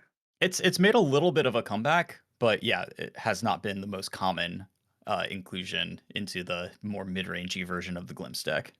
So 2 Calling Gardens means that if Brian does want to go for it on turn 3 before Teferi comes down, he just needs a specific untapped land that would produce a Shardless Agent or a Violent Outburst, and the other card. So if he has everything rolled up, he can try to go for it here, while Steve is just trying to basically establish his mana base with traversing for lands and then expressive iteration for Mishra's Bauble. This is all set up for Steve. Yeah, and Steve's hand has not like the interaction pieces. He's got an Unholy Heat in his hand. That's not the ideal thing here, although he might even fire it off on one of these tokens in response to a Cascader if that happens. But he didn't have the turn 2 Ren and 6, which would have been really good. He didn't have a Teferi to cast this turn, which would have been extremely good. Just kind of not drawn the pieces of the deck that are necessary to stop the Cascade thing from happening. So we'll see if Brian has drawn the Cascade thing. Or if he wants to go for it, right? Like if Risen Reef is in his hand, I can't quite make up Brian's hand. You can just play that instead and keep developing if you're not worried about Steve just drawing a Teferi off the expressive iteration. Yeah. But given that he is expressive iterate, he's been doing all of this setup, it is tempting to pull the trigger while you've got this window open here. It is tempting. This is unlike the other Cascade decks in Modern. This was the one that really wants to extend the game before it cascades. Sure. Just because its cascading gets better over time. Unlike, say, like Rhinos, where if you're cascading on turn 6, you're dead. Yeah. And Brian chooses not to go for it here, just plays the land and passes turn. Could have Violent Outburst still. So if Steve tries to jam a Teferi, Brian could fire off Violent Outburst in response. Right. The only card I can really make out of Brian's hand is a basic mountain. Looks like the bauble revealed the outburst, so Steve does know that it's in Brian's hand, and he does have one. Okay. So it's all face up here. Brian knows he has outburst, and he knows Steve knows he has outburst. Yeah. So bauble himself on Steve. Chat noting no white mana on Steve's side, but he did traverse for a plains on turn 1. So. It doesn't cast Supreme Verdict because you need double white for that. True. But if Omnath comes down this turn instead of Teferi, Teferi does prompt Violent Outburst, and then Teferi can die to Fury. So it's I actually guess it can't because it's not in play yet. Yeah, you do have to do it in response. Do you think Steve should heat one of these elementals in response and keep this glimpse to 4 cards? You'd be exiling an Omnath, right? Or a Supreme Verdict. I don't think I'd want to exile a Supreme Verdict. No, you have to exile a card from your hand to cast the Solitude, is what I'm saying. No, Unholy Heat. Oh, Unholy Heat. I'm sorry. I thought, yes, I would definitely do that. Okay. That's the only thing you're Unholy Heating. Yes. Yeah, just get rid of a thing. And then the glimpse is only for 4 cards.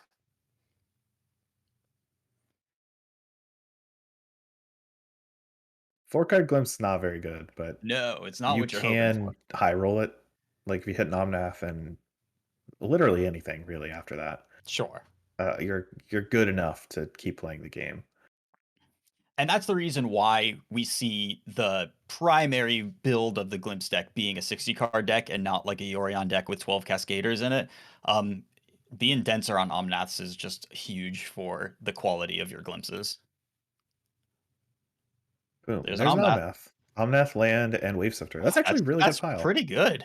Like you did get the whiff on the Violent Outburst. That goes to the bottom of the library. But having the Omnath and a fetch land so you can even play your land next turn and be able to spend mana is so good, especially since you can use that mana on clue tokens if you don't have. Now this Teferi is going to be able to bounce this Omnath though. True. The Wave Sifter would then take down the Teferi. I mean, that's probably just going to happen. Yeah. All right, so fetch for Brian, still in response to Teferi. Just trying to gain 4 life, I guess. Boost. In response to the fetch, we're exiling Supreme Verdict to cast a Solitude.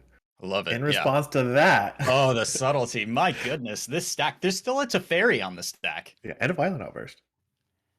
And a Violent Outburst, of course.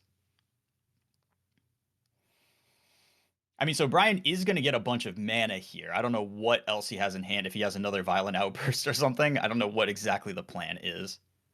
Yeah, so this is... I mean, he could get another... If he has another Violent Outburst with... Because of the Wave Sifter, if he has another Violent Outburst in hand, he's going up in permanence, which is hard to do after you whiff on a card of a 4-card pile. So, mana from Omnath.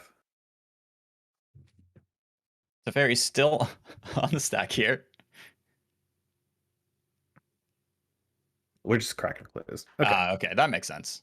Yeah, might as well use the mana while you can.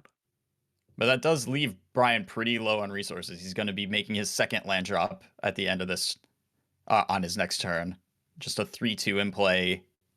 Omnath definitely getting returned to hand here. Right. You should return the Omnath to hand, because otherwise Brian just doesn't have any mana problems. Yes. All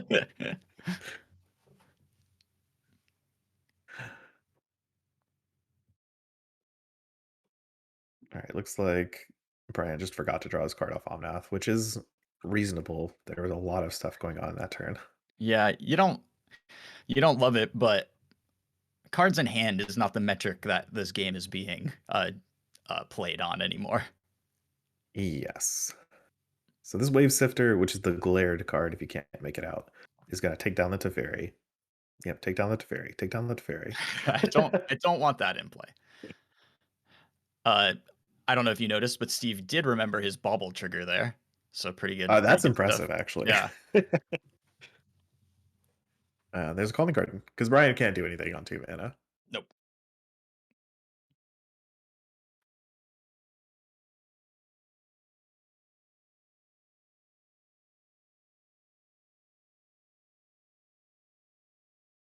And there's Steve's Omnath.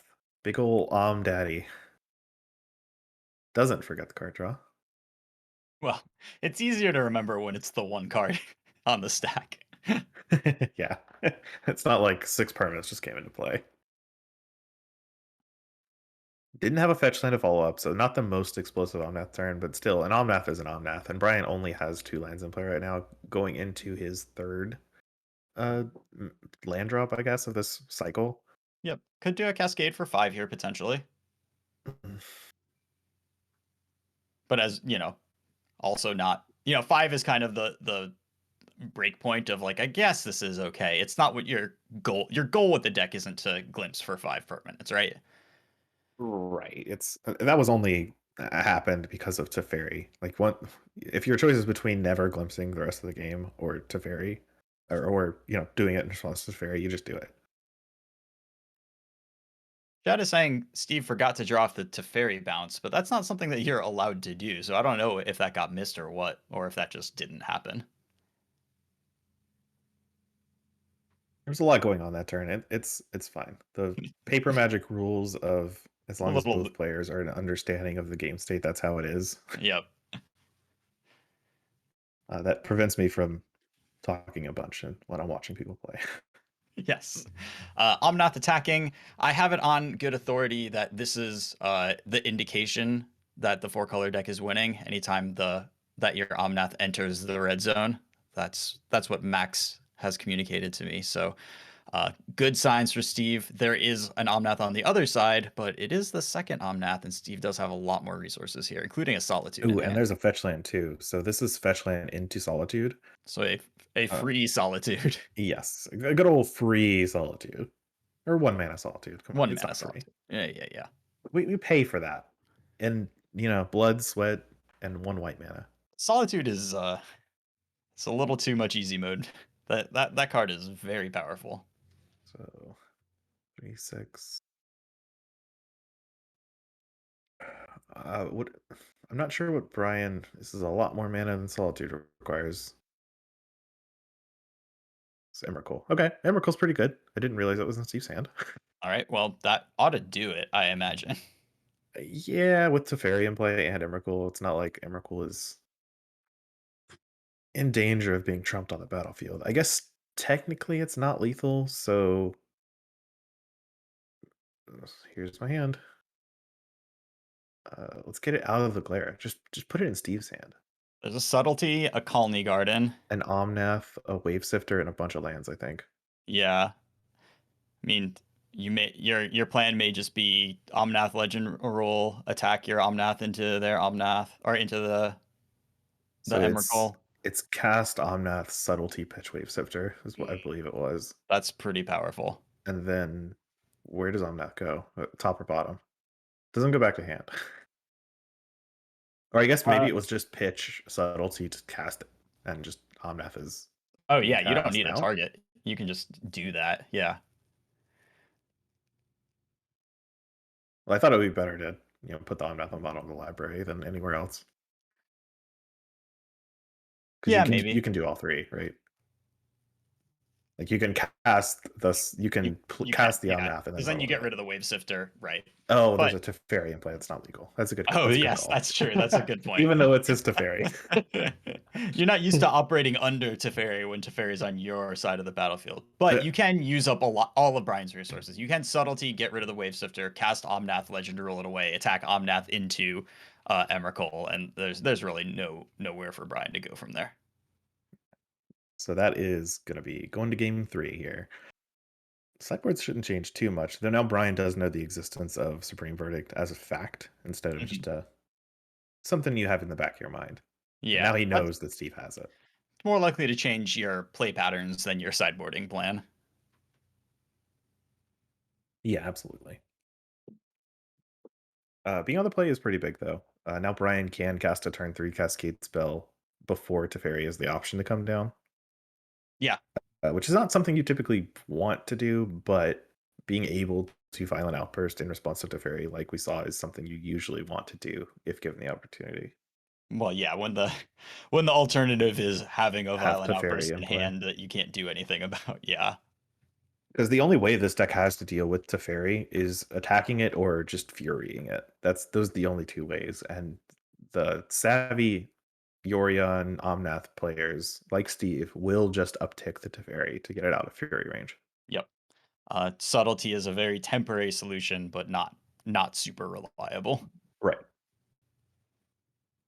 It puts you on the clock when you subtlety a Teferi. You got to do it. You got to do it now. Yeah, that card is going straight onto the top. It's not going on the bottom. No.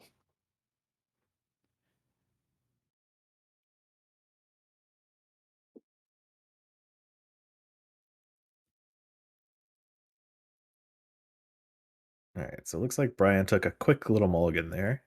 Steve is still thinking or keeping his hand. Body language is communicating a keep to me. I find it very difficult to mulligan hands with 4-color. Like all your hands are pretty stable. Also, I'd have to shuffle my deck again, and that's just a non-starter. Yeah, my 80 card deck. I've already shuffled it once this game. And there's a Chalice in Steve's hand. Chalice for 0. Oh yeah, that's hard to turn down. So here's a Traverse. You don't really want to run out the Chalice until after turn 2, because you don't want to let them play Foundation Breaker on turn 2. Sure. Because they only have two drops in their deck, right? Foundation Breaker and Wave Sifter. Yeah. You don't want to give them the option to use their mana that efficiently. You want to constrict their turn on their Cascade turn and not just sort of like walk into their interaction plays. This is a pretty nice turn though. The fact that you get to Wrenn and 6 and play out a Hate Beast on your turn 2. Or maybe not. Maybe not Wrenn and 6.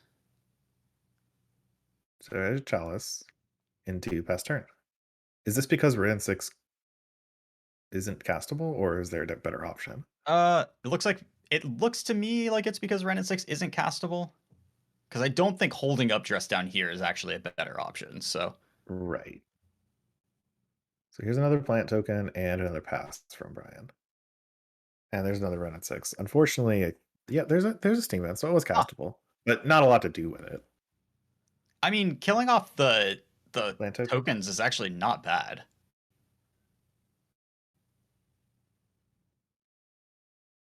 All right, so Wrenn and 6 comes down and guns down the plant.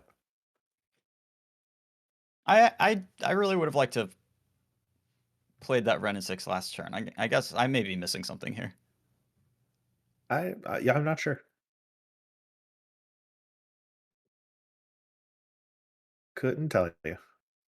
It's a choice Steve made with, more knowledge than we have. Yeah, I'm sure.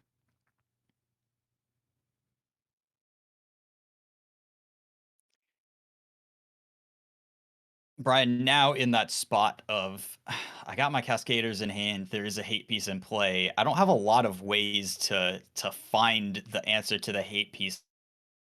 So I'm just like hoping to draw that and not get further locked out by the 4-color deck before I do. But the 4-color deck has, Flusterstorms, Teferi's, Supreme Verdicts to draw to like go along with the Chalice, and the longer the game goes, the closer Steve is going to be to having like a critical mass of those. Dress Down also like not a bad way of making a Cascade turn that does happen into not that dangerous. Here's a 3-drop of some sort. I don't quite know what it is. Nothing happened with it when it came into play, though. Maybe just an endurance. Yeah, okay, endurance. That traverse got shuffled right back.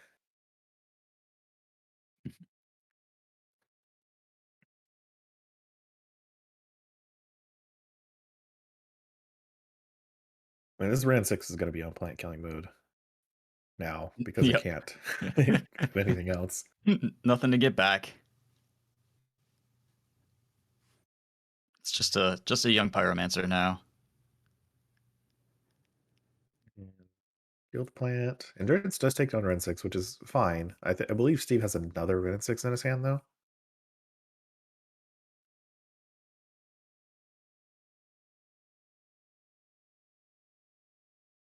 Right, Brian also did swinging play it. around the Dress Down in Steve's hand, whether intentionally or not, but he was not able to use it to stop that endurance because Brian used it in response to the fetch there, which is what you want to. I mean, I guess you could respond to a Ren and 6 activation on it potentially, but it was a good sequencing for Brian there. Right, and notably, Brian did not attack Ren 6, instead attacking Steve for 3. Just trying to get damage on the table here, which is a risky proposition against an Omnath deck, because when they play Omnath, like Steve has just done, they start gaining life completely. at such a rate. So here's a fetch land from Steve, a Misty Rainforest, to get that 4 life and that 4 mana from Omnath, and turn on the Ren 6 as well. That's true.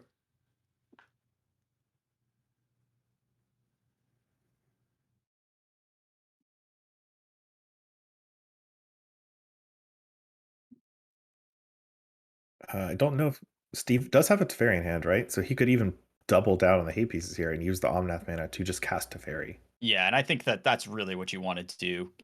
The way that Brian gets out of this game is by resolving a glimpse, and multiple hate pieces on the board is going to make that basically impossible. Ooh, we're killing off a token because we've got another Ren and 6 rolled up to just cast off of the Omnath mana. Beautiful. My goodness. All right, Mystery Force back to hand. Ren and 6 now at 4 loyalty. Teferi has not yet been used. You can use it to bounce the endurance if you'd like. Yeah, that doesn't feel necessary to me. Yeah, it's just a plus. Yeah, so Omnath came in, drew a card, represents a block on that endurance. Brian kind of has to use his Odawara on it now so he can do a little bit of attacking, but that Teferi is at 5, so gonna need to put together something pretty special to take that out and take out the Chalice and Glimpse here. Here's a Risen Reef. Trigger. Maybe trying to find a Fury to pitch the Violent Outburst to try and get rid of the Teferi for good. Yeah. But then you still have to figure out what you're doing with this Chalice. And it's not like Steve's Omnath vanished forever. It's right. Coming back. And that Odawara is also one of Brian's ways to take a hate piece off the table. He was forced to take a body off the table because it just represents such a brutal turn every time Steve untaps with it. And Steve does have Counterspell. He just drew it off of the Omnath. This is just too many luck pieces. Yeah, Ren and 6 takes down Risen Reef. Teferi upticked, and now looks like Steve's just going to pass the turn back without using any of the Omnath mana. Just wants to have a counterspell. Yeah, that makes a lot of sense to me. And if you got 3 Planeswalkers and an Omnath on the board, counterspell seems like the only thing that matters. I agree, especially when one of those Planeswalkers is Teferi, not only being a lock piece, but also making counterspell just a busted card. Yeah, so Risen Reef does put a Steam Vents into play for Brian, but is going to get killed by the Wrenn 6 on Steve's turn, which happens. Fairy goes up again, now at 4 loyalty.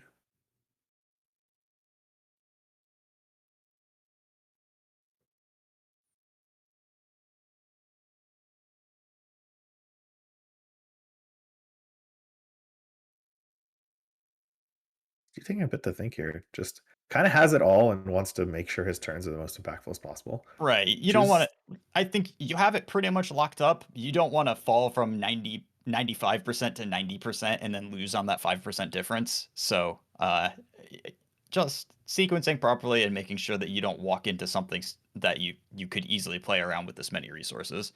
There's an Unholy Heat for the Endurance, and are we have Delirium yet? We are with the fetch land. So fetch.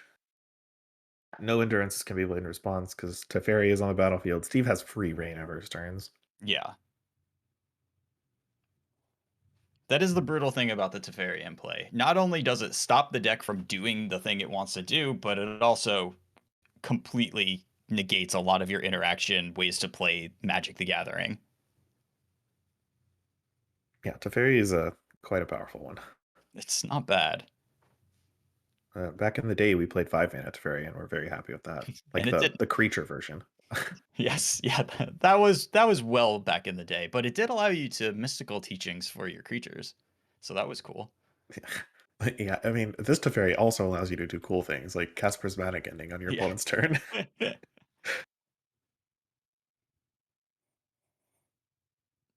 All right, now when Omnath starts attacking, you really know that there's not a lot of turns left in the game. I don't know how Brian comes back here, right? He needs Foundation Breaker to deal with Chalice, but Steve still has Dress Down in hand, so that's not going to do it. Fury is also his only answer, like this turn for Teferi. Is that 2 counterspells in Steve's hand? Yeah, and Steve has 2 counterspells, Dress Down. He can only cast 1. But... Yeah, but how many do you need?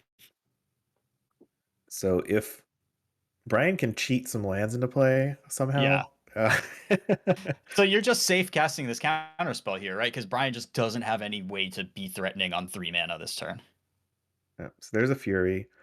That does kill Teferi, so that's a good first step. It gets through counterspell and Dress Down. Oh, kill Omnath. He can't afford to kill Teferi. I mean, he has to kill the Omnath.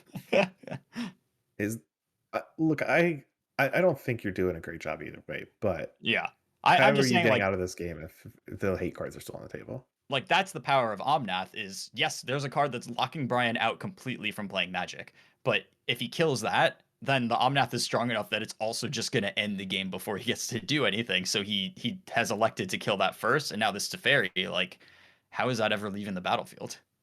I don't think it is. I think nothing of Steve's is going to be leaving the battlefield for long. So there's another Omnath for Brian.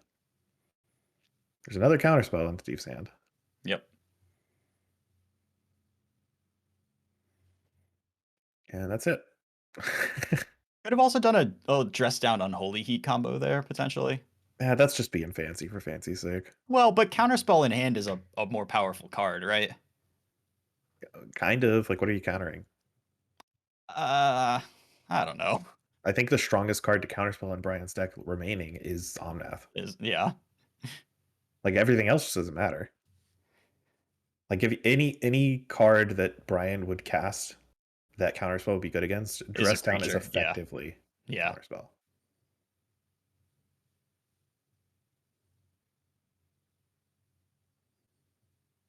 Now we're in the recycling our abundant growth phase of the game. I think we're going to try to be in the I'm going to cast Yorion and try to kill you because time has just been called game. Yes. Is that time on this match, or are we time walked, or this I is don't not know. time walked. This is time live. on this match. Okay. Like Steve is going to need to finish this game. Yeah, that's true. That might be a little tough, actually. Now, keep in mind, this is a team tournament, so this match could be decided without this game ending. If there's a conclusion on the other two matches. Right, but the fact that we're still watching this match makes it feel likely that that did not happen, that the other matches got split, right? Likely, but I mean, we're here. Sure. They're on coverage. They got to play it out. We don't make them, but this is content. All right, here's Yorion coming down to Flicker, Teferi, and Abundant Growth. And Chalice, I guess, for good And measure. Chalice, sure. I mean, you can Flicker it, so you might as well, I guess. Oh, 2 baubles. So strong. What a play. Got to get that Chalice out of here so you can just draw your extra cards. It's really more about drawing a way to win the game than it is drawing extra cards. Yeah, and he's holding fetches in play, which gives him potential access to the full Omnath triggers. So he did keep his card on top with Bobble, but didn't fetch it away. So it's likely a card that does something, like too close the game out. It's an Emrakul. Okay, that's a pretty good one. That's a pretty good close the game out card. Yeah. So Bobble trigger. That Brian would be turn 1 here, though. So Steve goes to turn 2, then Emrakul's takes Brian's turns 3 and 4, then can have turn 5 to kill. Again. Yeah. Yeah. So we'll see. Brian is going to check and see if Steve misses his challenge trigger. Well, there's also a Teferi in play, so there's no... yeah, you can't even do that. Just looking at the bottom of your library is such a depressing place to be against Teferi as a Cascade Dex. It is. Because it takes so long. Like, look, these are the bottom cards of my library.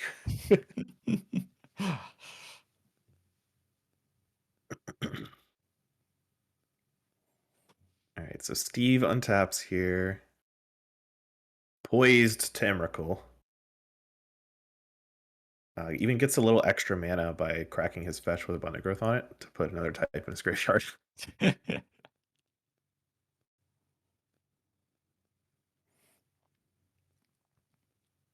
Yes, Steve flickered out his Chalice, so he was able to cast those 2 baubles that were hanging out in his hand. That is what happened there. To those in chat wondering how that occurred. Yeah, how bauble triggers could happen when there's a Chalice on 0. All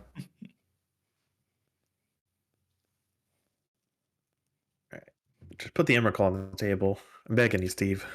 Just let Brian know what's in store. And then I think that should do it. I don't believe that Brian has any draws that get him out of that.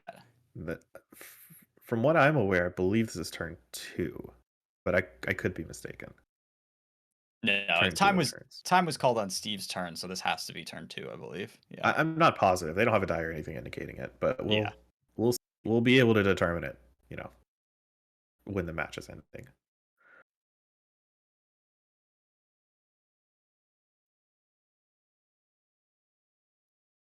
An attack for 4 from Yorion. Yep, upstairs with the Ren 6. It knows its role. Maximize damage. Yeah, and that is a counter spell in Steve's hand as well. So I think we're hard locked out of this one. I think we were a little bit ago, but sure. This one, is really the end of the game. I wonder why Steve keeps some of his cards upside down in his hand, if he's marking them or if he just doesn't care. Ooh. So whenever I Mindslaver people, I hate it when they go to their draw step before I can hit their hand. Yeah. You may want to upkeep something. Right. But if you have a Teferi in play, then...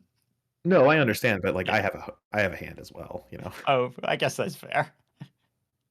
It's like a minor thing. It usually doesn't matter, but it is proper to give your opponent your hand before you go to your draw step. Sure.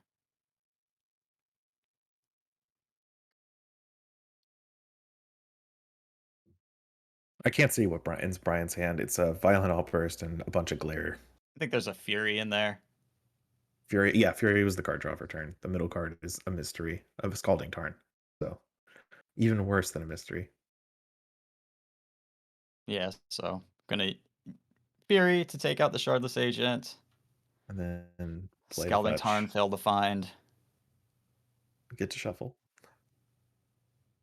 I mean, does he need to look through the deck? I think looking through the deck is too much of a flex. Like, it's not relevant what's in your deck anymore. No, there's a counter spell in Steve's hand right now. Oh, we're shocking. Shock him. Okay. Yeah.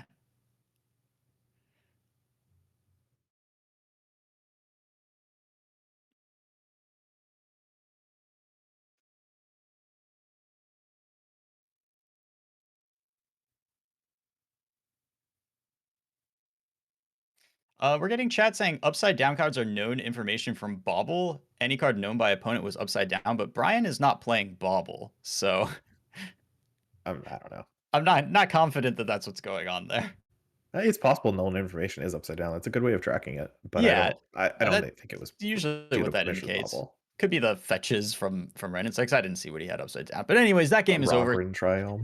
Too many lock pieces. 4-color really just playing that prison game very well, and then just barely getting that Emrakul off the top in time to finish the match off before on the final turn of turns. I mean, yeah, we say barely, but he did have 5 draws lined up for that. Sure. And it didn't have to be Emrakul's just the best answer. Like a Fury into an Omnath would have done it too, right? Yeah, or a Traverse. Yeah, or a Traverse. Like there were a lot of cards that could have done it there, and with that many draw steps, I think you got it. It just happened to be the top card, so it was all rolled up, nice under the tree with a bow on it.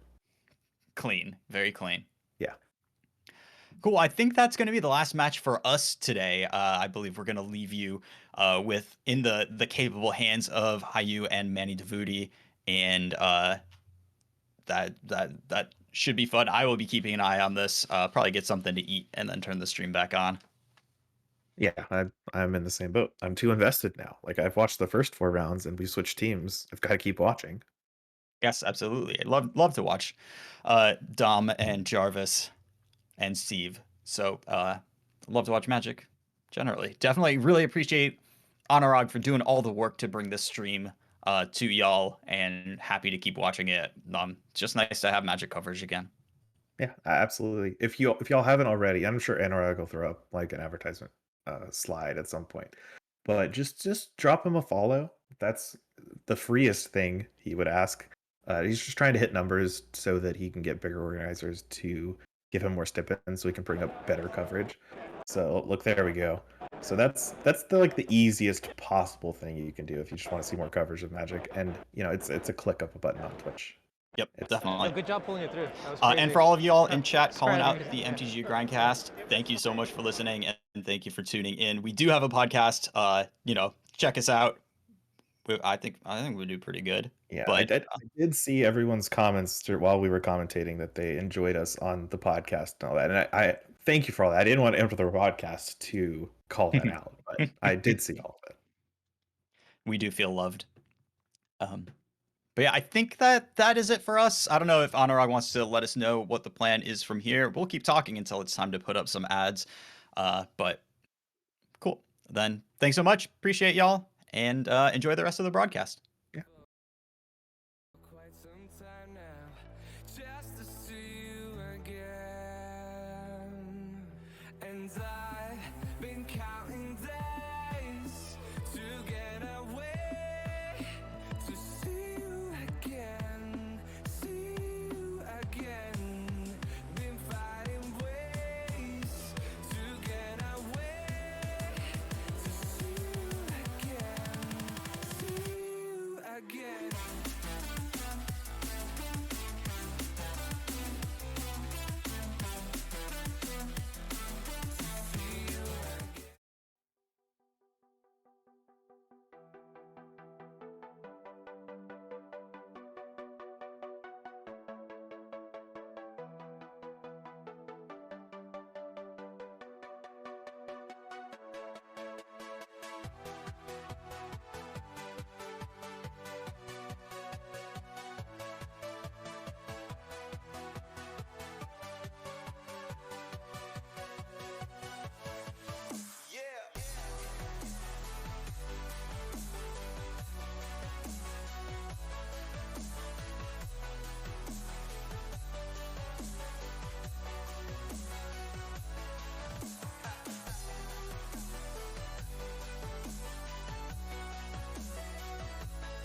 quite some time now, just to see you again.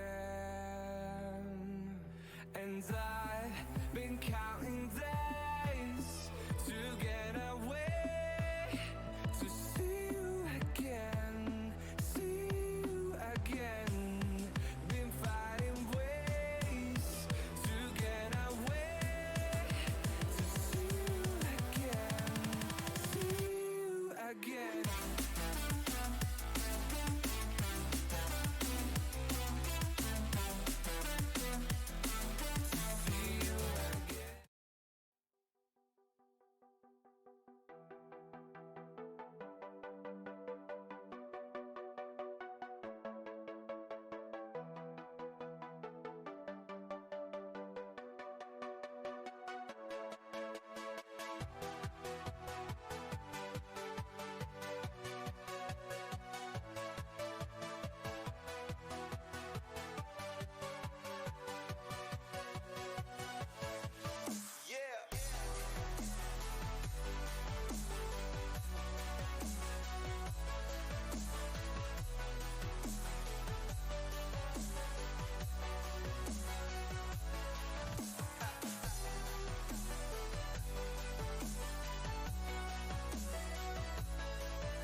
Hey, how's it going, everybody? And literally as soon as I change the scene, I start dropping frames, but it's okay. I think we're back. That was a pretty sweet one. I cannot promise that I will have too much modern, because the way that actually played out is that both of the side matches finished. That's my. Yeah. So both of the side matches finished, and then I was like, hey, can we get the modern matching? Because we're not going to have too much modern. The way the table is set up right now, it's like Legacy, Modern, and Pioneer. So there's no good way to get access to the modern footage without like an overhead system, which there's no way I can bring that. So it just is what it is. And I appreciate everyone who's enjoying the content so far, because it's pretty sweet. We just transitioned out CCR and Lee, who did a wonderful job. I know I may have cut off their goodbyes a little bit, but I do want to say thank you to both of them. At MTG_Grindcast on Twitter. If you haven't already checked them out, they do phenomenal stuff, and they are just a fantastic duo together.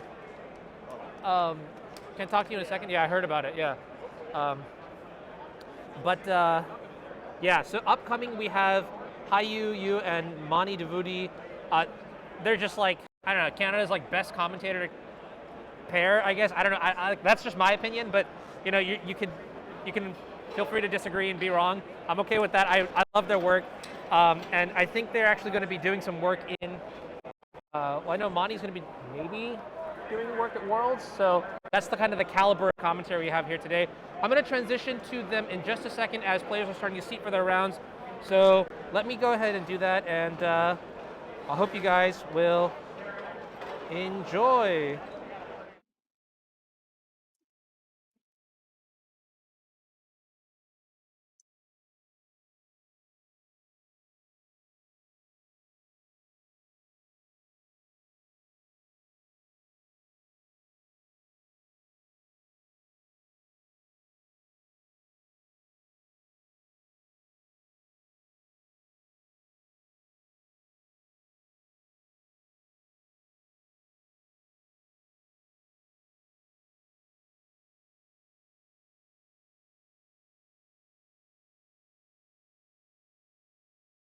Hello, everybody. Welcome back to coverage of SCGCON Baltimore. My name's HAIYUE. I'm here with Mani, and thank you so much to Anurag for that awesome introduction, and of course for putting together all of the tournament coverage today. Not just today, not just this weekend, but throughout so many weekends in the past few months, and hopefully for many weekends to come. Single-handedly keeping the competitive weekend tournament coverage dream alive, Mani.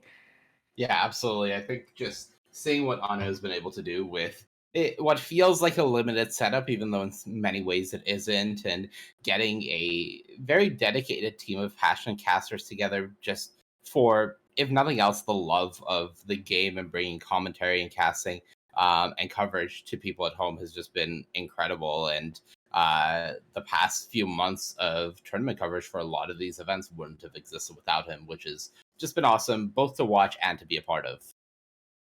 All right, so I think the players are just getting seated now. We are still following Team Jarvis Youths, which, by the way, I have been laughing at as a team name for about the last 20 minutes, ever since I found out that was their name. We are going to be still focusing on Legacy and Pioneer. I know last round we saw some Modern. That's not going to be the norm, hopefully, we think, going forwards. Obviously, if circumstances dictate, if Legacy and Pioneer finish quickly or whatever it is, we can maybe bring you some more Modern. But the focus today, Mani, is on Legacy and Pioneer. Yeah, it is. We've seen Dom Harvey in the Pioneer seat from the Jarvis team with that Boros Heroic deck. Didn't quite work out last round for him, but fortunately the rest of the team was able to carry the slack, as it were, and bring them up to that 3-1 record that we've seen them at. But, it's an interesting choice bringing it, and he said he wanted to bring it to beat Green Devotion. Not beating Green Devotion last round.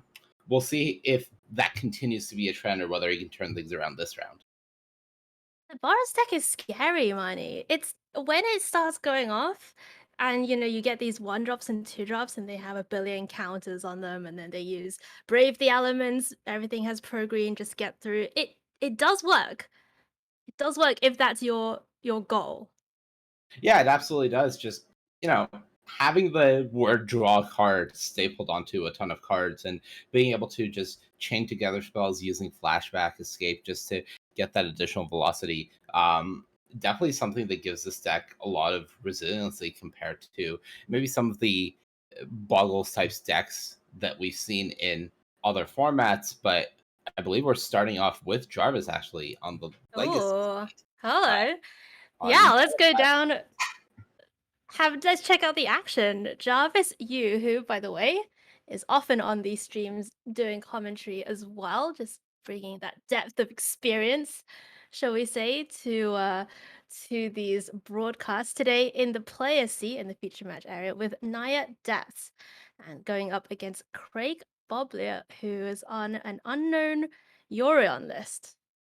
Yeah, as a reminder, from these SCG cons and honor streams that we are doing, we don't have access to deck lists, so we're sort of along for the ride with the viewers at home, really here to discover what we're working with and what the players have brought us. It looks like we are getting that archetype upgraded for Craig to Death and Taxes is what we're going Ooh. on the other side of the board from Jarvis. Yorion Death and Taxes going up against Naya Depths. Let's see how this one pans out. Marnie, any predictions? I'm gonna predict the Death and Taxes player, but not for any reasonable guess. Just I see a Wasteland in their hand, and looks like they're off to a decent start. So let's go with Death and Taxes for this one as we see it play out. Okay, well, it looks like Jarvis trying to get off to that Elvish Reclaimer start. That's going to be met with a little piece of removal. I think that is an exile effect. Source of Plowshares. Swords, lovely, lovely. It's really hard to recognize all these different versions of cards that are going around. Yes. And we do have a turn 2 play that is so glaringly obvious that I cannot recognize it. I'm trying to just trying to make the glare jokes. Doing your best. There's Yeah. gonna be a lot of that. There's gonna be a lot of that. It looks like All Jarvis right. has gone for the immediate take 8 from the Sylvan Library to draw 2 extra cards. Perhaps just judging that there isn't really pressure coming out here from Craig so far, so he may as well utilize his life total and does have a Source of Plowshares for the Thalia, I'm guessing. So From it is, yeah, it's we are hearing it is the Dracula version of Thalia from the Innistrad related Dracula imprintings, shall we say? Yeah, it And explains the 2 mana that Jarvis paid for it. Yeah, Jarvis, no coward, paying that 8 life. Love to see it. And here we go. Another sword for Spirit of the Labyrinth. Love it. Yeah, so Craig plays Spirit of the Labyrinth, which quite powerful when your opponent does have a Sylvan Library on the battlefield. Fortunately for Jarvis, is able to upkeep that Source of Plowshares just to make sure that he's getting full value from his enchantment, rather than allowing Craig to get some incidental value from the Spirit before Jarvis is able to deal with it. Yeah, definitely good point. Of course, both those creatures in graveyard should be exiled from Craig. So maybe we'll see that fixed. Yeah, I mean, the first couple of turns of this game, though, Marnie, so far, it looks like, both players trying to deal with what each other's doing. Flurry of 1 mana removal spell effects, but Jarvis really with the advantage, the Sylvan Library sticking on the battlefield for multiple turns. Yeah, does able to have a green Ooh. Sense go get a second copy of Elvish Reclaimer. Craig, not about that life, does have the Scuttleblade Evaporation to deal with that. We do see that the Rishon Import for Craig got wastelanded by Jarvis, so not access to that land, but does still have a copy of Wasteland in hand, so at least one more piece of interaction should Jarvis start piecing together some of the depths pieces of this deck that we haven't seen so far. Of course, deck title, Naya Depths, primarily green-white from what we're seeing, but at the moment just been playing more out like a control deck. We've seen some Source of Plowshares, Wasteland coming out, but none of those land pieces are really sticking. So Last time, Marnie, we were doing this, I think we were covering Legacy at Puget Sound, and I was on here with Reed, and we watched a Depths versus Lands mirror, a semi-mirror match, and it just did not play out at all the way like expected. Like it actually ended up being very interactive, very kind of grindy, little tiny bits of advantage being taken here and there, and we see Jarvis make a Knight of the Reliquary on his turn as we go back over to Craig. And is that typical, do you think, Money, where actually, you know, when we come to watch Legacy, we start to expect fireworks, we expect combos, we expect turn 2 kills, but actually, a lot of these matches end up being very, I'm going to deal with your things, you're going to deal with my things. Yeah, I think Legacy is definitely a format that is highlighted by just having some of the best interaction in the history of the game, as you would expect to find from Eternal formats. Interaction typically one of the fairer aspects of the game. Maybe cards like Force of Will not included, but it's something that we'll see be a Hey. Force of Will is very fair. You have to 2-for-1 yourself. Come on. No, absolutely. It certainly depending on what you're putting around it. And I'm not saying Force of Will is too good for the format by any means, but you see in a format defined by cards like Swords to Plowshares and Wasteland that games can be a lot of back and forth and a lot of interaction, because you don't see someone be able to snowball the game with one of those early plays a lot of the time. I have seen some inquiries about Jarvis's cards. I will say that Jarvis is a stickler for his cards in that he loves original versions, loves specifically Chinese, like traditional or simplified Chinese versions. So most of the time when you see him with his decks, they are very, like, he puts a lot of thought into the specific version of the card. Like, I think a lot of the old school Legacy grinders do. Yeah, for Jarvis, a name that, you know, is synonymous with the Legacy format for as long as I can remember now. Very much somebody that cares about his decks and the cards that he's playing. All right, Yeah, it and I looks see like, Knight being activated. yeah, Craig played a Stoneforge Mystic, went and got a Caldra Complete from the deck. Mhm. So that is currently the threat presented from Craig's side, but it looks like Jarvis is off to the races here. We're seeing a Knight sacrifice a forest to go fetch a Wasteland. I would guess that Jarvis is going to proactively use that Wasteland on Craig's Wasteland. And I do believe Jarvis has at least one copy of Crop Rotation in his hand, which would allow him to combo off, quote unquote, with the Depths in response to Craig activating Depths and Thespian Stage, of course, in response to Craig activating their own Wasteland, if that's something they go for. So I think what we're seeing Jarvis do right now is really set up a multi-sequence of plays that is going to result in him being able to get Merit Lage on the battlefield. Now, of course, against a deck like Death and Taxes that has access to Source of Plowshares, the 2020 Indestructible is by no means a given win, but it is the best Jarvis is doing with his deck, at least in the current position. Right. And, you know, we did see Craig answer a bunch of things, right? Has some swords, has some Skyclave apparitions, but this Knight of the Reliquary, the latest iteration, kind of going unchallenged here. And now, is Jarvis's combo, should he pull it off without interruption? You know, is that going to be enough? It's going to be interesting to see, because it looks like Jarvis is currently considering playing another Knight of the Reliquary, as we see Wasteland on your Wasteland. Craig responds, Wasteland on your Thespian Stage, and now it's time for Jarvis to line things up. Needs that 2 mana plus the Thespian Stage to activate. Floating a white, I believe this will be a Crop Rotation in response, most likely. But yeah, the question of will it be enough really comes down to the fact that Craig right now is at 25 life, so 1 attack from the Merit Lage is not enough, and Jarvis sitting at a precarious 3 from the Sylvan Library. A lot of that damage self-inflicted. When your opponent has a Caldra Complete in hand that is being presented to you, that's not a life total that you like sitting at. So we may see Jarvis forced into a position where he gets Merit Lage but is unable to attack with it.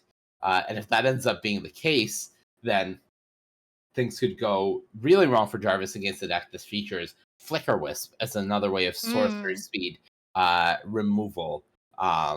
As this is a cool play, actually. Jarvis goes for, instead of crop rotation into depths to combo off here, because he has a second copy of crop rotation in hand, he just crop rotates the Thespian stage that is being targeted by the Wasteland into another Thespian stage, in order to be able to get his Merit Lage potentially at instant speed during Craig's turn, rather than exposing it to something like the Flicker Wisp that was mentioned previously.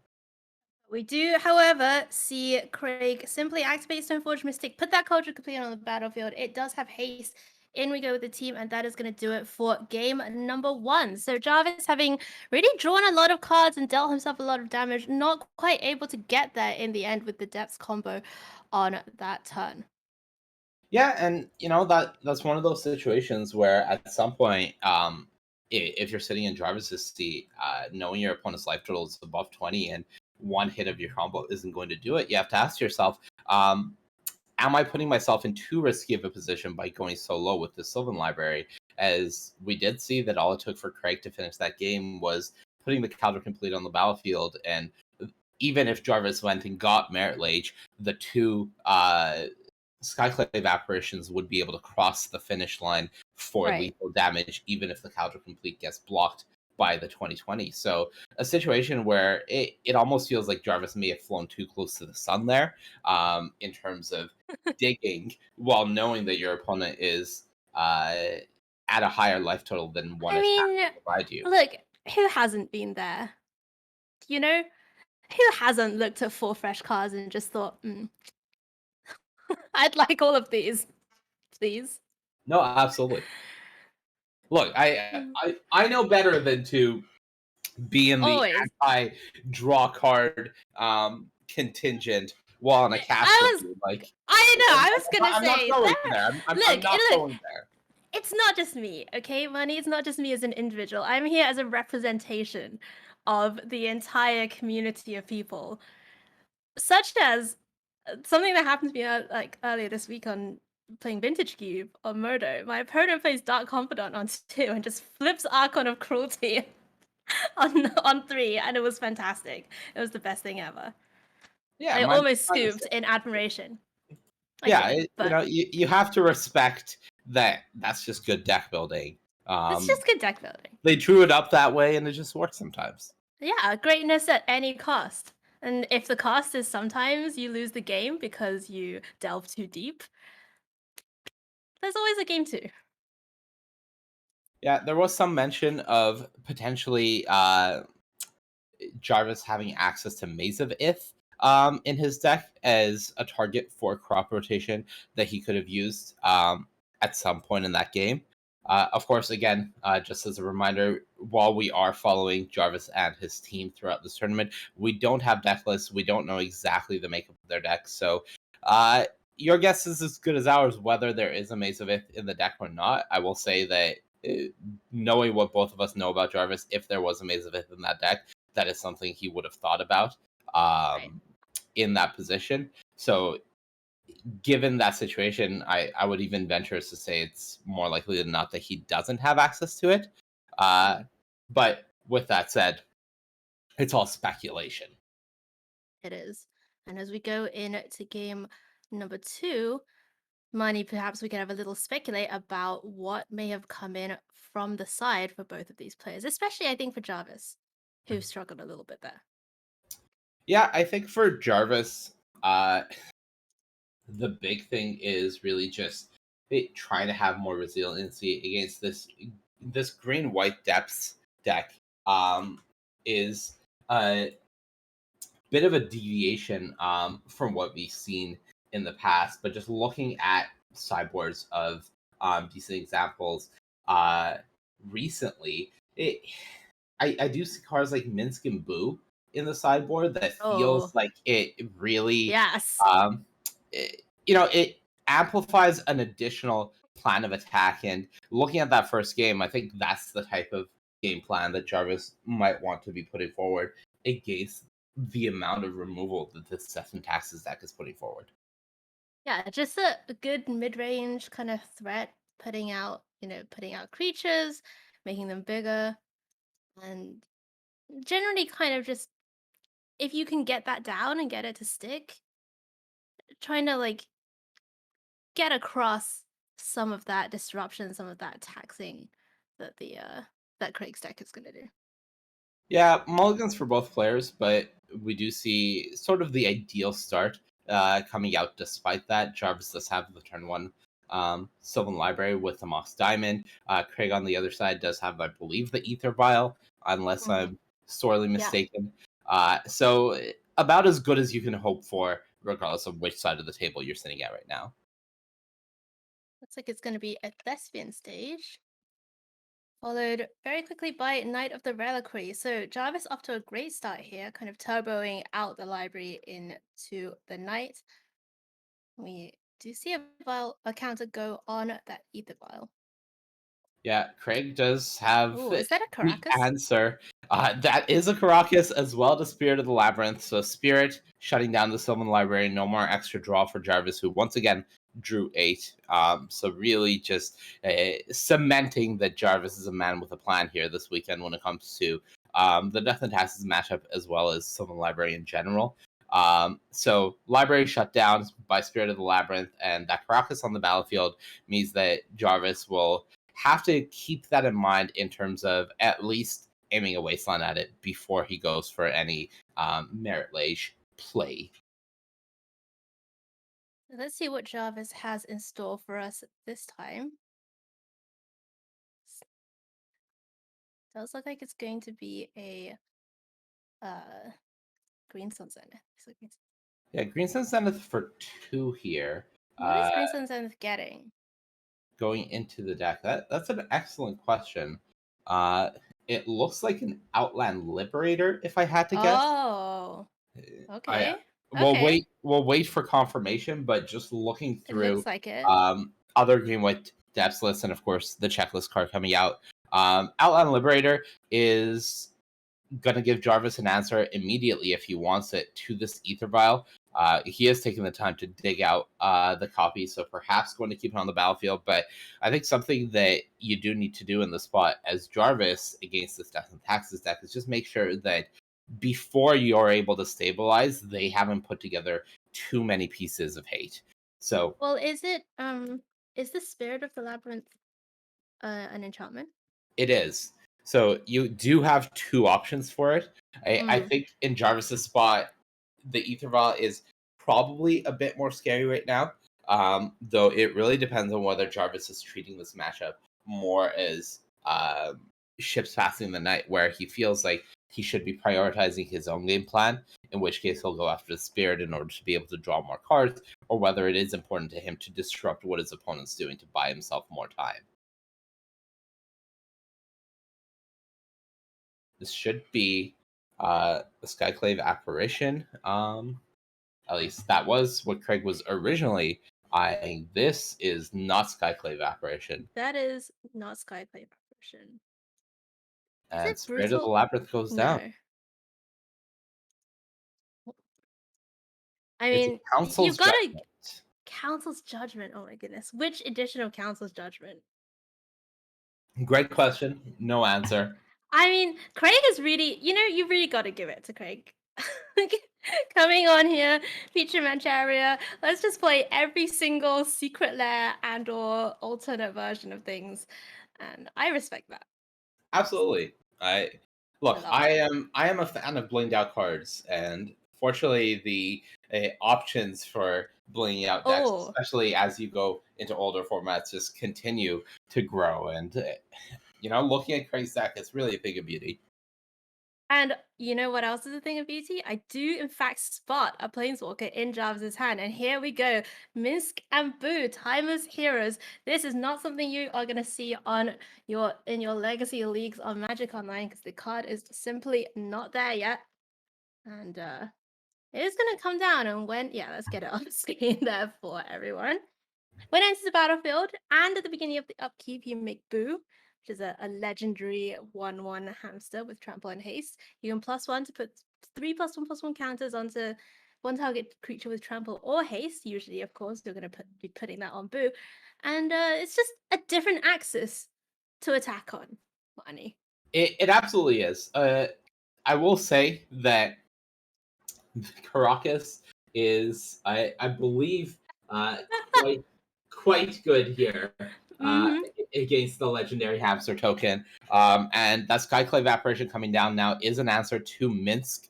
So it shut down pretty easily here from Craig.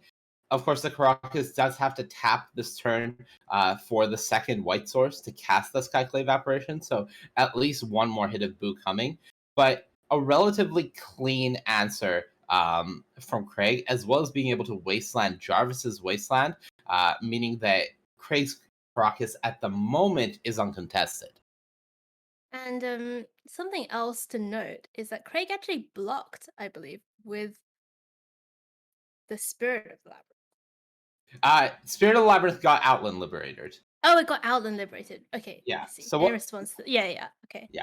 This is a Flicker Wisp in the combat step. So Craig saying, I do not want to take the 4 damage that you're presenting right now, and just opting to violin the Flicker Wisp and make sure not to take any damage. And here is our Bishop Reclaimer.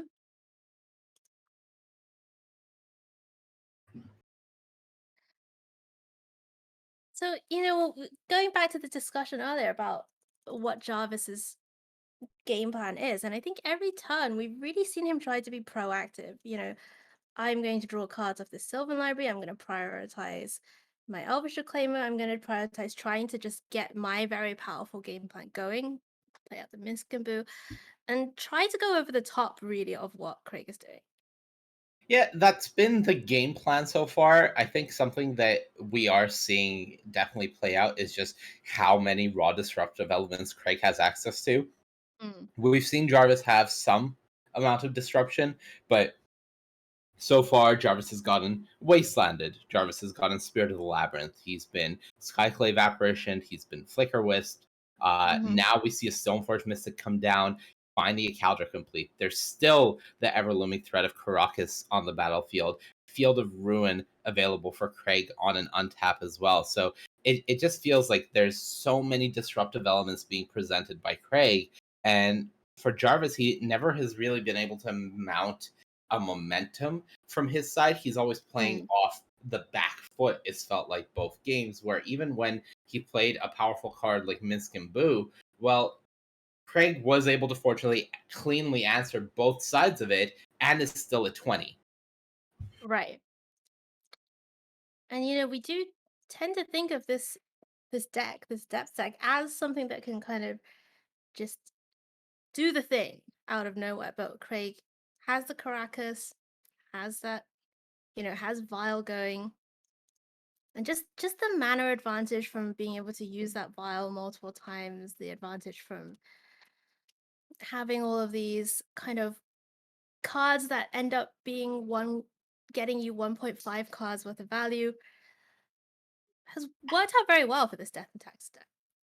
Yeah, so far so good, really, from Craig here. As we do see Jarvis copying a Field of Ruin with Thespian Sage, then using his copy of Field of Ruin to take out Craig's Caracas. So that no longer an issue, which means that Jarvis does now have an avenue towards getting the Depths combo put together. Unfortunately for Jarvis, he's sitting at 5 life, facing down a Flying Flicker Wisp, as well as a Caldra Complete and another ground creature, should Craig have it. And of course, there's still a Field of Ruin there as well.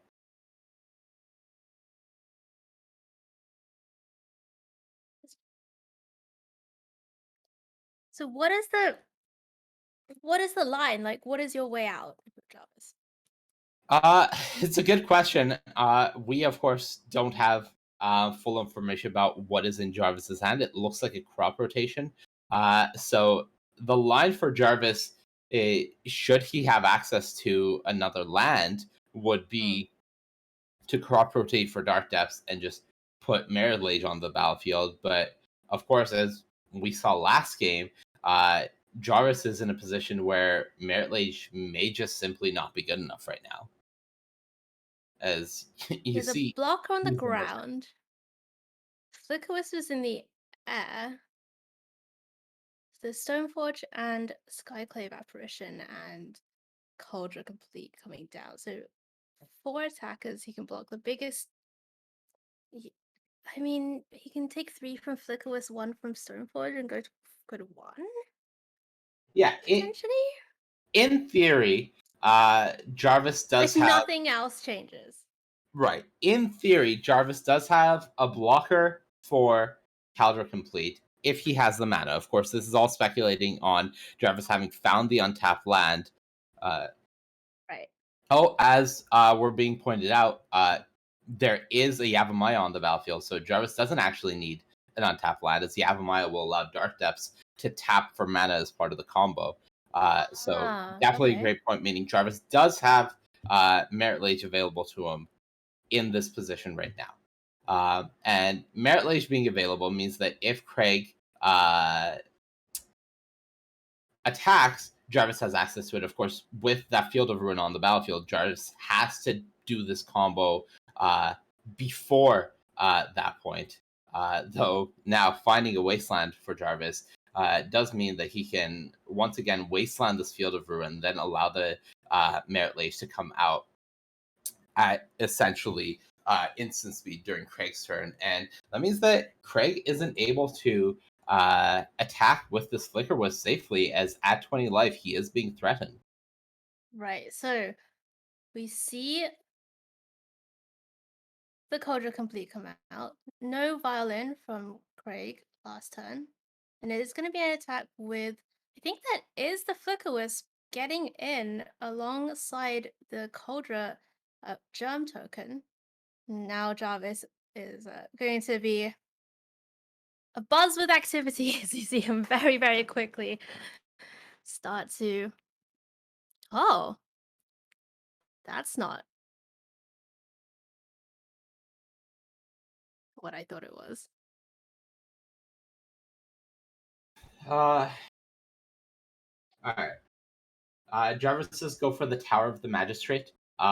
Gives protection from artifacts to the Germ token, which makes the Cauldron Complete fall off. Okay. So sure. Able to get through that turn and perhaps just playing around Craig having something to interact with the Merit Lage as a blocker and opting not to die to that. Okay. Yeah. From what I can see, Craig didn't actually have anything there. So I believe if Jarvis had gone for the combo and had made Merit Lage and blocked, he would have not only survived through that combat, but would have been able to attack back for the lethal. Right, but Jarvis, very careful player, always, thinks a lot about every situation, how you can lose from a winning position, how you can win from a losing position, and I am not at all surprised, I think, to see him take this line over the other one. Yeah, absolutely. Something that I believe is in Craig's hand is a copy of Peacekeeper. 3-mana creature says creatures cannot attack.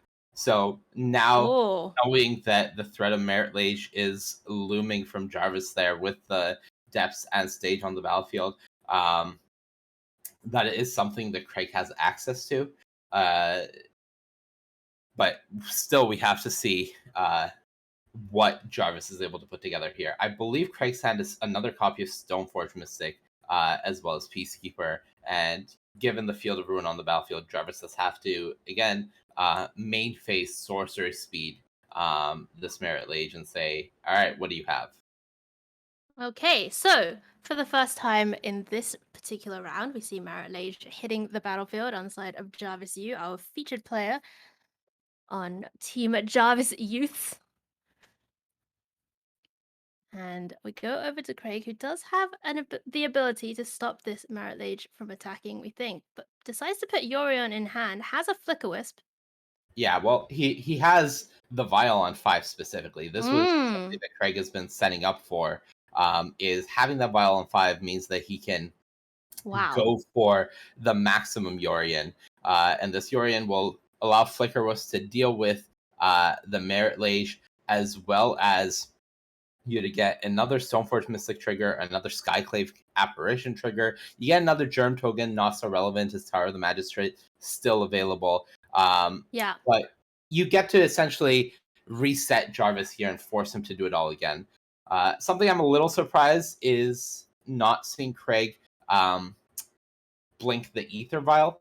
I think at 5, the only real value it's serving is for copies of Solitude drawn now, as well as the Yorion that Craig has already used, where a reset may allow Craig, depending on whether Jarvis is able to stabilize from this position or not, to potentially reset.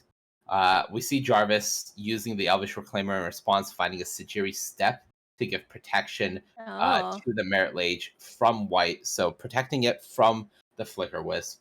And if Jarvis is able to do it again, if he has another copy of Sajiri Step, he is able to cross over here for lethal. As we do see a 4/4 coming into play from the Skyclave. That's the Skyclave. Yeah.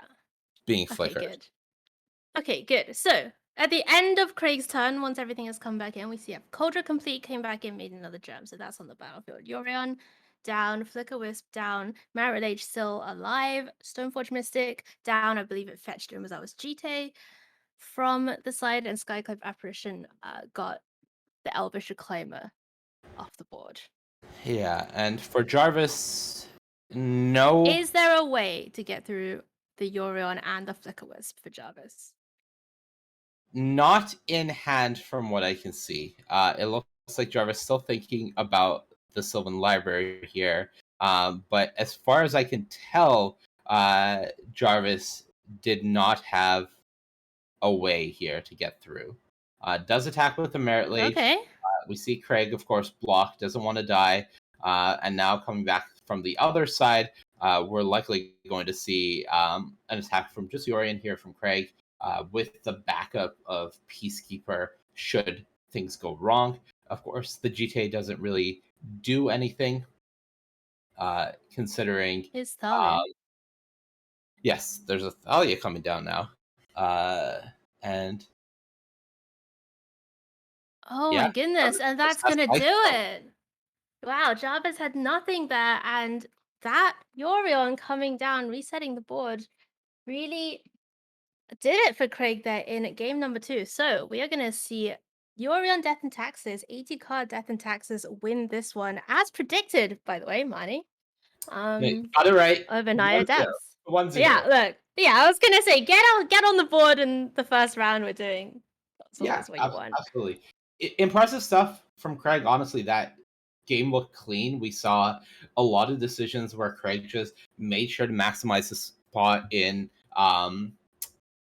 every scenario that Jarvis put him in. And even when it was looking a little tricky at the end there, just setting up the play with the Vial, putting the with the Yorion, putting the Vial up to 5 really made sure that Craig just had one more burst of strength, and that was enough to get the job done there.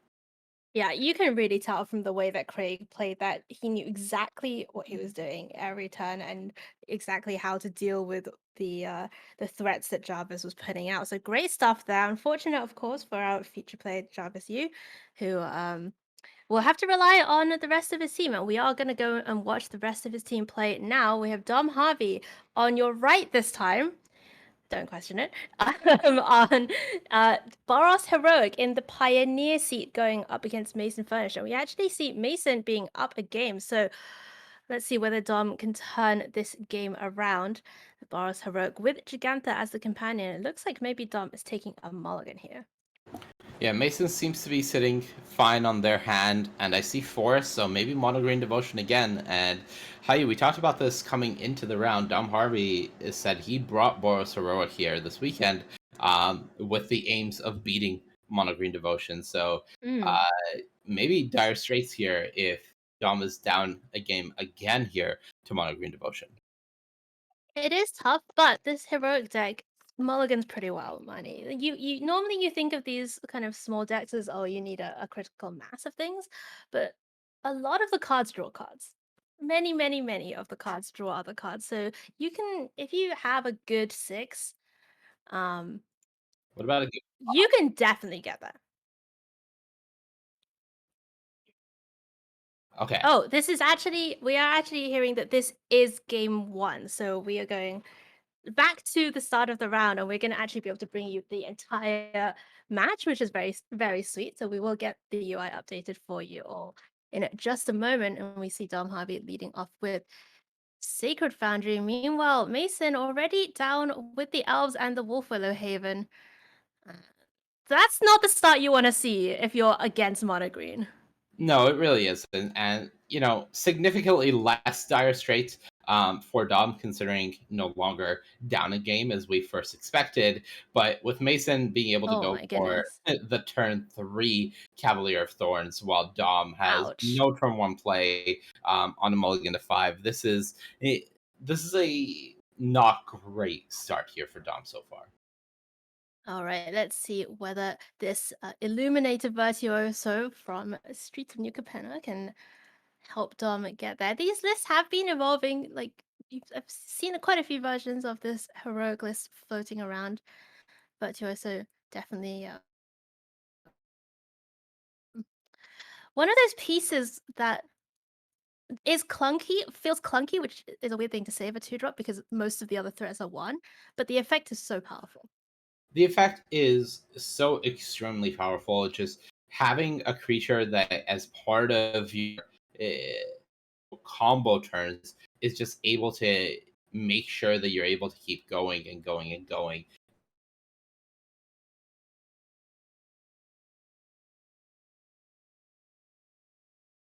It looks like he just doesn't have that aggressive start. Yeah, and we do apologize if there's a little stutter in the stream quality. That is, we're doing our best. We storming, and Oh my goodness. not a good storm. Oh, wait. Yeah, if the weatherman tells me that there's a storm outside and all that comes down is a couple of Llanowar Elves, I'm not too worried about it. I'm not too fussed. The saving grace for Mason here is the 2 Llanowar Elves, along with the 7 mana that is already on the battlefield, is essentially putting him 1 mana away from flashing back Storm the Festival. That's true. So Mason does have that going for them at the moment. And this Cavalier of Thorns is doing quite a good job of at least making Dom think twice about going for a big attack. We may see something start off here with a Satori Shelter. Just maybe start getting a little conniving going and maybe push a little bit of damage through. I also see a Reckless Rage and a copy of Monastery Swift Spear, as well as one of my favorite cards, Invigorated Rampage, in Dom's hand. Rampage with the double strikers gets very terrifying very quickly. If you don't know, it gives either 1 creature plus 4+0 and trample, I believe, 2 creatures each plus 2+0 and trample. And you can imagine with the kind of heroic connive type triggers on these double strikers, that gets a lot of damage through very quickly. And here we go, Satori Shelter on one of them. Let's have a read. That is going to give it pro green. Yeah, Dom will resolve the connive trigger first, of course, and then get that counter on, and most likely pro green, allowing Dom to at least crash over here for 4 damage. I wouldn't be surprised if we see this Reckless Rage as well, just to take out one of these elves and get some extra damage through. But Dom just playing it slow. Of course, I would have been interested to see the Reckless Rage, just because I think it's a little scary to leave your opponent 9 mana and give them the opportunity to go for the Storm the Festival out of the graveyard potentially. I think I see a second copy of Storm in Mason's hand, so we may just see the mana Storm cast from the hand, as it doesn't look like they did have access to the 10th mana source after all. Is this one any better than the last one? I don't think so. This Oh might my be goodness, land I'm oath not of sure. Messiah. Yeah, it's definitely 3 lands and an oath. And I'm not sure what the 5th card is in the back. Could have been a creature of some I kind. think it's double Or oath. maybe no, Oh, it's no, a there's a planeswalker. planeswalker. No, Okay. there's a walker there. So this one is a little better. This Right? one's definitely better. I believe it's Karn the Great Creator, if I saw correctly. No, that's a Teferi. No, it's Teferi who slows the sunset. Okay, so this is the new tech. The Okay. new iteration, should we I say, see. of Okay. Mono Green. So this is not your grandfather's Mono Green Devotion. This is... No, it's not even your older brother from 4 weeks ago's Mono Green Devotion. I see. Okay. This is really like kind of a bit more of a new development, should we say, in these lists. And Teferi, you know, it kind of does the thing that Cura does. Look, I am all for really stretching what an Oath of Nissa can do, okay? Oath of Nissa is a card that I just very much am a big fan of because it does 2 things. It gives you cards and it utilizes greed, and I really like greed, HAIYUE. Oh, I know. We've been in the same room eating KBBQ together. All right, Old Growth Troll, the other final come down here from Mason, who does use Teferi to untap a land as well as the Cavalier of Thorns. And yes, this mono green deck did just put a Teferi into play. Yeah, I mean, you have Storm, right? You have Oath of Nissa. There's multiple ways of getting these off-color planeswalkers onto the battlefield. I know 5-mana Nicol Bolas was very popular a while ago, and we are going to see this Reckless Rage kind of happen now in the end step. So one of the elves does go down. Teferi does a couple of things, as well as untapping the land and the creature. It also gains you a little bit of life, which really helps shore up these aggro matchups a little bit. Although Mason really missing one of the key pieces of the Green Devotion deck, the Nykthos. Yeah, the Nykthos would, of course, allow Mason to just have more mana than they need at this point, and with 2 copies of Storm the Festival sitting in the graveyard waiting to get flashback, that mana would have been welcome. We did see Here we Dom go. is off to the races here. Yeah, we're popping off. That's a God's Willing. Yeah. And I Oh think my god, that's it. that's lethal.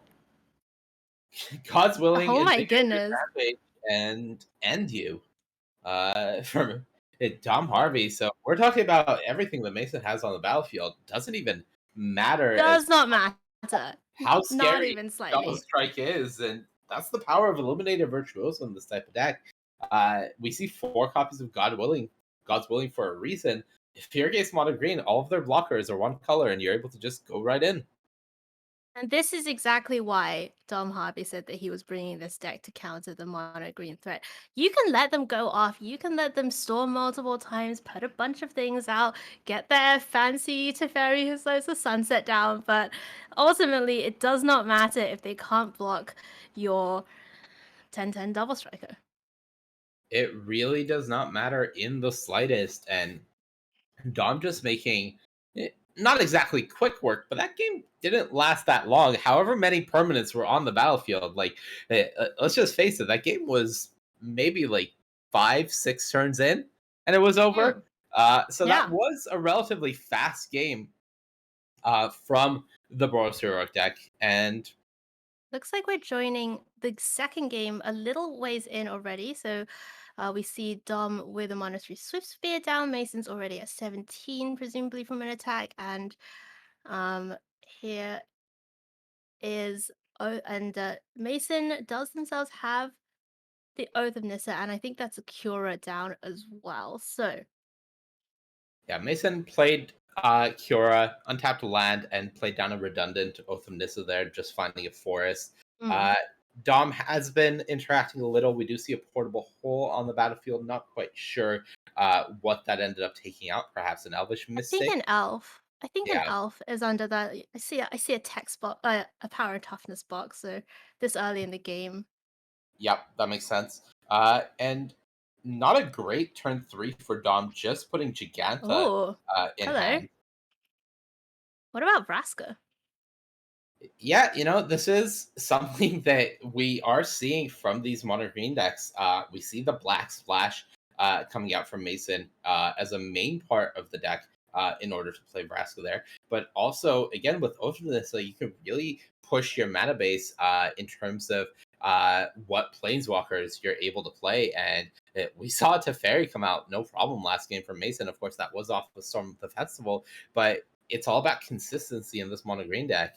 Lair of the Hydra coming down, untapping the land, and is this a Cavalier? Yeah. Looks like it. Here we go. Cavalier, draw the card from Cura. Then we get to flip the cards off the top. Is there a land? There is not a land, I think. So Not a all land. of those are going into the graveyard. Yeah, not disastrous for Mason considering you do have a 5/6, but you And would you have have. a Nykthos. I mean, Yeah, Mason has plenty of mana. You have Nykthos Kiora, you drew a card off of playing the Cavalier, so you got your card advantage. Let's not pretend you didn't, but now the scary card has come down from Dom, right? We saw what the Virtuoso was able to do last game, so that is something that Mason needs to be worried about. That is something that Mason needs to find a way to deal with, because if they're not able to, this game could end just as quickly as the last one did. Yeah, the alarm bells have got to be ringing. It is going to be Wolf Over Haven to start off with. For those of you counting, Devotion is at 1, 2, 3, 4, 5, 6. So we are starting to build up, into that 6 in the pool. 6 in the pool. Yeah, untapped. Untapped. Used to it. 10 in the so pool. now 10 in the pool. Oh boy.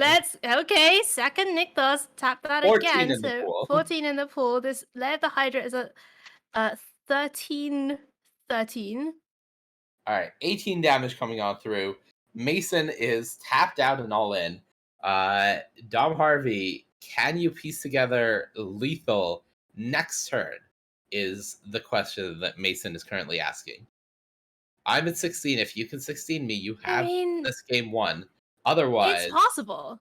It is possible. We saw it last game. The problem is 2 of the cards in Dom's hand, from what I can see, are Reckless Rages. And 2 of them, from what I can see, are lands. So Right. I think Dom may be going for a Reckless Rage and hoping the Connive trigger will give him another spell, because if not, just dead. That is not happening. No Wow. substitute. And I think when we think about this mono green devotion deck, a lot of the time we think about the combo, we think about Khan and Cura and looping that card from Strixhaven that came up out of nowhere to make this combo happen and all of that stuff. But a lot of the time, if you know that your opponent is here to close you out in 4 turns and kind of, get through all your defenses, maybe it's better to just kill them instead before that can even happen. Yeah, I think that's just good recognition there from Mason, saying that, okay, game 1 I was stable on the board, and with 1 piece of protection spell, my opponent just killed me. So if I'm not interacting in a meaningful way, I probably should be the aggressor. And I like that recognition from Mason, and ends up paying off as Dom's hand just a little too awkward, doesn't really line up well. Of course, 2 copies of Reckless Rage when you're working with a 1/1 Virtuoso. Not great, as the Virtuoso is going to die unless you can find something else to support it. And, we said that Dom put in Gigantha in hand. That was definitely a sign of weakness, and it just doesn't end up working out. And Mason evens it up here. No, and these heroic decks that is a flaw, right? Because you have to necessarily play some amount of these interactive cards. And especially post-board, portable holes coming in, that kind of thing. You can get into these awkward draws where you just draw too much of that and not enough of your game plan. And we saw Dom did have the Monastery Swiftspear, did have the Double Strike of the Illuminated Virtuoso, but once they get dealt with, once you have to waste a lot of time drawing these Reckless Rages, it just does not happen. It just all falls apart. It all does, and it's tough, it's scary, and it's even scarier when you're in Mason's seat and you're going down to 5 right now. Dom has kept 7, so you know that you're going up against a hand that is likely going to be quite functional on the play here. You're going down to 5. We did see Dom Maul down to 5 in the first game, and was able to come back and win it anyways, but I'm more scared of Mason's position here, being able Yeah, to return the it's favor here. it's a different prospect if you're mono green going to 5 versus if you're the one drop deck, and we do see one of those one drops coming down straight away. It is going to be Monastery Suspia on 1, but that is going to be met with Fatal Push immediately. Yeah, I think Mason in this position just does not want to risk it in any way, not wanting to put the Swift Spear in a position that can potentially get protected by something like a God's Willing or a Security Shelter. So I like that choice. Dom responds with just another Swift Spear as well as the I think Spike that's Field. Spikefield Cave, yeah. Yeah. Okay, and Oath of Nissa is going to find an elf, so elf comes down, but we saw Dom use that Spikefield hazard as the landslide, so presumably there's a plan here. Well, potentially there's a plan here to get rid of the elf, although maybe not, as we're going to see Suspia come in. Virtuoso, no third land for Dom Harvey. Yeah, Dom says, I'm going to enact my game plan, and you can have this elf. Mason is on 4 mana here, not 5, so no real threat of a Cavalier or anything coming down. Kiora instead, untapping the land, allows Mason to develop another 1/1. But part of the problem is Mason's down to 1 card in hand, of course, something that, not surprising considering this was a mulligan to 5. But Dom has a handful of what we presume are spells, just because we have seen him miss 1 land drop this game. And now That's with a lot. Yeah, the 10th Legion, 10th Street Legionnaire, 10th District Legionnaire. 10th District Legionnaire. Yeah. Plenty of threats from Money, Dom. I'll thank you to get his proper title and rank correct. I apologize to the Legionnaire and the general military complex as a whole. Yeah, I think actually you should just address your apologies to the Boros Legion headquarters. Of course. All right, storm the festival. Okay. I mean, that's a great card if that's your last card or if that's the card you find, so... That's only 5, 1 more card. Mason, you Is get to this- look at 1 more. Mason? Wait. Mason? Okay. Look, it doesn't need to, alright? What? Found what they needed in the top 5. When And you find what you need in the top 5, you don't need that 6 you cards don't from need the to top go five. a 6 card deep. Yeah. And here's Old Growth Troll. That's going to hit the battlefield. Draw a card. There's Nykthos. So Mason on the small to 5, doing very well. And it's nice to see a game 3 that is, a lot of great stuff happening. Although here we go. I think that is a God's willing. That's a God's willing, but I'm pretty sure this is Dom looking for something to do, because I think the other cards in the hand last I saw were Favored Hoplite and a another Virtuoso. So I think we didn't see what Dom discarded. Of course, Dom's graveyard is unfortunately just a little off camera. So we're not 100% what was discarded to the connive there. But Oh, that was actually an upkeep, God's willing. I see. And it looks like yeah, to get the scry. Virtuoso getting discarded. Yeah. Now a Reckless Rage in the hand, so Dom does have the fuel to keep going.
sometime now, just to see you again. And I've been counting days to get away, to see you again, see you again.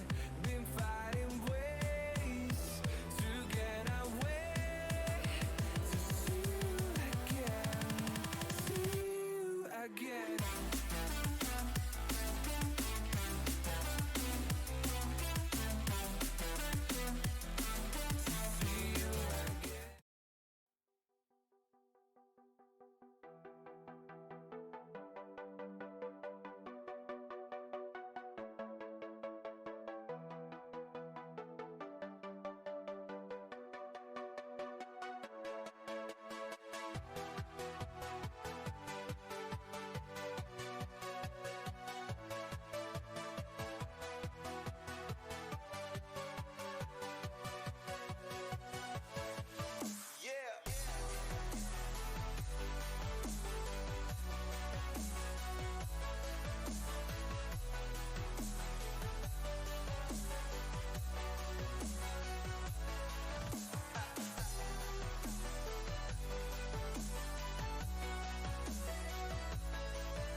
All right, hello everybody, and welcome back. So we are in between rounds and dropping frames. That's pretty cool. The clock has just reset on the next round, so I think we're going to get into round 6 pretty soon. I got to make sure that my hotspots are working well. If not, we'll see how it goes. But basically, see, so now Team Jarvis Youths is you guys are 4-1 now, right? Yeah, okay. And so I don't know anything about what happened in the modern round. Do you know what? Yeah, Steve played a long match versus Murktide 1-2. Okay. Oh wow. Okay. So Steve was 1-0 going into time, or close to time, like up a game, right? So even if okay. But he was in such commanding lead. Okay. All right. So Murktide, hey, how's it going? Hey, buddy. Yeah. Murktide losing to 4-color is pretty stock in terms of, oh man, my frames are hella bad now. Okay, that's fine, I'll just have to live with it. Murktide in terms of the matchup, I do feel that 4-color is generally ahead, especially with how like defensive these lists are nowadays with, you know, 4 Ice Fangs, 4 Unholy Heats, all that sort of stuff. So it sort of just is what it is. I'm trying to think about what I wanted to talk about here. Oh, I do remember now. All right, so let's see. One thing that I haven't really talked about today, just in terms of like how we can make this all more functional. If you haven't already checked out my YouTube channel, I highly recommend it. If you missed the VOD for today, I will be pushing this to YouTube at some point. So that is something that you should go check out, youtube.com/unzmtg. And in fact, all my socials, you can find me at /unzmtg. So that's Twitch, Twitter, Patreon, and YouTube. If you do get the chance to do it, would really, really appreciate it. Again, I can break it down for you. The way it actually works is sponsorships, they literally look at channel size, so that's the number of followers, and then viewership metrics, how many people are watching the events. So you guys are already doing a great job just showing up today and being part of the process, because I will literally say, because you are watching, you know, sponsors, you should pay more money, and then when they pay more money, we get to do more events, right? The flights are slowly going up in price. The costs and logistics and all of it is a mess. And thanks to everybody's help, you know, we're where we are. And I think this is a pretty cool spot, but we can do better. I got Jarvis's list. We can do more. Thank you very much. I'm looking at it now. Oh yeah, and Tannon, I do hear you. I hear you. I will try. What the heck? Oh, okay, interesting. Yeah, so.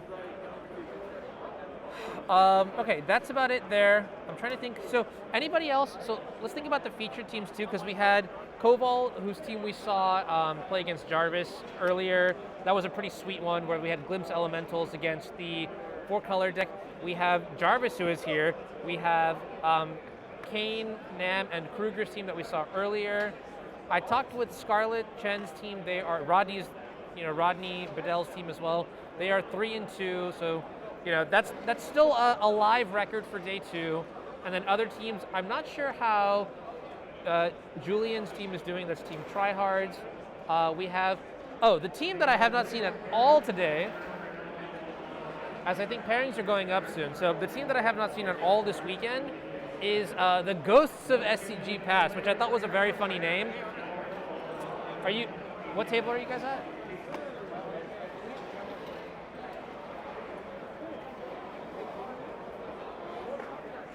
All right, well, either way, I'm going to run back to the ad break while I set up and figure out who's going where and things like that. There's this, are you moving? Oh, okay, so Jim Davis's team, oh, that's annoying. So Jim Davis's team has fixed seating, so they may be over there. All right, guys, yeah, I'm gonna cut to an ad break while I figure this out, and we'll get a judge to come and figure it out, because we have, it's like they're fixed seating, but Jim's team is also fixed seating, so we lost the coin flip. maybe I'll ask, do you know if Jim is streaming? Probably, if they fix seating. Okay, all right, yeah, so we'll be back in a little bit, okay?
Some time now, just to see you again.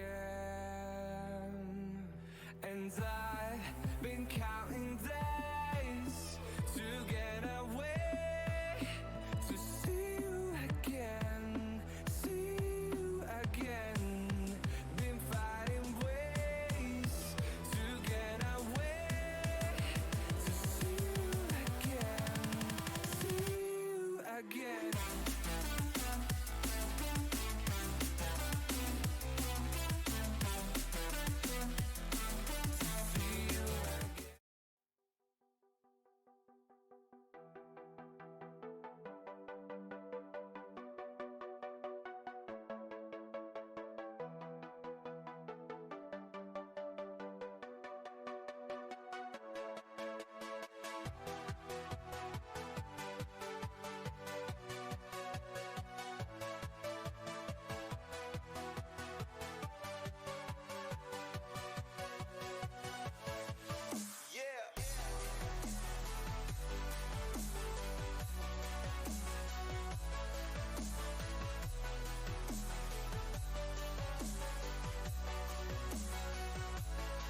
sometime now. Just to All right, welcome back, everybody. So, after a little bit of kerfuffle, we do have magic to bring you. We're going to be back with our featured team from this morning. So, we have Nam Dang on the legacy seat for this team going up against Gabriel Nicholas. Nam is back on Is It Delver, and we already see a brainstorm with Polluted Delta Mani on the battlefield already. We sure do. And on the other side of the table, we see another Delver. So I believe mirror. a mirror of sorts happening here.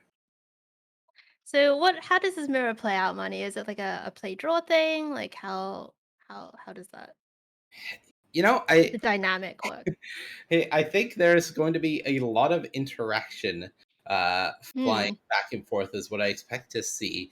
But ultimately, I expect a lot of it to come down to whoever can land the first big Murktide Regent on the battlefield through Dazes and Force of Wills and the sort, as a lot of the interaction that we do see in these decks are in the form of Lightning Bolt. Of course, there are 2 copies of Pyroblast, at least in the average list, that both players may have access to. So that is one way to deal with a very large looming threat on the battlefield. But these small creatures, they may not be able to get the job done through some of that cheaper interaction.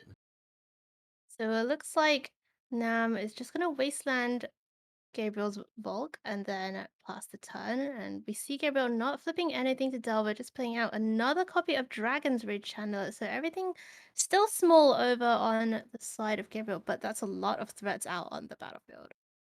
Yeah, the big thing is going wide is quite powerful in this matchup because there isn't really a way to deal with all of these creatures at the same time, and Nam has no creatures of his own at the moment. So now we're going to start approaching territory where Nam may be forced to use 1/1 removal here to deal with what are essentially 1/1s at the moment.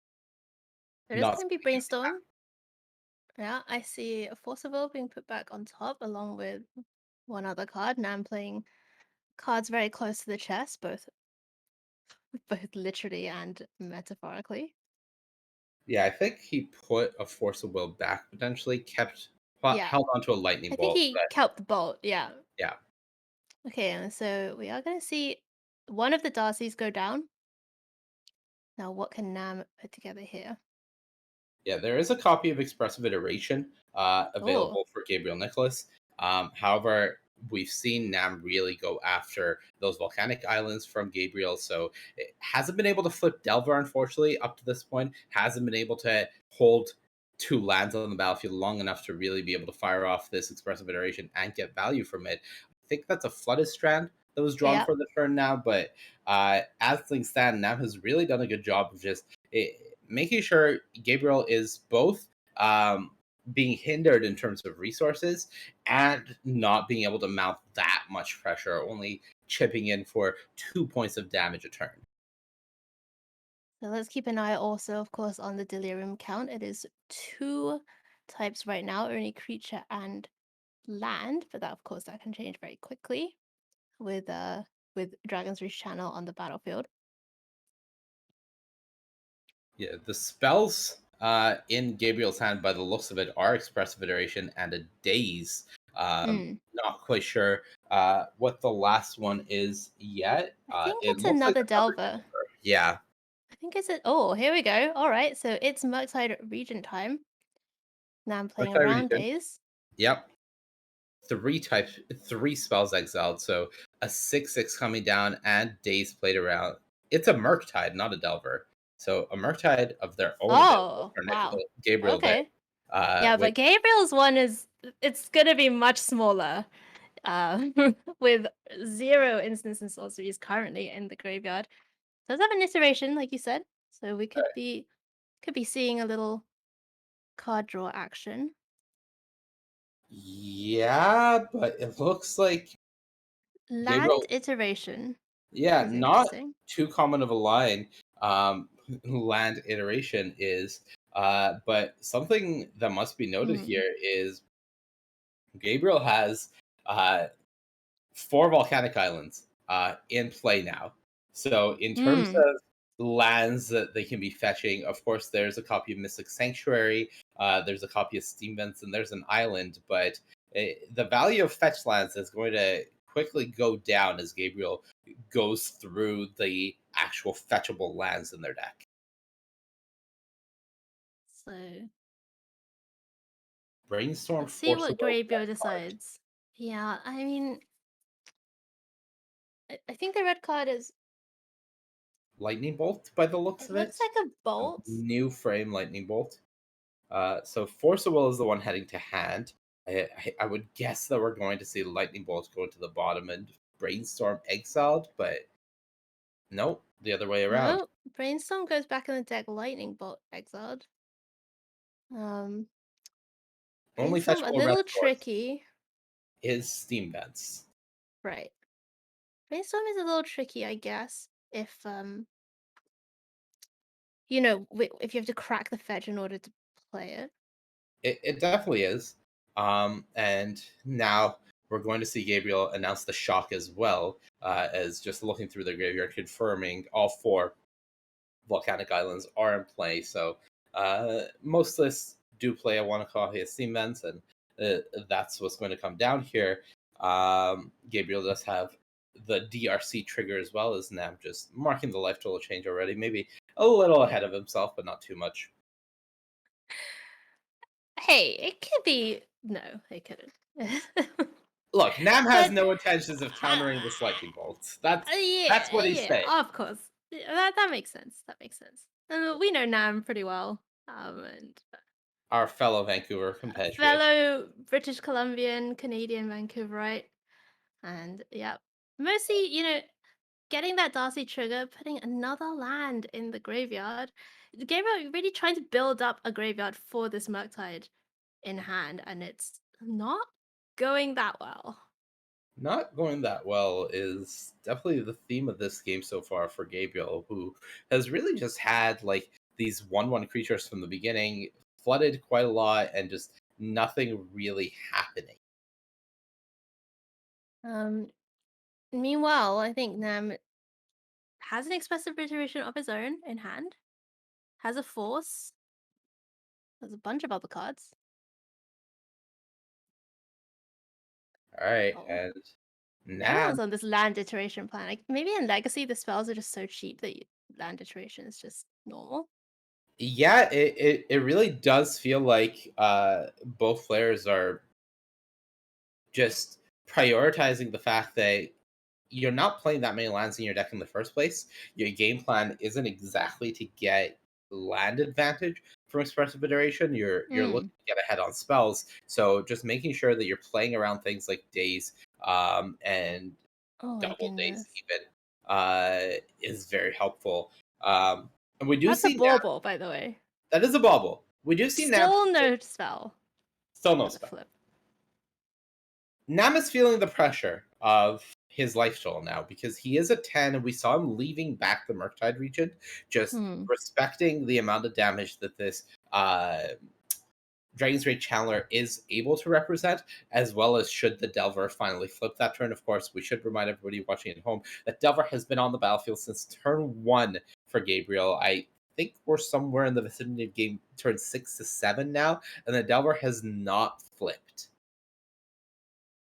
Bauble, though, is going to be able to help Gabriel out quite a bit here.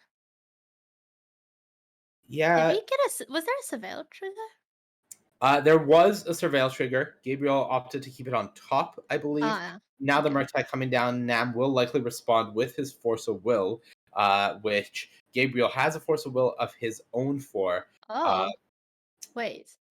Oh, it looks like Nam just lets it resolve us. He does have a copy of Pyroblast in hand, so just saying that, you know what, I'm not going to fight over this with Force of Wills. I'm just going to opt to remove it instead. And it does go back to his turn. I think Gabriel has to protect this, honestly, but I think you have to try. It's hard. It's a tough proposition, right? But I think you do have to. Yeah. So here's Force Pitch Days. And has the option of forcing back. Yeah, But is it worth it? It's a weird spot. He does let it go, opting to just say that my Murktide is bigger, so I'm okay with this. Oh, And hello. you see why. There's the Mystic Oh my Sanctuary. goodness. This is still with the Delver trigger on the stack. So you're going to put the Pyroblast on top of your deck, flip the Delver, and then draw it again. And that's a That devastating was sequence. a beautiful sequence from Nam in the upkeep. And you have to know, this is something that this is a common line of play from Delver decks. So this is something that Nam has both been setting up for and preventing Gabriel from being on. We saw as early as those 2 Wastelands. Up to this point, Gabriel has had a ton of fetch lands, but hasn't had 3 other islands to get a Mystic Sanctuary trigger if that was something he wanted to search for. So Nam has really limited the ability for Gabriel to make similar lines and flip that Delver. Chat pointing out, Nam missed a Murktide counter. Oh. Did he? The Pyroblast being removed from your graveyard to be put on top of your deck with Mystic Sanctuary would put a sneaky counter on the Murktide region. So -1, as it were. Yeah, not it's not the 100%, right? It's like the score is like a 96% now, but still great stuff here from Nam. It's gonna come across. That is 9 damage. 9 damage, and whatever you were scared of the previous turn with your opponent's 2 creatures, now not so much. You're winning the race. You do have a Forcible in hand. They are empty-handed. Even if they are drawing 2 cards from this bauble in their draw step, the odds of them being able to find 2 spells essentially has to sort of be Lightning Bolt, to compound with these creatures to cross over for the finish line. Though, as I say that, Nam did actually take 1 from a fetch that turn. So single Lightning Bolt would do it, assuming Nam didn't have the Forcible. Okay, so we are going to see this Delver flip. A Delirium, we believe, is active. Land, artifact, instant. Was there a sorcery? I think so, right? Oh, but here's a bolt. There was an expressive iteration at some point, whether it's still there or not. It may be there off camera. I think it got delved. I don't know. It could have been. I'm curious whether Gabriel delved it or not. We'll see. Nam does have a Lightning Bolt there to deal with the creature. There's the Force. Just shows the Force with blue card to pitch, and Nam Dang pretty dominant in this game 1 in the Is It Delver Mirror Money. Yeah, riveting gameplay. Delving back and forth. You do see the importance of Murktide Regent in the matchup just coming down there. And as we head into post-board, you do see Nam immediately taking out the Force of Wills. Makes a lot of sense considering this does seem to be a very resource-oriented matchup. So the card disadvantage that a card like Force of Will gives you, considering so many of the cards in your opponent's deck are very much interchangeable, replaceable, means that you just really want to make sure that you're not costing yourself any sort of card advantage, and that means all the force effects can sit on the sidelines. Yeah, looking at just having a little sneak peek at Gabriel's sideboarding there. See, any card with the word blast in is getting the nod. I see Unlicensed Husk come in. Is that how do you feel about that in the mirror? I think just the ability to keep your opponent's Dragon's Rage handlers down, as well as make sure that they're never really able to go for a Murktide Regent unless they have that big explosive Murktide Regent turn is nice. Something that I'm interested in is that copy of Counterbalance that we see at the front of Gabriel Nicholas's deck right now. I do see that some versions of This Is a Delver deck do have 2 copies of Counterbalance in the sideboard, which looks to be the case here from Gabriel.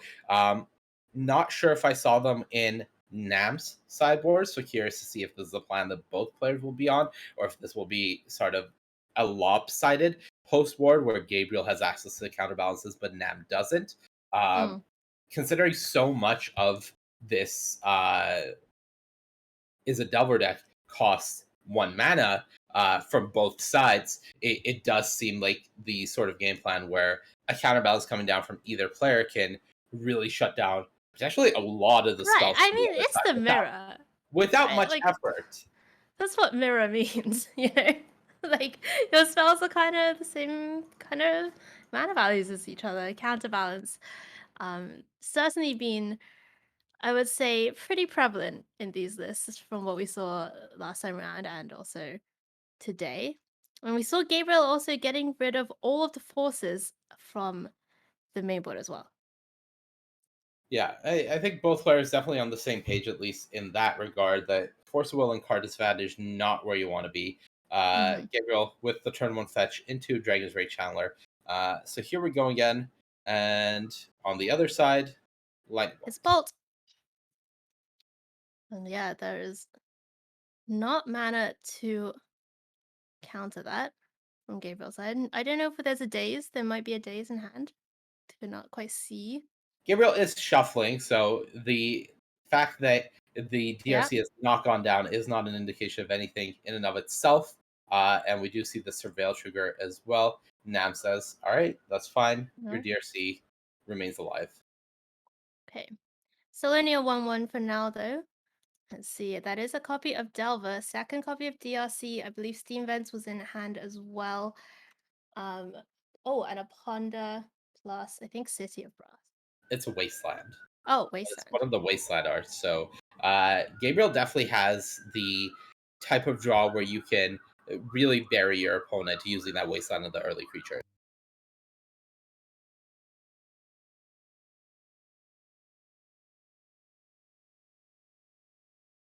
Moonfolk Ponder or Merfolk Ponder or Moon Ponder?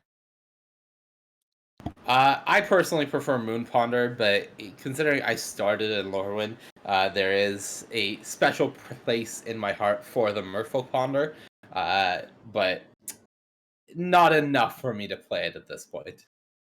Oh yeah, Moon Ponder is like just so sweet. 2 Darcys for Gabriel. Let's see what Nam has found. It Look, was the shuffle, so I'm all about the orbs and the pondering of them. That's all I'm saying. Well, only one. I mean, Moon. The character for Moon is literally in my name, so it's like not a choice for me. Yeah, no contest. Ponder into Ponder. This time, no shuffle, I think. All right, and there's a Delver that was a remnant from the previous game, unflipped or pre-flipped in Gabriel's hand, being drawn there, I believe. As I wouldn't be surprised to see Ponder from Gabriel this turn, just allowing you to set up in a way where that third card can potentially flip the Delver you play next turn if that's something you go for, while also being able to play your Wasteland this turn. And Oh. Yeah, I mean, just looking at the top 3 cards, it is Murktide, it is Wasteland number 2, plus red card in between. And it looks like Gabriel's pretty happy with those and wanting to put that Wasteland on top. So last game, Manny, we saw Nam really prioritize using those Wastelands, as you said, to control the number of islands on the other side of the battlefield. yeah. The mystery red card is a Pyroblast, by the way. So basically a perfect 3 cards to look at. And I think the existence of the Pyroblast there incentivizes Gabriel to go for this Delver to try to flip it next turn rather than going on this heavy Wasteland plan.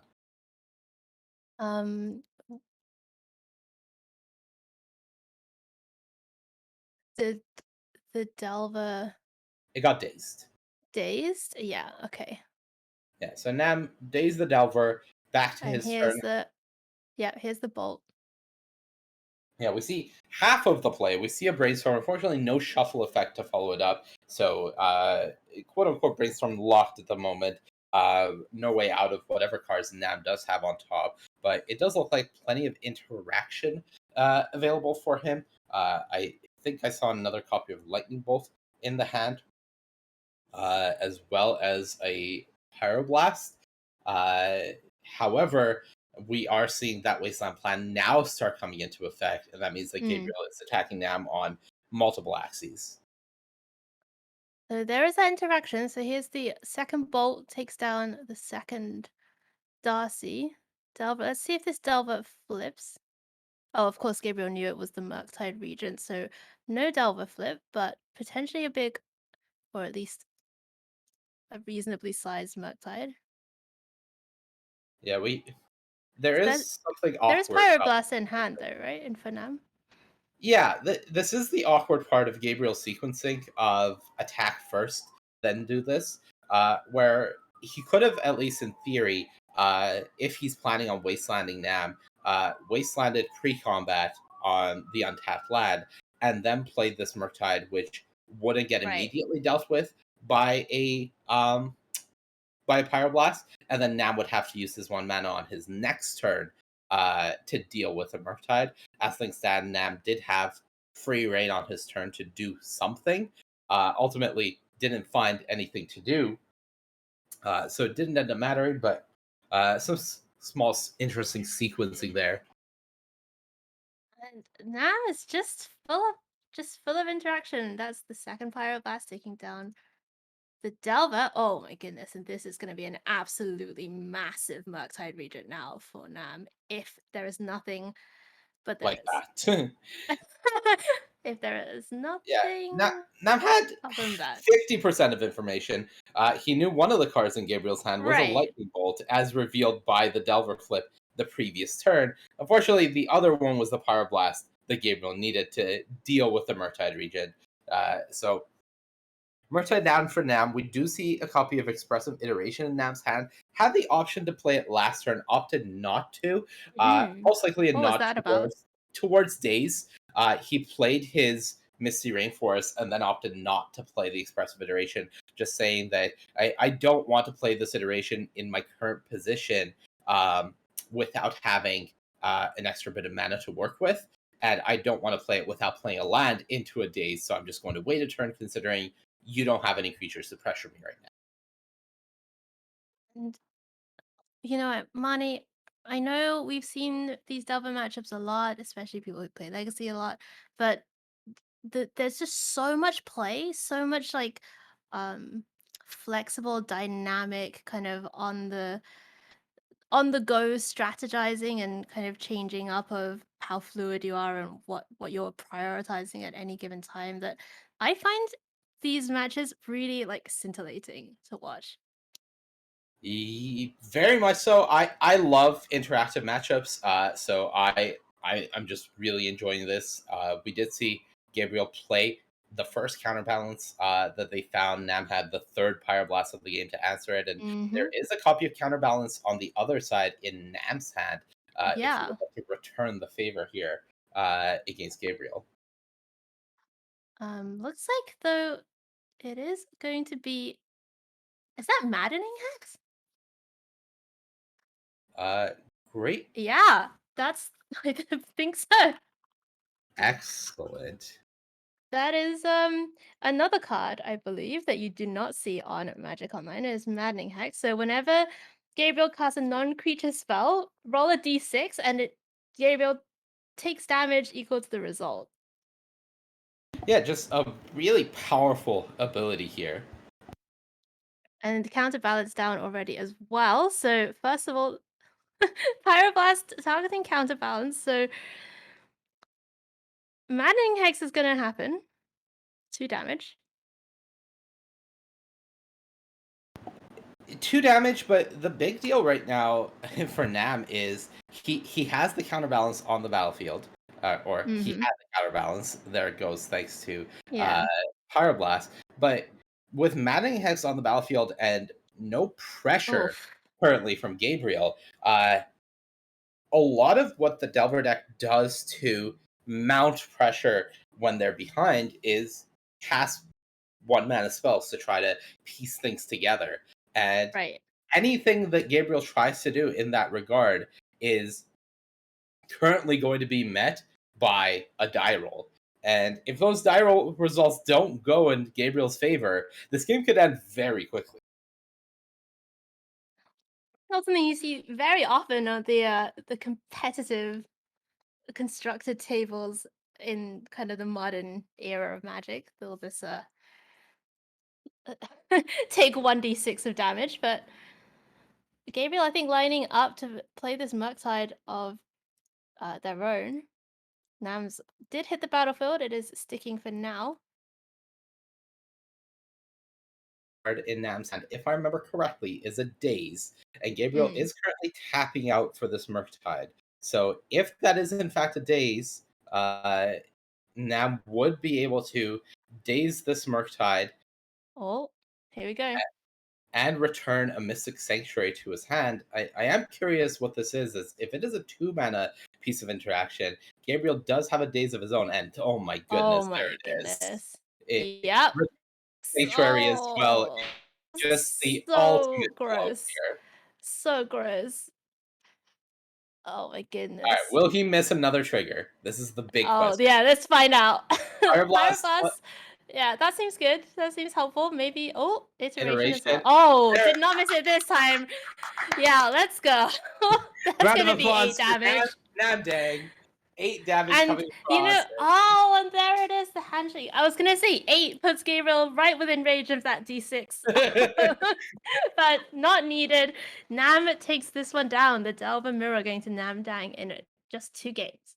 Yeah, just really well navigated from both players, and it did in fact come down to which player found more interaction versus which player found more threats. And in both games, it was definitely Nam that was the player that had the answers, and Gabriel just placing these smaller creatures on the board, that is one avenue to victory. But a lot of the times, because the game just ends up coming down to a giant Murktide Regent, the back and forth that we see in the early games means that the player with more interaction is the one that ends up coming out ahead. Okay, so we are going to hop over now to the Pioneer seat, where it's more Izzet mirrors for those of you who love to see islands and mountains like we do. Julian John against Kane Reinhardt, and both of them playing Izzet Phoenix in the Pioneer seat. Looks like Julian is doing the thing, shall we say. That's an Awoken Horror that has been flipped. That's 2 Phoenixes coming out of the graveyard. And a lot more lands on the battlefield as well. So it looks like this one has not gone very well for Kane. Yeah, it looks like we are coming in what should be game 1, unless our overlay is lagging behind. Yeah, this is game 1, and this is live also. This is live. So we watched Legacy play out an entire match while the Pioneer seat is on game 1. Now a galvanic iteration into what I expect to be taking some extra turns. Yeah, there's a double temporal trespass. So 2 turns in the queue here for Kane, also on Izzet Phoenix.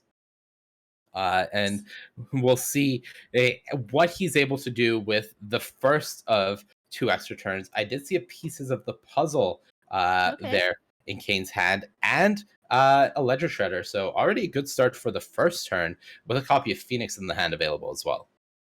Okay, so first of all, Ledger Shredder, play the pieces, connive the Phoenix into the graveyard. Let's look at what's going on top. That's another Galvanic iteration. Hold the Storm Giants, Treasure Cruise, land, and I believe that's an old opt art. Yeah, old opt, yeah. So gets to pick 2 of those. Oh, it's going to be iteration. Opt. Okay. Ledger Shredder, of course, getting a counter from the connive that happened. Kane has not played a land, so in theory, would be able to opt into a third 1-mana spell thanks to that Steam Vents in hand, which would bring the Phoenix back this turn, adding a nice bit of extra pressure, but that would require this opt to hit, and it hits another pieces of the puzzle, so no Phoenix this turn. So it does get to untap. This is now the second extra turn. Now, I will say, pathway off the top. Just as a note, while Kane decides what to do with this second of the extra turns, the cameras are flipped now. So Kane Reinhardt is on the same team as Namdang. On the other side of the table now. So Kane is the player that is trying to finish the match for their team. Julian John on the lower end and trying to create a comeback here. Yeah, that's a good point, actually. So we're actually going to see Galvanic Iteration copy pieces of the puzzle, Connive Trigger. So that is going to be the Connive Trigger resolving first. I believe what Kane is doing is stacking Connive Trigger on the stack and then the copied pieces of the puzzle trigger on top of that. So we'll actually get to pieces first for the cards in hand, then the Connive. Finds another copy of Temporal Trespass as well as a Burn Down the House. I believe that was a Burn Down the House. So Burn Down? Okay, sure, yeah, I love it. Is that a burn? To see it. Sorry, that's a Fiery Impulse. That's a Fiery. I was like, it doesn't seem like it, but it didn't make sense to me. But the art from afar looks similar. Still getting a hang of this paper thing. Okay. Look, it's We're okay. trying. It's okay. It's okay. I know. We're from the world of digital objects that just tell you what they do, and that I think second one got Opt plus Charter Course. Yeah, and did have the pathway as the card in hand, so still able to have the triple blue required for Trespass. So this is Trespass. We have seen enough spells cast that a Phoenix is almost certainly coming down now, coming back now, I should say, from the graveyard. So Kane does have access to an attack for 6 in the air. Should he choose, of course, attacking with both creatures does expose the Ledger Shredder to a double block from Julian's Phoenixes. Maybe not something Kane is in the market for here, considering it does seem pretty free. So I wouldn't be surprised to see this leaving the Ledger Shredder back. But you know it's kind of interesting. I mean, it's interesting because if Julian double blocks, losing first of all, obviously you get your 3 damage in. And then getting a Phoenix off the battlefield is not nothing. You have your extra turn. That Julian's only preventing 3 damage. There's no way you don't get another Phoenix back if there is a way to find one. Yep. It's definitely not nothing. There is a cost. There's a Hole of the Storm Giants on the battlefield. I don't know. Let's play in this game yet. The problem for Julian is considering they are facing another turn to come still. They do have to block here. They can't just take the damage and reevaluate next turn. So it does feel like a forced play all the same, but this does allow Kane to push some damage through, clear off one of the Phoenixes, considering that is only a 3/5 Ledger Shredder, not a 4/6. So at least one of the threats down for Kane. There is still a copy of Treasure Cruise, I believe, in the hand, as we do see Kane. Oh my goodness, that is not. That's like 6 cards or so. A little bit more than that. I think it was like closer to 9, but it is scary territory. It's not a lot if you're gonna try. Not a lot. How many Phoenixes have gone is another question. That is a great question. There's also a Charter Course in the hand. All right, Julian says, 5, can I 6, count 7. this as well? Okay, it's about 8, I think. Yeah. Roughly 8. Roughly 8, and there's a Galvanic Iteration being cast from the graveyard. Oh my god, double charge. Okay. I think this is the only Phoenix Kane has found. Yeah, so that's the thing. So Kane knows. I'm going to find some Phoenixes, and I want to discard them. So Charter Course cast twice means 2 more Phoenix down. Fiery Impulse from hand now. Oh my goodness. Clear off this blocking Phoenix. Clear off the Phoenix? Julian goes to 2? Is there 1 more Phoenix? 2 in theory. We still see Kane looking through, okay, what removal do I have? Well, there's a Fiery Impulse in hand. I mean, there is a Fiery Impulse in hand. 2 if Kane wants it, I guess. Yes, exactly. So Kane, of course, as 10 facing down, at 10 facing down a 7/8 Awoken Horror on the other side. That is something that Kane has to be aware of as well. Goodness. Opting to find that 4th Phoenix. Down. Doesn't have to fire off the Fiery Impulse now.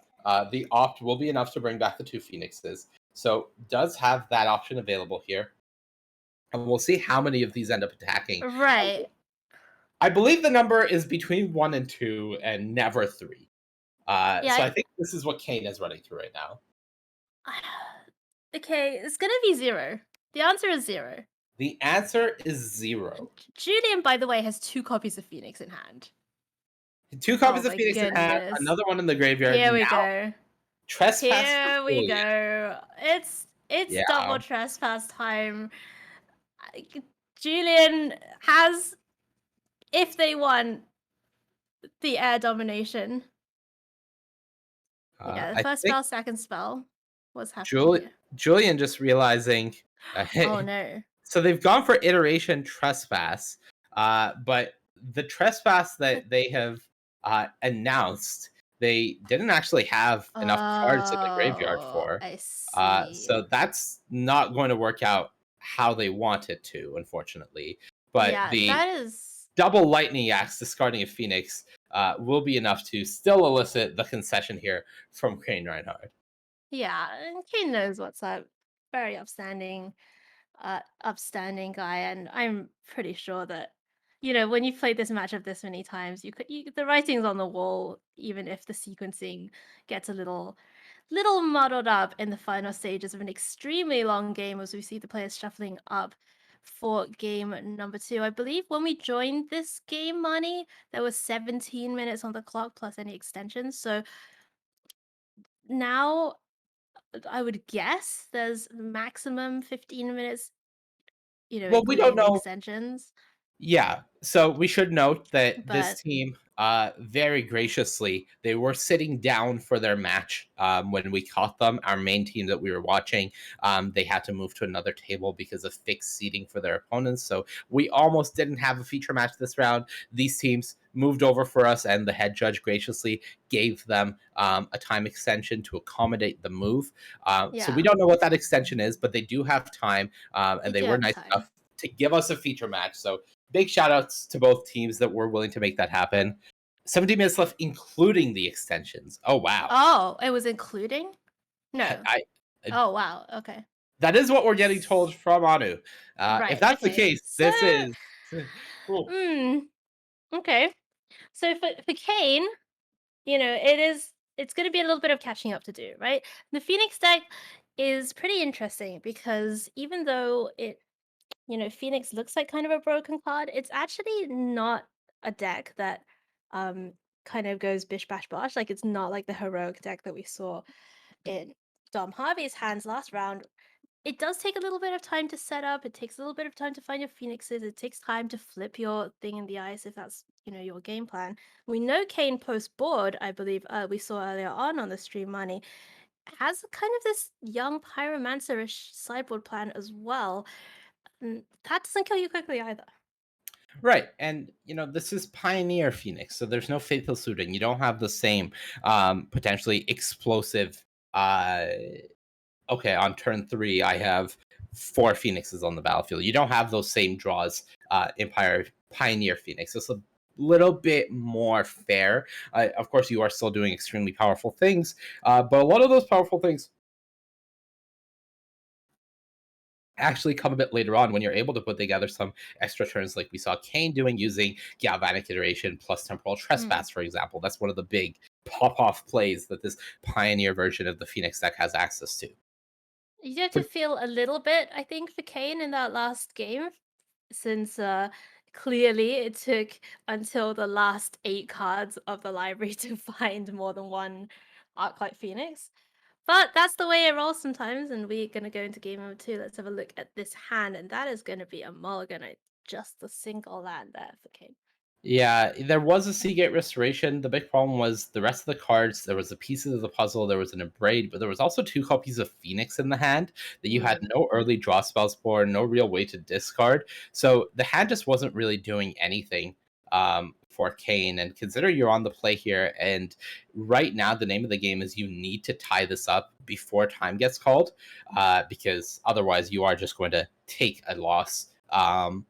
while down a game, you can't be keeping a hand that is dirtling around. For Kane, you need to be getting a hand that is proactive and able to put pressure on quickly in order to close out this game. And we do know, of course, that Nam, who is on Kane's team, won the legacy seat, the Delver seat. It may as well be the Delver seat, but the legacy seat.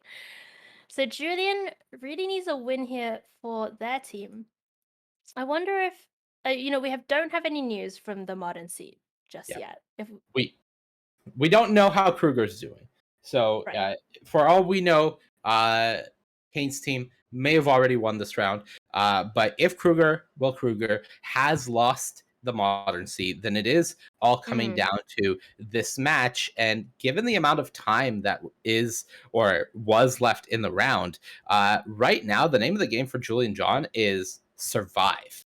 If you can keep this game going without losing, then you win the match for your team, which means that some of the dynamics change a lot where you really find yourself as the control player rather than worrying about finishing the game. If you can survive, that is good enough. Right. So we saw Julian's attempt to resolve a ledger shredder countered, and then Kane found pieces of the puzzle. Yeah, Julian actually changed his mind last second, didn't go for the ledger was it shredder, chart? went for chart, of course. Oh, and it got spell pierce. Conveniently for Kane, walked directly into a spell pierce, allowing Kane to stop Julian from development. And you see why Julian went for that chart, of course. No third land coming out from Julian John. So now we see another miss. So that is an unlicensed hearse waiting there. But this is going to be another turn where Julian is not developing anything onto the board. How about a second spell pierce, make a pyromancer token? Ledger Shredder is on the battlefield on the other side, so that is a problem in terms of it being a blocker. And that's right, my friends, the Pokemon cards are back. Yeah, Elemental tokens for days. I really like that we have the full spectrum of card games here. We have the Yu-Gi-Oh! Playmat with the trap spells and creature zone. Love it. Then we have the Pokemon tokens coming out from Kane, as well as, of course, we're watching the best of all the games, Magic the Gathering. So really just full spectrum card gaming happening here. And one of the things we're going to see Kane being very careful of, definitely doesn't want to cast two spells while Julian has a Ledger Shredder and is struggling to make land drops. And something that's very interesting, Marnie, about this young Pyromancer post-sideboard plan is that you can take this reactive role in the mirror match without really losing board position. And that's really the power of having this card. You could just, once it's resolved and down and you start passing the turn, look, here we go again, Mystical Dispute. That's going to take care of the opposing pieces, and Kane is building up an army here on the other side. Is Julian missing his Ledger Shredder trigger? Shredder? It looks that's like a consider in the end step. He has missed it because Kane did cast a Mystical Dispute and now a Consider. So Julian missing this Ledger Shredder trigger is huge. Yeah, it looks like the trigger was missed, so absolutely massive here for Kane Reinhardt, already in a position where he's fairly overwhelmingly ahead, did have the counterspell for the piece of the puzzle that Julian John attempted to go for last turn. And now with a second copy of Young Pyromancer drawn, able to deploy that as well. I'm curious to see if this game plan is something that... it looks like Julian once again missing Ledger Shredder from Kane spells. So the opt happening now. This is getting scary now. This is scary territory because Kane has been giving Julian a way back into this game, and Julian has not taken it. Really not taken it. So now Kane is developing a board position. I wonder what's happening. I wonder if Julian maybe is talking to a teammate or something. But regardless, Kane now has 8 tokens on the battlefield and would be happily lined up to make more. There is a Phoenix in the graveyard, but there is no Arclight coming back. The spells this turn were Young Pyromancer opt. Yeah, and this is the point where now you start just throwing Pokemon in the bin while you you get in for as much damage as you can. These tokens are the Suicide Squad. They are here Oh my to goodness. push damage through, and they are fully expendable. From Squirtle Squad to Suicide Squad. And I think I'm seeing Julian shaking something. It is possible they just realized that they've missed multiple Ledger Shredder triggers. I'm not entirely certain, but I believe that is the point of the game we're at, where Julian has been hit with the realization that they may have missed a few crucial Quite a things lot. here. Yeah. Still, we play on. We play on. As What's you missed have is to. missed. Yeah. And here is piece of the puzzle, and this time it is going to resolve. So 5 cards off the top. That's a Lightning Axe, Consider, 2 lands, and I think a Mystical Dispute in the back. Yes, that is Mystical Dispute, Lightning Axe, Consider, and 2 lands. There is also a Steam Vents from what I can see in Julian's hand, so is able to shock that out if they want to go for something like a Lightning Axe on one of these young Pyromancers, and hopefully get a Ledger Shredder trigger.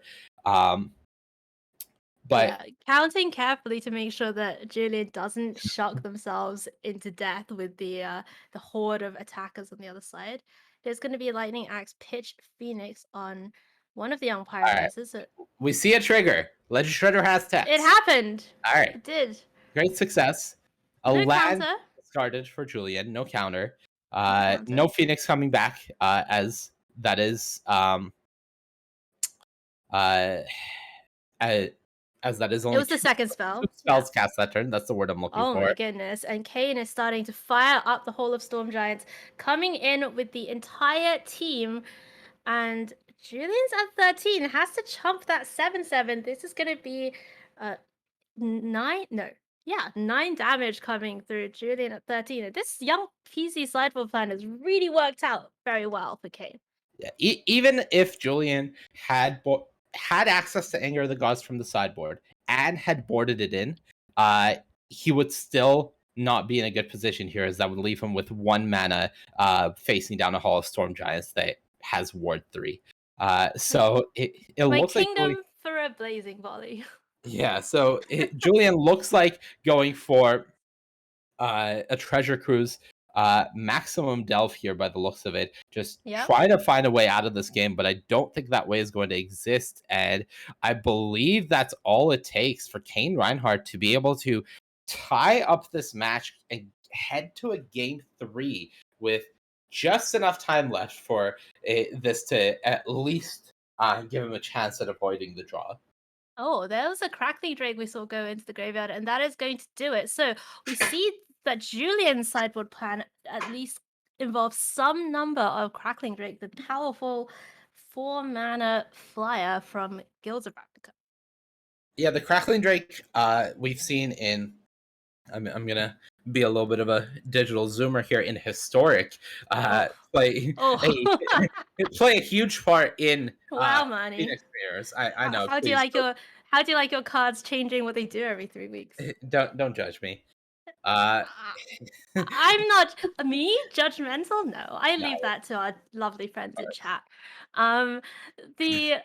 Crackling Drake though is sweet, right? Like it plays so well with the delve cards. Just does not care if the instants and sorceries aren't in your graveyard anymore. And really big, very powerful threat. Does get lightning axed, but at least it draws a card when it comes down. So it has been somewhat of a popular sideboard plan, but I think if you were to evaluate the 2 kind of strategies, I'm not saying that Kane doesn't have Drakes or Julian doesn't have Pyromancers, but between these, I think I suddenly have a slight preference towards the making a bunch of tokens. Yeah, the Pyromancer plan looks powerful. It has looked powerful every time we've seen it so far, and we do also see some versions of this as a Phoenix list even take it a step further and have access to something like Saheeli Sublime Artificer in the sideboard for more pseudo Pyromancers. But the question... Have you seen the Oops or Crack list? I have not. I gave it that name. This is not the official name, but there's basically a list that's kind of like Phoenixy, right? But it just plays a bunch of the 1-mana cantrips and spells and such, and then it plays 4 Crackling Drake, some number of Saheeli, some number of Fable, and the game plan is to make a giant or a couple of giant Crackling Drakes, and then attack them for 10 and fling them for 10. Genius. I love it. It's great. Or you like copy with the Saheeli, the minus ability, and then hit for a bunch. It's very cool. All right. So I believe we saw mulligan from both players. Julian now going down to 5. Kane happy with their 6. But the big thing here is right now we're on a time crunch. So for these players, step 1 is certainly don't lose the match. But step 2 is try to not go for a tie, right? You're trying to go for the win. This you have to go for it.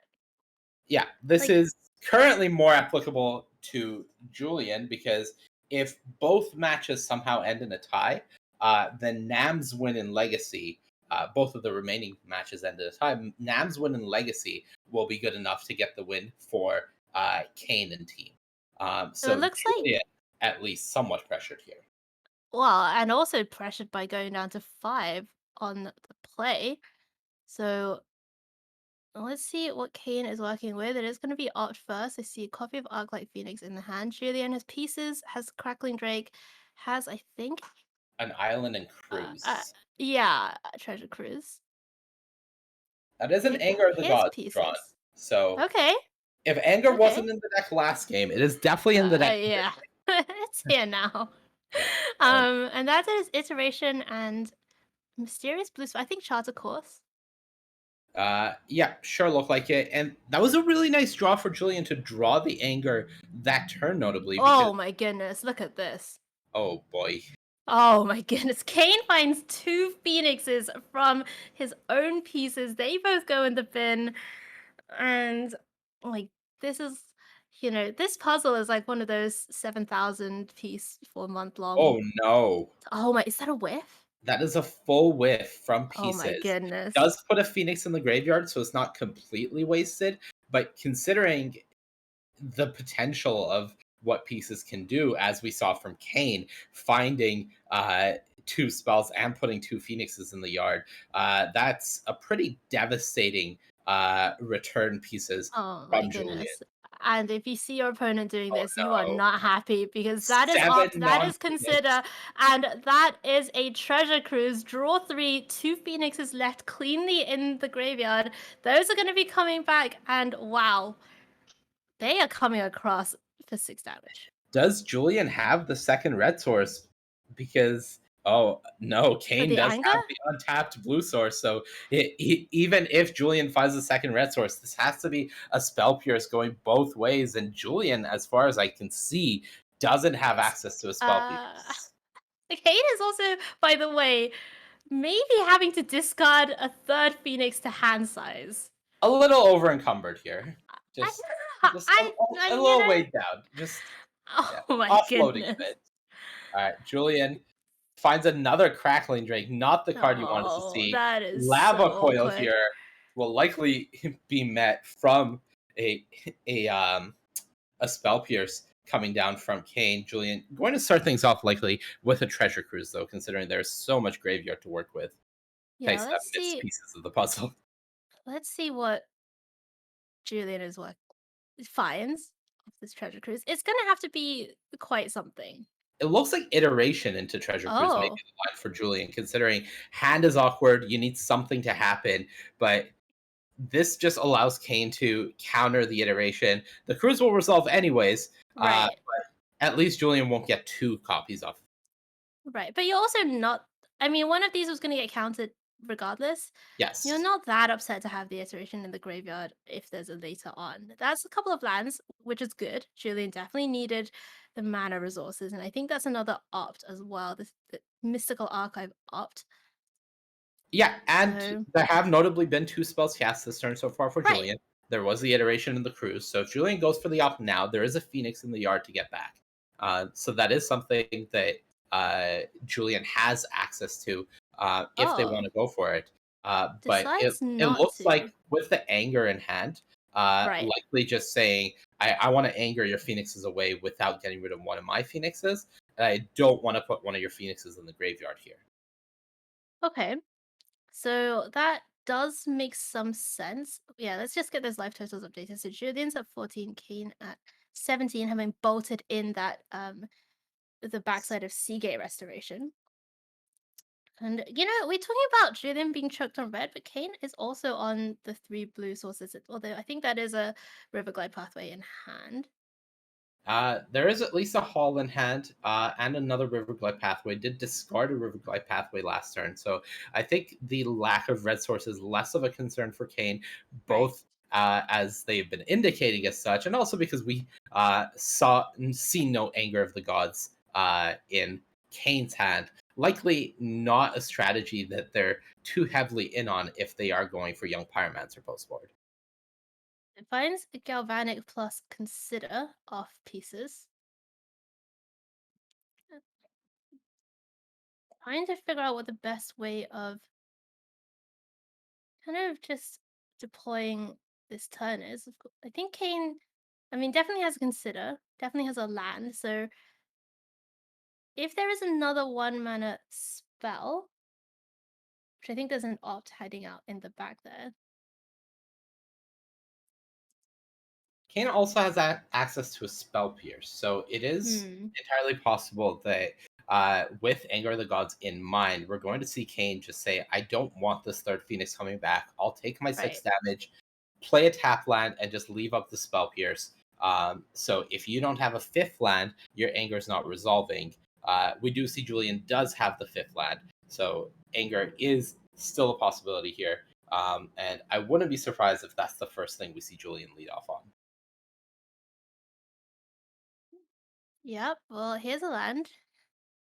Stormcarved Coast. Nice, painless dual land. And Julian playing around the Spell Pierce. That was so devastating in game number 2. And here is Anger of the Gods, and that is going to resolve. So back to an empty board, and Julian has the opt. If there's a 3rd 1 mana spell, you could see that Phoenix in the graveyard come back.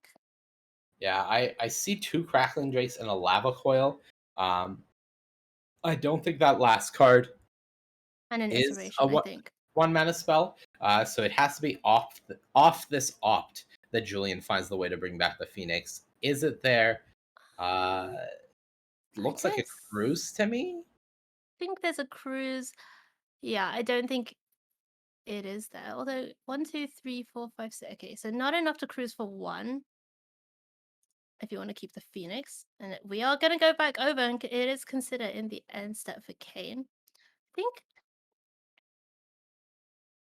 Oh, Cruise that's a cruise of though. their own. That is a cruise.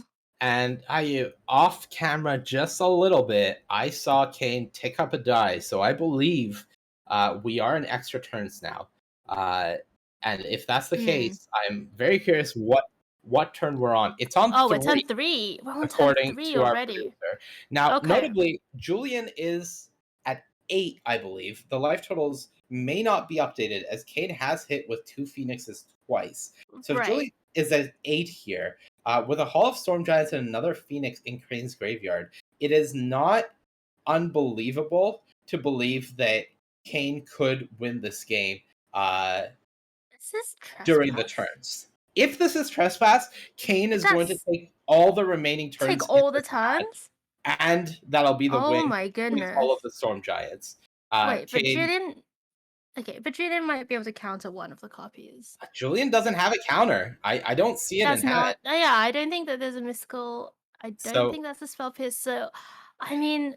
But if Kane takes... Can Kane win in the last 2 turns? I believe if so. This is... So, if Kane goes for double trespass here, which I believe is what's happening, there is a Riverglide pathway in hand. So now Kane has said, there's 5 turns and extra turns. There's 2 left. I'm taking both of them. Yeah. You're good. Sit back. Let me do my thing.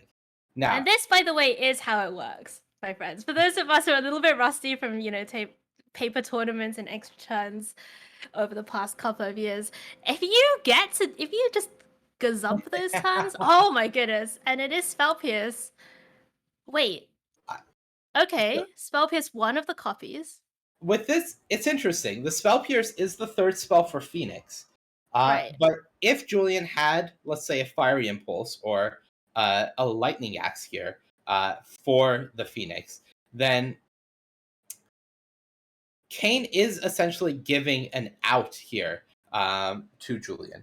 It does look like. Oh, and there it is! The have the untapped land, Otawara off the top. Hold of the Storm Giants coming in, and Kane does it on turn number 4 of turns. And that is going to give the team of Kane Reinhardt, Nam Dang, and Will Kruger the win in round number 6.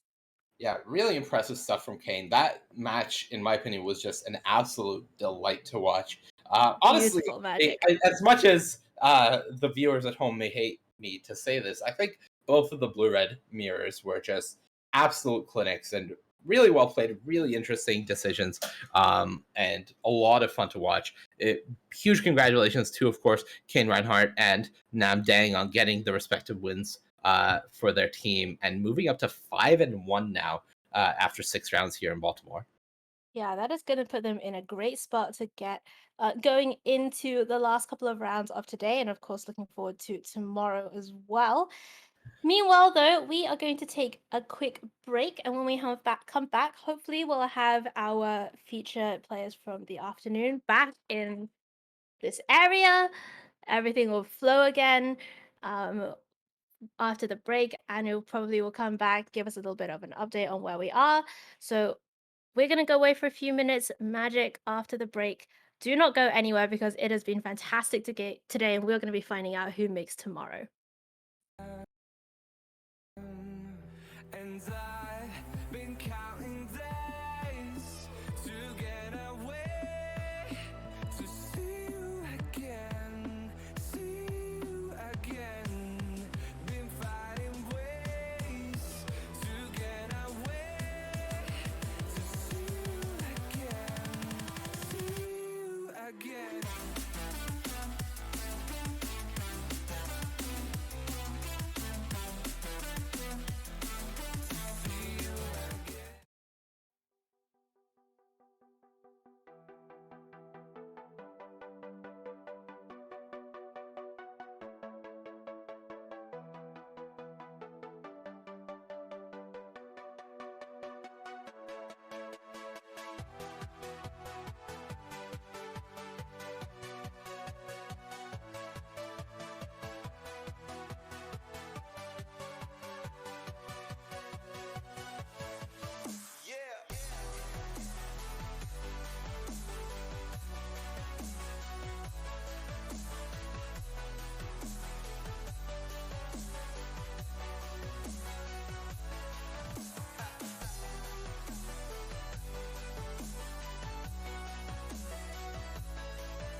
sometime now, just to see you again. And I've been counting days to get away, to see you again, see you again.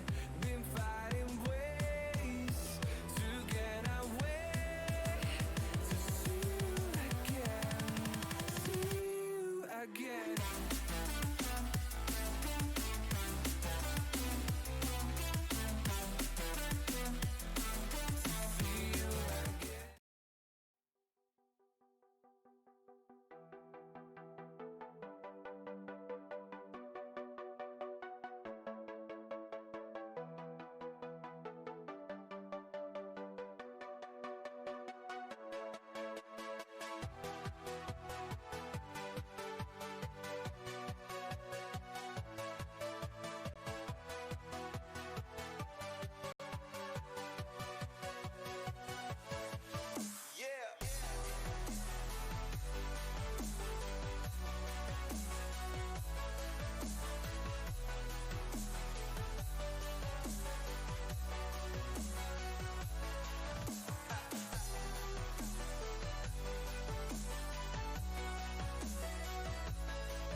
Oh, hello everybody. I guess we're back. So we are back for SCGCON Baltimore. It is the 25k team trios event. Legacy, Modern, and Pioneer each getting 1 seat from each team, and we've been following Legacy and Pioneer most of today, and we are going to go pretty much straight into the action here, Marnie, in round number 7. Bob Juan with Izzet Delver going up against Michael Morano on Death and Taxes Yorion. Yeah, and it looks like Bob has 2 Dragon's Rage Channelers and what looks to be a flipped Delver from the looks of it, but no spells in the graveyard, no cards in the graveyard as of yet, so quite a ways away from the Dragon's Rage Channelers. We do see Michael go for Flicker Wisp to try to reset this Delver, but Bob has a Force Will ready, and we get some Surveil triggers on the stack. Yeah, Force Pitch Delver plus 2 Surveil triggers, although after that, believe Bob is empty-handed, and in response, we're going to see Solitude Evoked pitching. Is that Cathar Commando. Cathar Sure Commando? is. Yeah. I was like, do I recognize you from Midnight Hunt Limited? Yep. Limited Midstar. Love it. Oh, hello. Commando We coming knew down. that was there.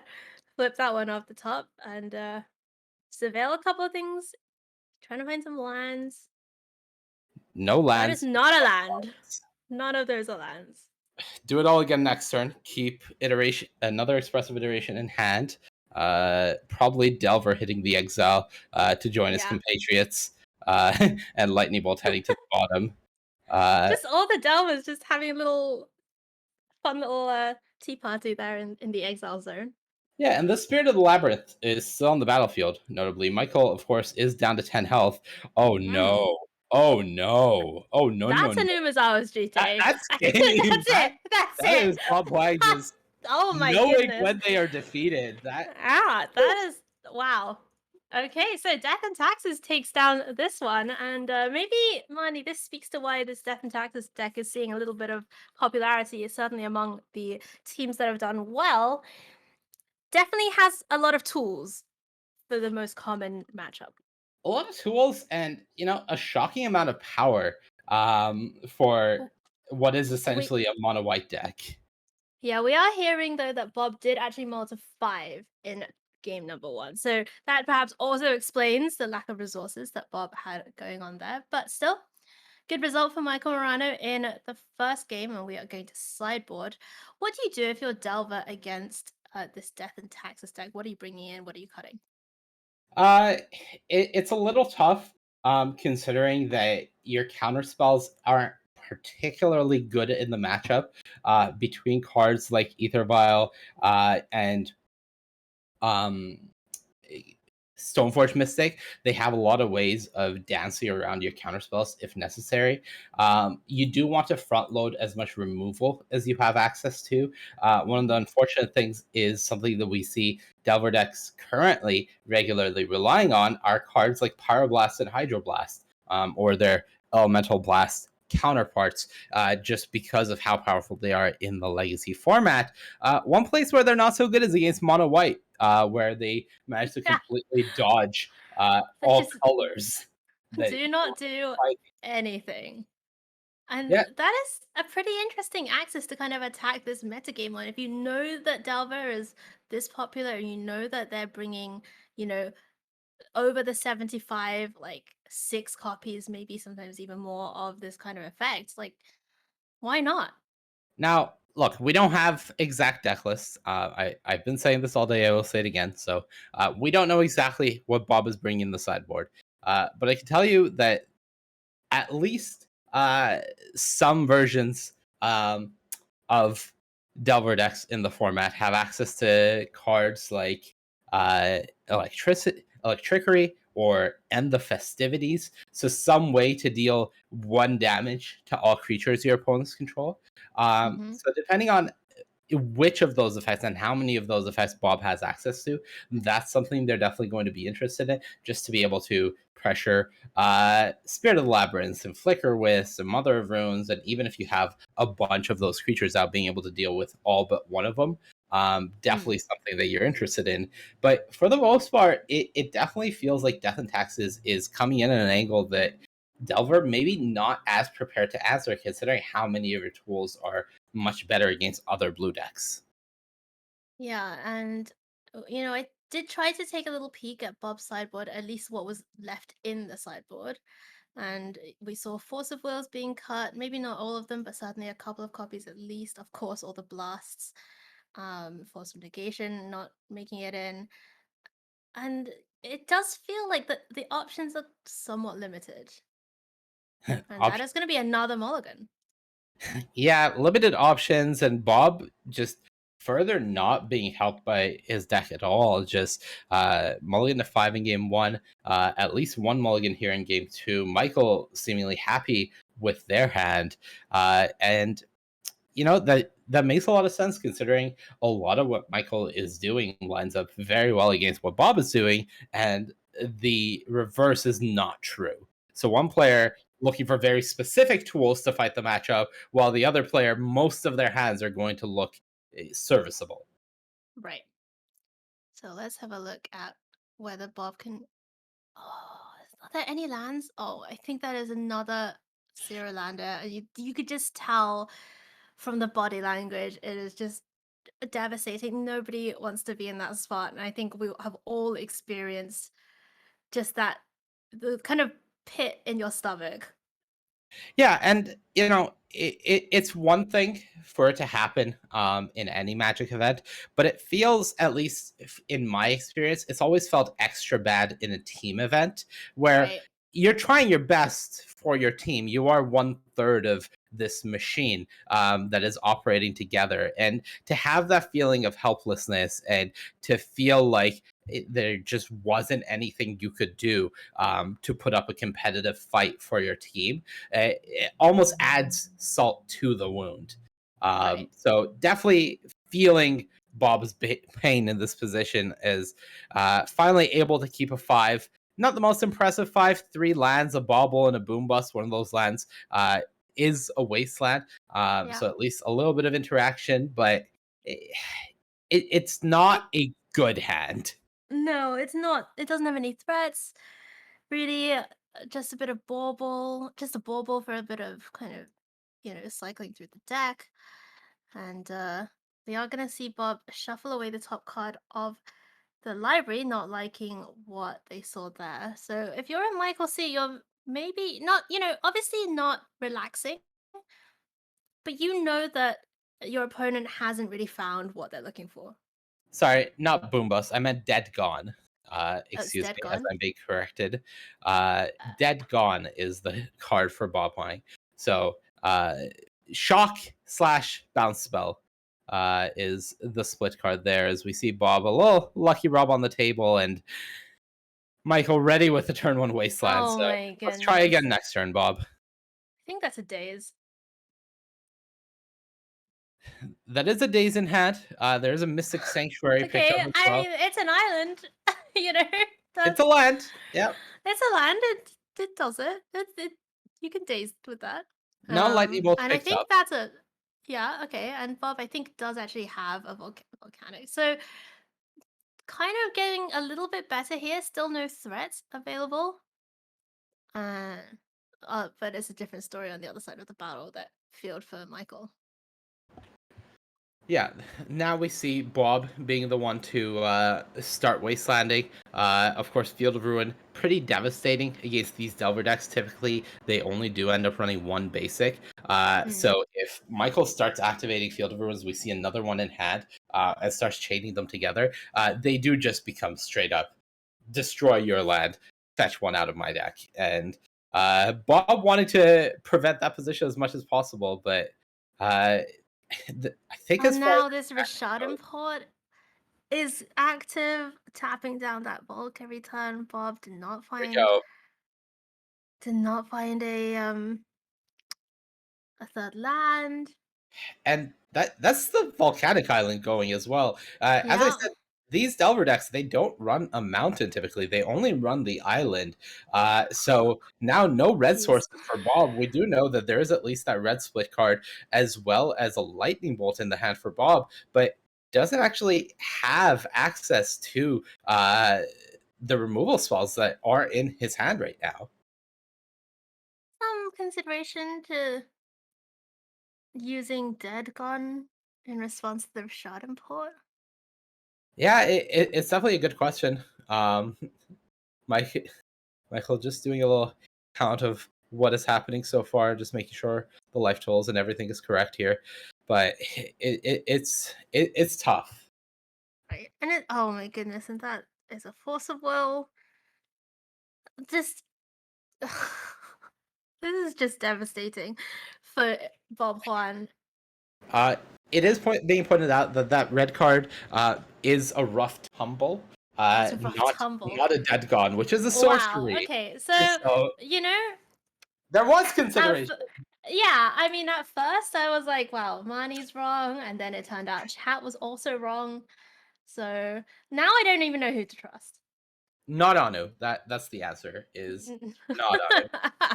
I believe Alright. a Sanctum Prelate coming down for Michael Morano, if I'm not mistaken. The number one. Yeah, it is. So non-creature spells with mana value equal to the chosen number can't be cast, and you know what? This Delver deck has a lot of one mana non-creature spells. That is true. I mean, Delver was a creature spell, but that is gonna get swords. And Bob Huang just facing the absolute nightmare scenario here against Death and Taxes. You can really see why this deck has that name. I don't believe Michael can cast that Swords to Plowshares with their own Sanctum Prelate on one on the battlefield. Oh, that is correct. You are correct. I don't know how. We have a table judge or somebody able to catch that here, as both players are seemingly here we go. carrying on. It looks like we have a table judge that has caught it, so we'll see what happens here. But definitely, one of the downsides of Sanctum Prelate is, of course, when you put it on one, your own Source of Plowshares are turned off. Yeah, and there you see Michael pointing to the swords, to the Sanctum Prelate. So the table judge is going to come in, maybe try and rewind things. We'll see what the ruling is, of course. And if this does happen to you in a match, just call the judge. Don't try and fix this yourself. This is the exact thing that they're there for. And you can see the players now really explaining what the board state was before this happened. And just going through all the steps. It has fortunately only been half a turn cycle. So not too much has happened as the judge is confirming what exactly has changed since before this board state got altered. And Of course, we won't speculate as to what the fix is going to be. We'll let the players talk it out. Michael pointing out that I do have a Solitude I can do instead. So we may see that what ends up happening is a straight replacement of Solitude, exiling the Source of Plowshares rather than the Source of Plowshares being cast. They do have the same effect. So if that ends up happening, it is a Right, but I don't know that that's clean fix. But I don't know if that's the legal fix, which is why the yeah, players are talking to a I'm judge. not sure. I mean, I don't want to speculate because I do not have a good track record, I think, of understanding how exactly the judge situation is going to pan out. Because even if there's a switch, I guess, or like a clean switch, like that source, it's not like the source is cast and it fizzles, right? Like it cannot be cast. Correct. So the question really is going to be, is the judge going to rewind the board state to when the illegal play was made? Right. In which case, if that is the case, then it's messy. It is messy because you have information already, right? Like Bob has played the Volk, played the Darcy, so Michael knows, and also the card has been drawn. Like there's just infinite the cleanest numbers of the problems. fairest fix to Bob, in my opinion, would be the replacement. But again, it's making a judgment call that is very awkward. I think it is quite Well, because it is different though, because Bob has Force of Will in hand also, right? So if there's maybe some consideration that, yeah, if my opponent spends one card on this, I would not force, but if they spend two cards, I would maybe think about forcing it. right. So that's a consideration. Okay, we're seeing the Delver put back in exile. Maybe we are hearing that a backup judge is coming, so it's not clear, I think, what the outcome is going to be yet, and we're not quite able to flick over to another match, so we are going to watch with you, my friends, and try and interpret through kind of the body language, the signs, and kind of what's just going on here with, I believe, head judge coming now. As a reminder, this is round 7 of the 8 rounds we are going to be watching today. And of course, Anu and some other great pairs of casters will be back tomorrow to bring you the remainder of the Swiss as well as all of the top 8. So there will be more coverage tomorrow. If you were not already planning on being back here, you should definitely plan on doing so to see who wins the SCGCON Baltimore team event here that we're watching all weekend long. The Magic is just so great. Pretty great. It's so great. I mean, obviously, there are situations where there are problems, like sometimes the matches take a long time, there are lots of unintentional draws and stuff, but just being able to play Magic with friends, with support, is so different to feeling like you're going it alone and you're kind of fighting against this crowd of people, when you have that solidarity and camaraderie by your side. Right.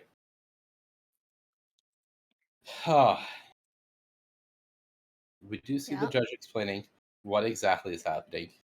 And to kind of tag on also, Marnie, to what you were saying just now, really, obviously, stick with us today. There's this round, there's the next round still to come, round 8. Tomorrow morning, we'll be back here for day 2, plus we'll be following this event all the way through to its conclusion. And if you are enjoying this content, you are enjoying Anu's efforts in bringing you this coverage, which is extremely, like, it's a lot of work. We have seen exactly how much goes into it, all the travel, all the, getting the casters together, making all these beautiful assets for the stream. Like, Anu just does so much, and all of that work is just out of love for the game and for the community and for kind of the dream of keeping coverage alive. So please do support Anu any way you can. Following is free. You can use our Twitch Prime sub. Check out his Patreon as well. Yeah, absolutely. just show love to Ano, show love to the people really trying to bring coverage and make sure that, regardless of event size, there is some sort of coverage being maintained here. So it It looks like looks they like, are rewinding. yes, a rewind is definitely happening. The only question mark right now of what is going to happen as part of this rewind is the card Bob drew for the turn, as that is Right. unknown information. So Right. the question really is the fix here that Bob puts a random card from their hand back because there's no way to verify what the card drawn for Bob is? And if that's the case, that can be not quite Problematic. backbreaking as it is going on top of the library. It's a So shuffling happening of the hand, so yeah, so it that looks this like is it this is. is the only way. But Oh, it but it's looks going like on top. it's going on top. So Bob will Okay, draw so that card. that's okay. Okay, okay. So it So looks this like is it a good should be a fix. mostly clean fix. Yeah, Bob just making so sure the cards are aligned properly. yeah, But because I the other believe, problem was that Bob had fetched that bulk. yeah. So So that had to be shuffled back in. And then now we're back. The previous turn, Bob has played yeah, the Delver. It's Michael's turn. and we'll see if Michael proceeds with the play that Yep. they said they would, or were planning on doing. So we see the solitude happen, and Bob has to consider how they want to respond to this. They, it's What awkward. if that? Okay, the Force is still in hand. The force There is still in is hand. a The daze is daze. still in hand.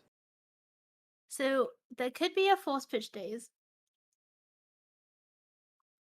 Yep.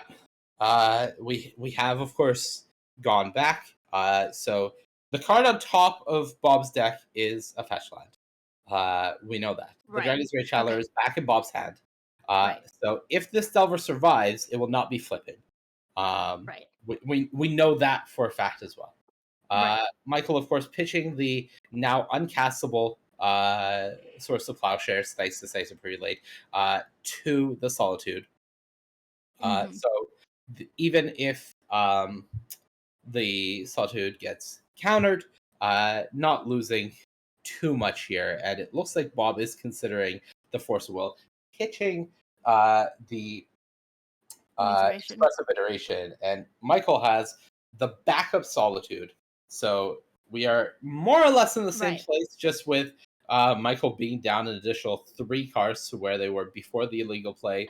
We do see the upkeep Russian import tap. The fetch land is drawn. The fetch happens, and we see Darcy coming down. So the only thing that really changed is Bob should be down 1 more life thanks to paying the 1 life for the Force of Will, and Michael is down 3 more cards. But we are now in a legal state of play. Yeah. We're back on track. We're back on Darcy is Darcy's down. Okay, and then we're back over to Michael, who has the second Skyclave apparition. So that is coming down, and that is gonna do it. After that Yeah, it intense looks like judge situation, looks like Bob just did not have what was needed. Had that daze in hand, but of course, Michael did manage to play around it. So Michael Morano with Death and Taxes is going to win over Bob Juan. Yeah, it looks like the in life the totals legacy seat. were wrong at the end of that game, and that Skyclave apparition was lethal coming in true. Otherwise, Bob did have access to the rough tumble to stabilize the board, but that ends up not being the case, and Michael is able to get the win. The second Death and Taxes win you and I have seen on stream so far today, HAIYUE. Yeah, Death and Taxes looking very strong. Certainly looking like it has the tools, should we say, to battle this kind of pretty established metagame as we go over to the Pioneer seat, where we're going to see Zan Syed, who is our featured team player, playing against Jimmy Heitzman. Zan is on mono white humans, Jimmy on mono green, and Portable Hole taking out the first elf, but here comes the second one. Yeah, and no second land for Jimmy, notably. So No if Zan is land? able to continue disrupting these mana drops, which he is not instead of developing a Luminarch aspirant, Jimmy would have been in a lot of trouble. Instead, does find another Elvish Mystic off the top, but not a land. So another Miss Land drop now coming up from the green deck, and we'll see if this is just going to be a Sylvan Caryatid resolve. It is. So Jimmy kept this hand. Potentially, maybe there was a mulligan that we didn't know about, but did keep a pretty sketchy hand, which had a lot of elves, but only the one land. Oh my goodness. And just so brutal every time. The Cathar coming down, Luminarch Aspirant getting it in, and Mani, this mono white humans, or mono white, I guess, in general, was pretty big in standard a few months ago. This Pioneer list making use of a bunch of those same cards that we saw in the standard format, but adding a little bit of spice. Yeah, and there's one very big card in this Pioneer version of the deck that we have to talk about, especially in this matchup, and that card is Brave the Elements. Just 1 mana, choose a color. White creatures you control gain protection from the chosen color until end of turn. Great as a way to protect your creatures, but more notably against a deck like Mono Green, your entire board can just suddenly become unblockable by their green creatures, which is just completely ridiculous for against a deck that is trying to swarm the board. So the inclusion of Brave the Elements in the Pioneer version of these mono white decks just absolutely devastating. And wow, look at this. Extraction Specialist coming down for 0 value just to really, turn the screws on this game number 1. A huge board being built up. Yep, that is going to do it. Screws turned. Oof. What a quick play out that was for Zan. Yeah, as you said, sketchy. Maybe you could be a little kinder and say speculative hand from the mono green player, but in either case, I'm gonna say sketchy. I mean, your deck relies on a bunch of mana, right? And I know you have a lot of ways to get those bunches of mana, but I don't know, if you're relying on your 1/1s to live and get you there, it's tough. It's a tough life, and of course, also I guess a little bit unlucky for Jimmy to not draw more lands. Unsurprising First few turns. to our viewers, HAIYUE offers no kindness to the players. Sketchy will be the choice. It didn't work out, right? Look, if we brought Jimmy onto the stream right now and asked them whether that hand was a little bit sketch, I guarantee you the answer would be yes. Yeah, fair enough. Asterisk, I do not guarantee anything, and I'm under no obligation to. All right, let's see if we can find out what happens later on. Of course, we do know that Bob, who is on the same team as Zan, lost. So Zan, with the game 1 win, is certainly doing a lot to try and make up for that. Now, there is bad news, HAIYUE. And you looking at what Anu is telling us, there is a chance he didn't hit the record button. So we don't have game 2 of that match. But we do have a result for that match that you can tell us. Okay. Yeah, we are hearing that unfortunately we don't have footage from it, but Mono Green did mull to 5 in game number 2, and Zan won that one as well. So Zan Sayed 2-0 in the with Mono White. Bob Huang 0-2 with Izzet Delver. So one match apiece for the teams right now in the future match area. Modern is still going, so it all hangs in the balance depending on the Modern player, and we will bring you the Modern game if we can once they go to sideboarding. Yeah, so realistically, our setup right now is not focused on the Modern match, and we can't reasonably ask the players mid-game to stop for us to do that. So if the Modern match goes to an additional game, we're going to take the time in between those games to set up the cameras on them and get it going so we can bring you whatever action we can from that modern match. Nothing guaranteed right now. But for the time being, hashtag blame Anu, we do not have a match of magic. Wow. Wow, Mani, just in the blame deflecting business. God, we'll make your invitational card a reprint of deflecting palm, should we say? And with that, we are going to take a quick break. And when we come back, we'll try and bring you the modern match, which is going to be the deciding match in this round number 7. See you shortly.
sometime now, just to see you again.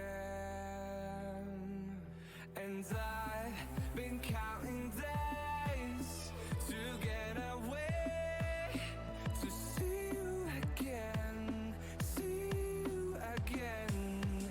Been finding ways to get away, to see you again.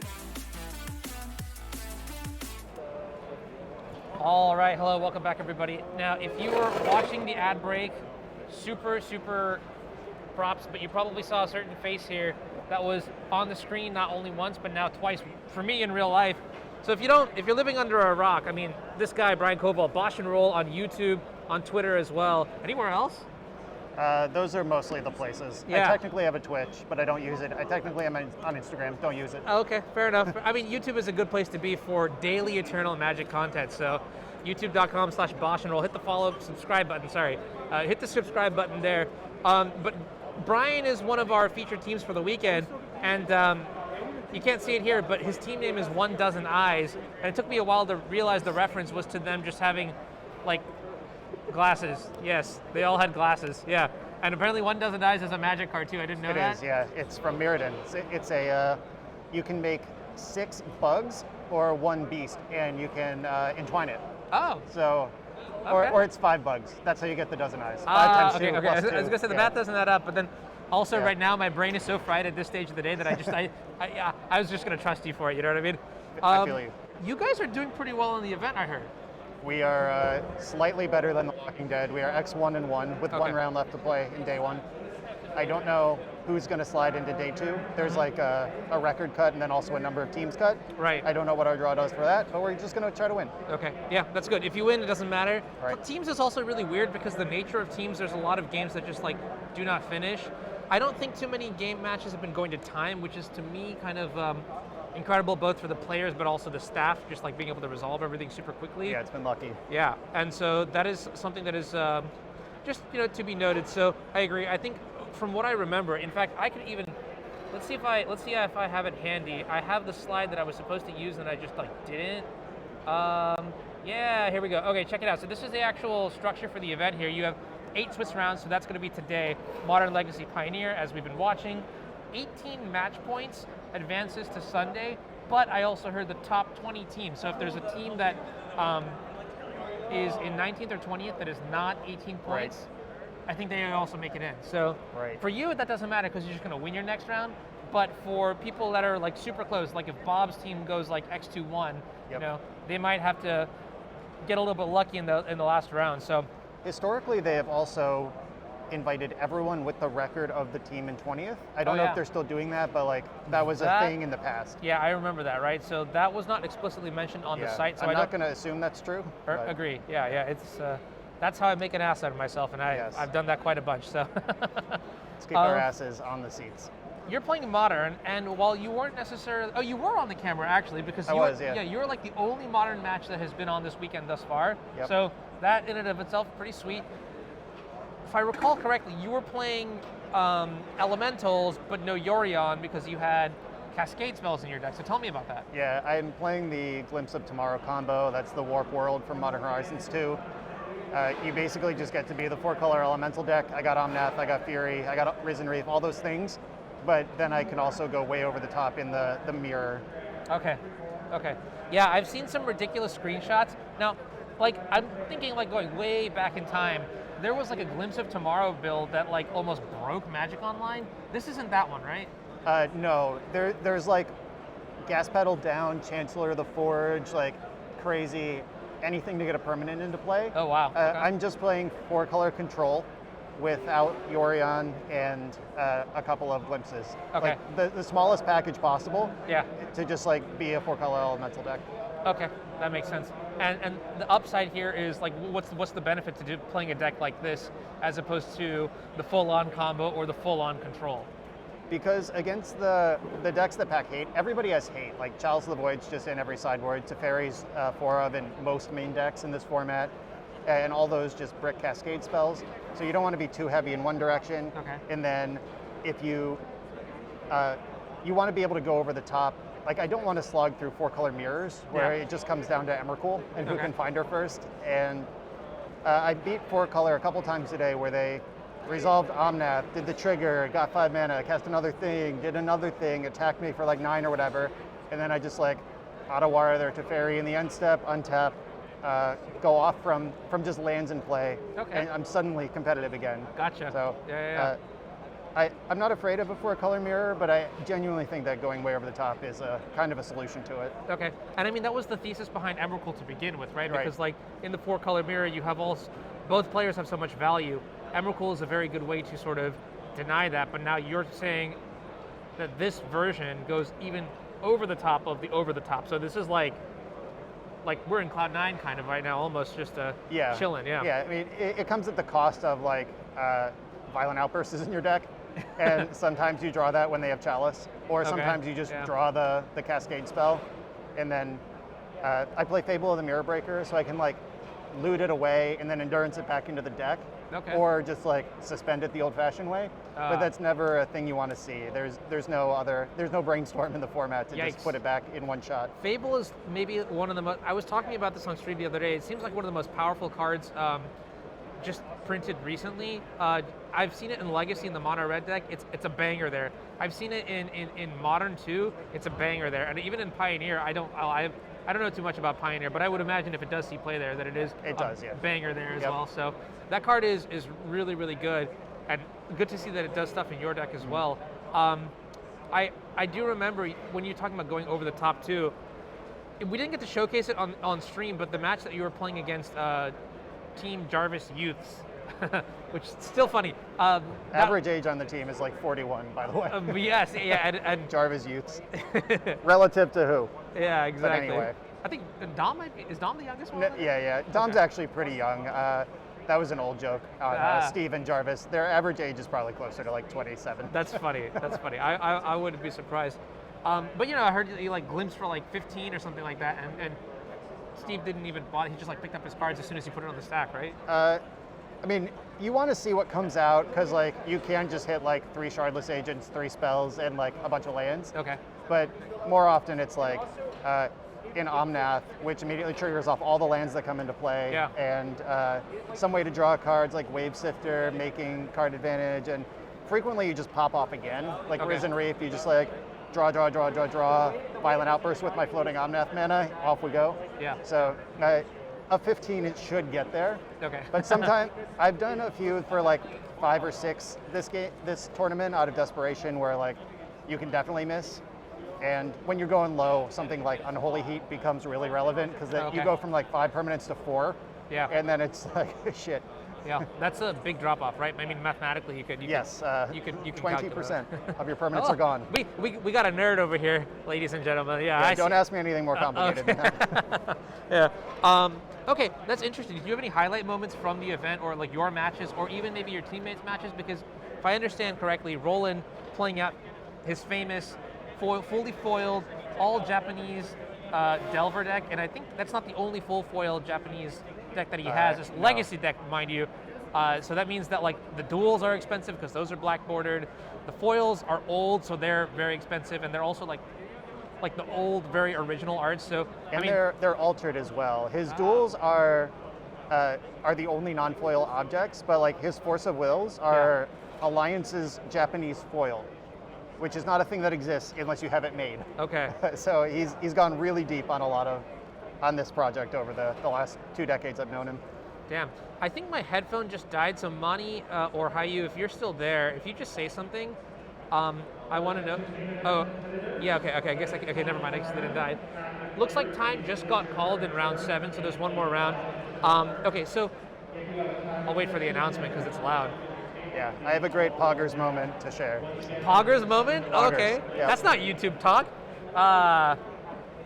One day, maybe one day. Okay, explain to me the Poggers moment that happened today. Okay, I was on the draw against 4-color control in game 1, and I evoked Wave Sifter, which is the 3/2 elemental that makes 2 clues when it comes into play. Yeah.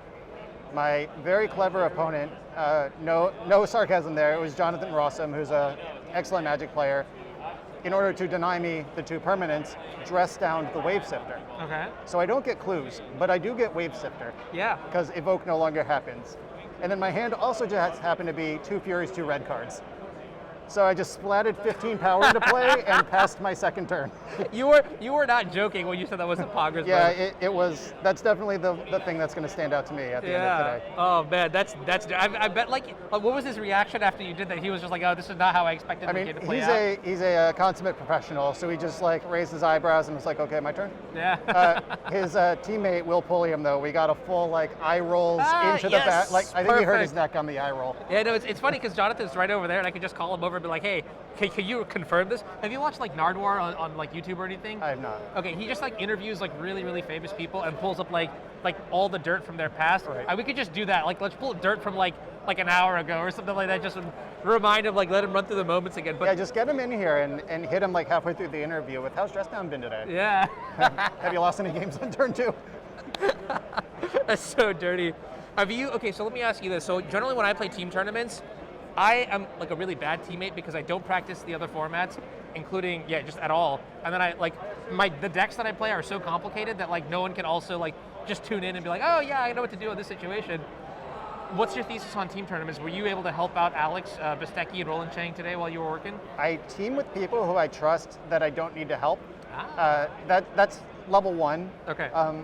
Generally, I think that leaning over talking to each other is a mistake in team tournaments. Yeah. Especially Roland's on Delver, which there's many correct ways to play that deck, but you do need to map the plan out over several turns. Yeah. Me leaning over on turn 4 and being like, hey, we should EI here, when like opponent's at 6 and we have 2 bolts, like not helpful, you know? Yeah. Just this last round, Roland was playing to win for our match. It was in game 3, and he had counterbalance in play, and he pondered into Delver, Red Blast, and Expressive Iteration. Yeah. And my head went, sick. We can cast this Expressive Iteration, stack a 1 on top so I can't get rebbed back, and we're just in card town. Yeah. And he put the Delver on top, drew that with the Reb under it, played Delver to like protect Delver from Reb or Bolt, guarantee flip Delver, and then protect yourself from Murktide. Like he prioritized dealing damage to seeing more cards. Interesting. Which is the opposite of how I would have played the game. Yeah. I'm a valuer. I take my 2-for-1s and I lose, but I'm happy. You know what I mean? And he's not wrong. It's just like one of those things where he likes attacking and I like seeing more cards. Okay. Yeah. We can attack later. Way of life, and I think so too, because like I think if you come at if you like pivoted like to a certain line mid-match when you've been playing it a certain way, you're just really like shooting yourself in the foot. You're not doing one line the best, which is generally better than doing 2 separate things half-assedly, you know what I mean? So, yeah, this is a story I've told about like the complexity of Delver like a million times. If you watch my podcast or whatever, like you've heard this, but there was a team event with Alex Bistecki and Chris Stagno. I was the legacy seat on old Grixis Delver with Deathrite Shaman. Eternal Glory, by the way. Yes, Eternal Glory. That's the podcast, yeah. Brian Cook and Phil Gallagher. Gallagher. Jeez, yep. I haven't seen him in a long time. Yeah, he's gone full hermit mode. So it's like the last turn of the game. My opponent is dead to my Deathrite Shaman if I don't die on my opponent's turn, and they're elves. Yeah. Oh. So okay. it could happen. Yeah. I have a lightning bolt to make a decision with, and Chris and Alex and I, we huddle up. We talk way longer than we should. If I was the opponent, I would have called a judge for sure. We were out of line, but we wanted to make sure we considered everything. Yeah, do as much due diligence as you can, sure. Right, and we were like, okay, this is the line, confirm, verify, hands in, 1, 2, 3, go, let's go execute. Yeah. I cast my lightning bolt, and they both said, what are you doing?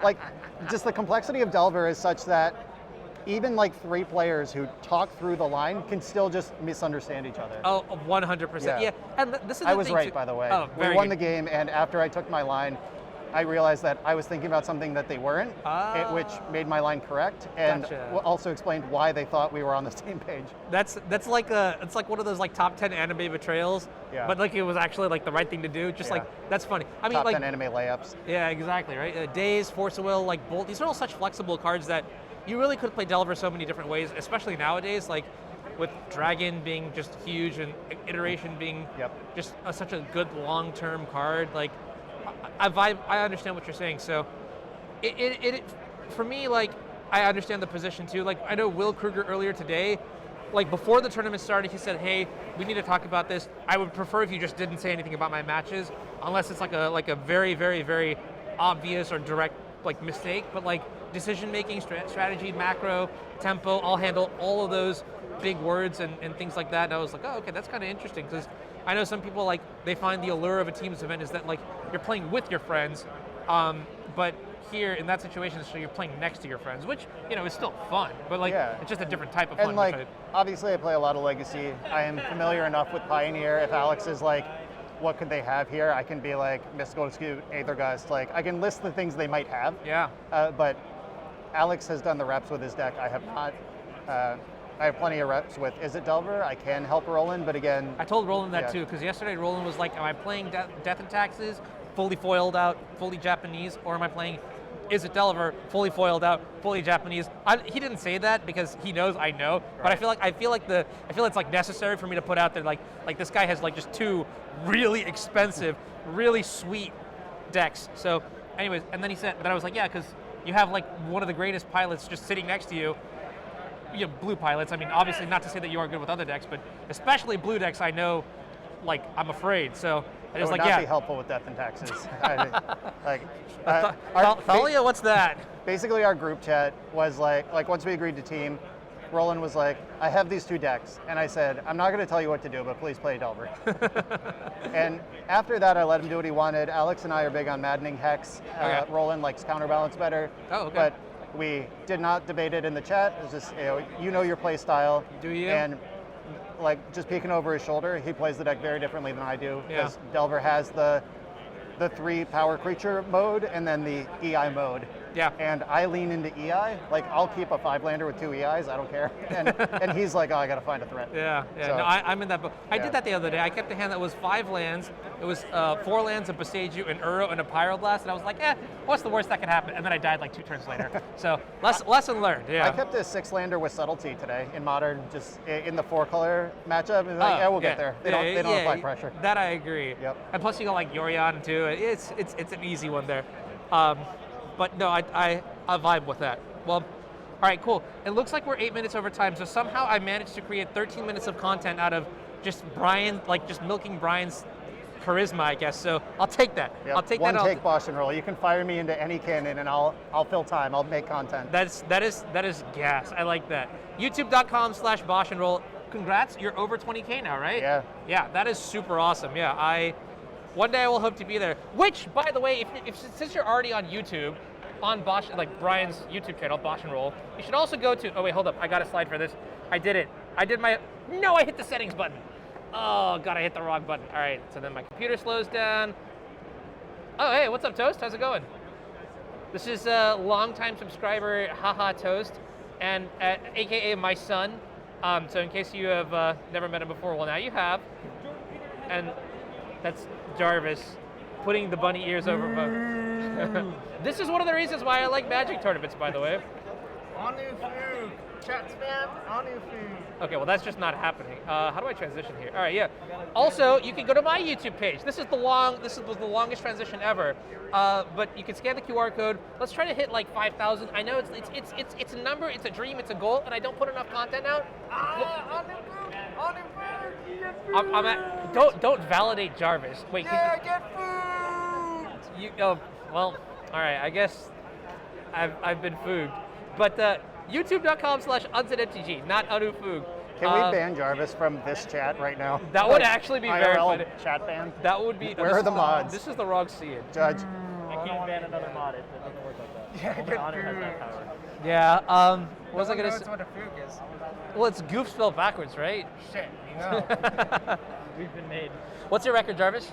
We're 5-2. 5-2. Oh, so you're live. Yeah. Wonderful. I peeled Mixin Boo for lethal damage. Did you fling? No, I attacked my opponent for 4 trample haste damage. Oh, I was hoping you'd fling the 2020. That is a sweet line. Yeah, Huh? I told you, like, I think it's reasonable. Yeah, I saw you were playing against Death and Taxes earlier, and like I think I threw it, but I am actually going to go back and watch that match. Oh, you're gonna watch the VOD? Okay, nice. Well, that exists. Because when there's recorded footage, it's the easiest way to fucking review your match. Yeah, I rewatch my coverage matches too. Study. Nice. That's the method of self-improvement. All right, let's take a quick break here. I'm going to milk you guys for another 3-minute ad break, and then no more ad breaks for the rest of the day. So I'll see you guys later, all right? Everybody say bye to Brian. Say thank you, Brian. Thank you, Brian. Oh, and then I have to do this.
some time now just to see you again.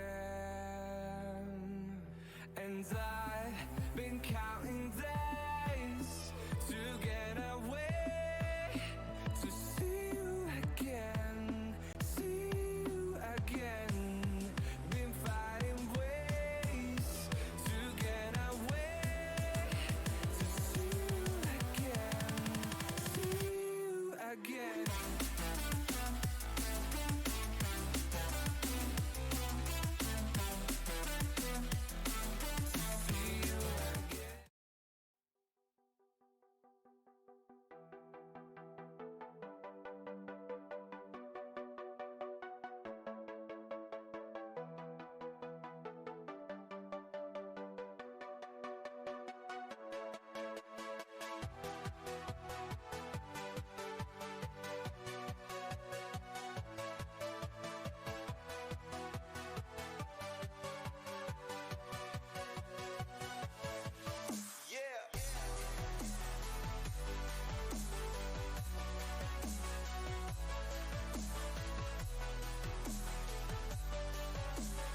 sometime now, just to see you again. And I've been counting days to get away, to see you again, see you again. Been finding ways to get away, to see you again, see you again.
quite some time now, just to see you again. And I've been counting days to get away, to see you again, see you again. Been finding ways to get away, to see you again, see you again.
quite some time now, just to see you again.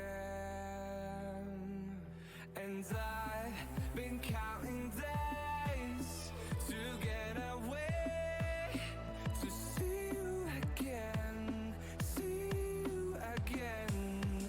Been finding ways to get away, to see you again.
quite some time now, just to see you again.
All right, I am somewhat the bearer of bad news here here's what happens. We ran into some tech issues.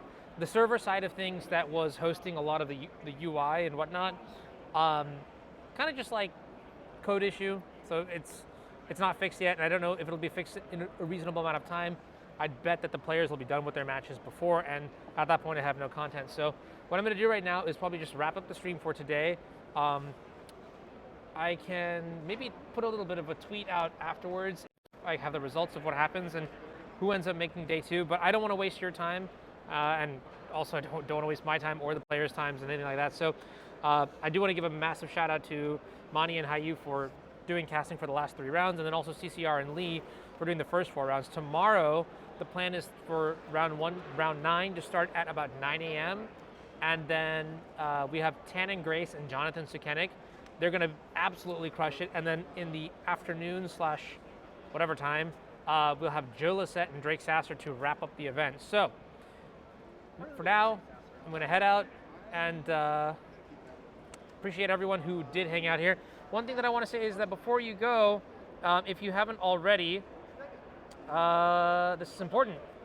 Be sure to follow. Be sure to follow for a few reasons. A, to know why I'm live, but B, more importantly, is to sustain and provide income for future events like this. If you enjoy paper coverage, high stakes paper coverage, watching the best players in the game, just duke it out with all sorts of formats and things like that, this is the place to be.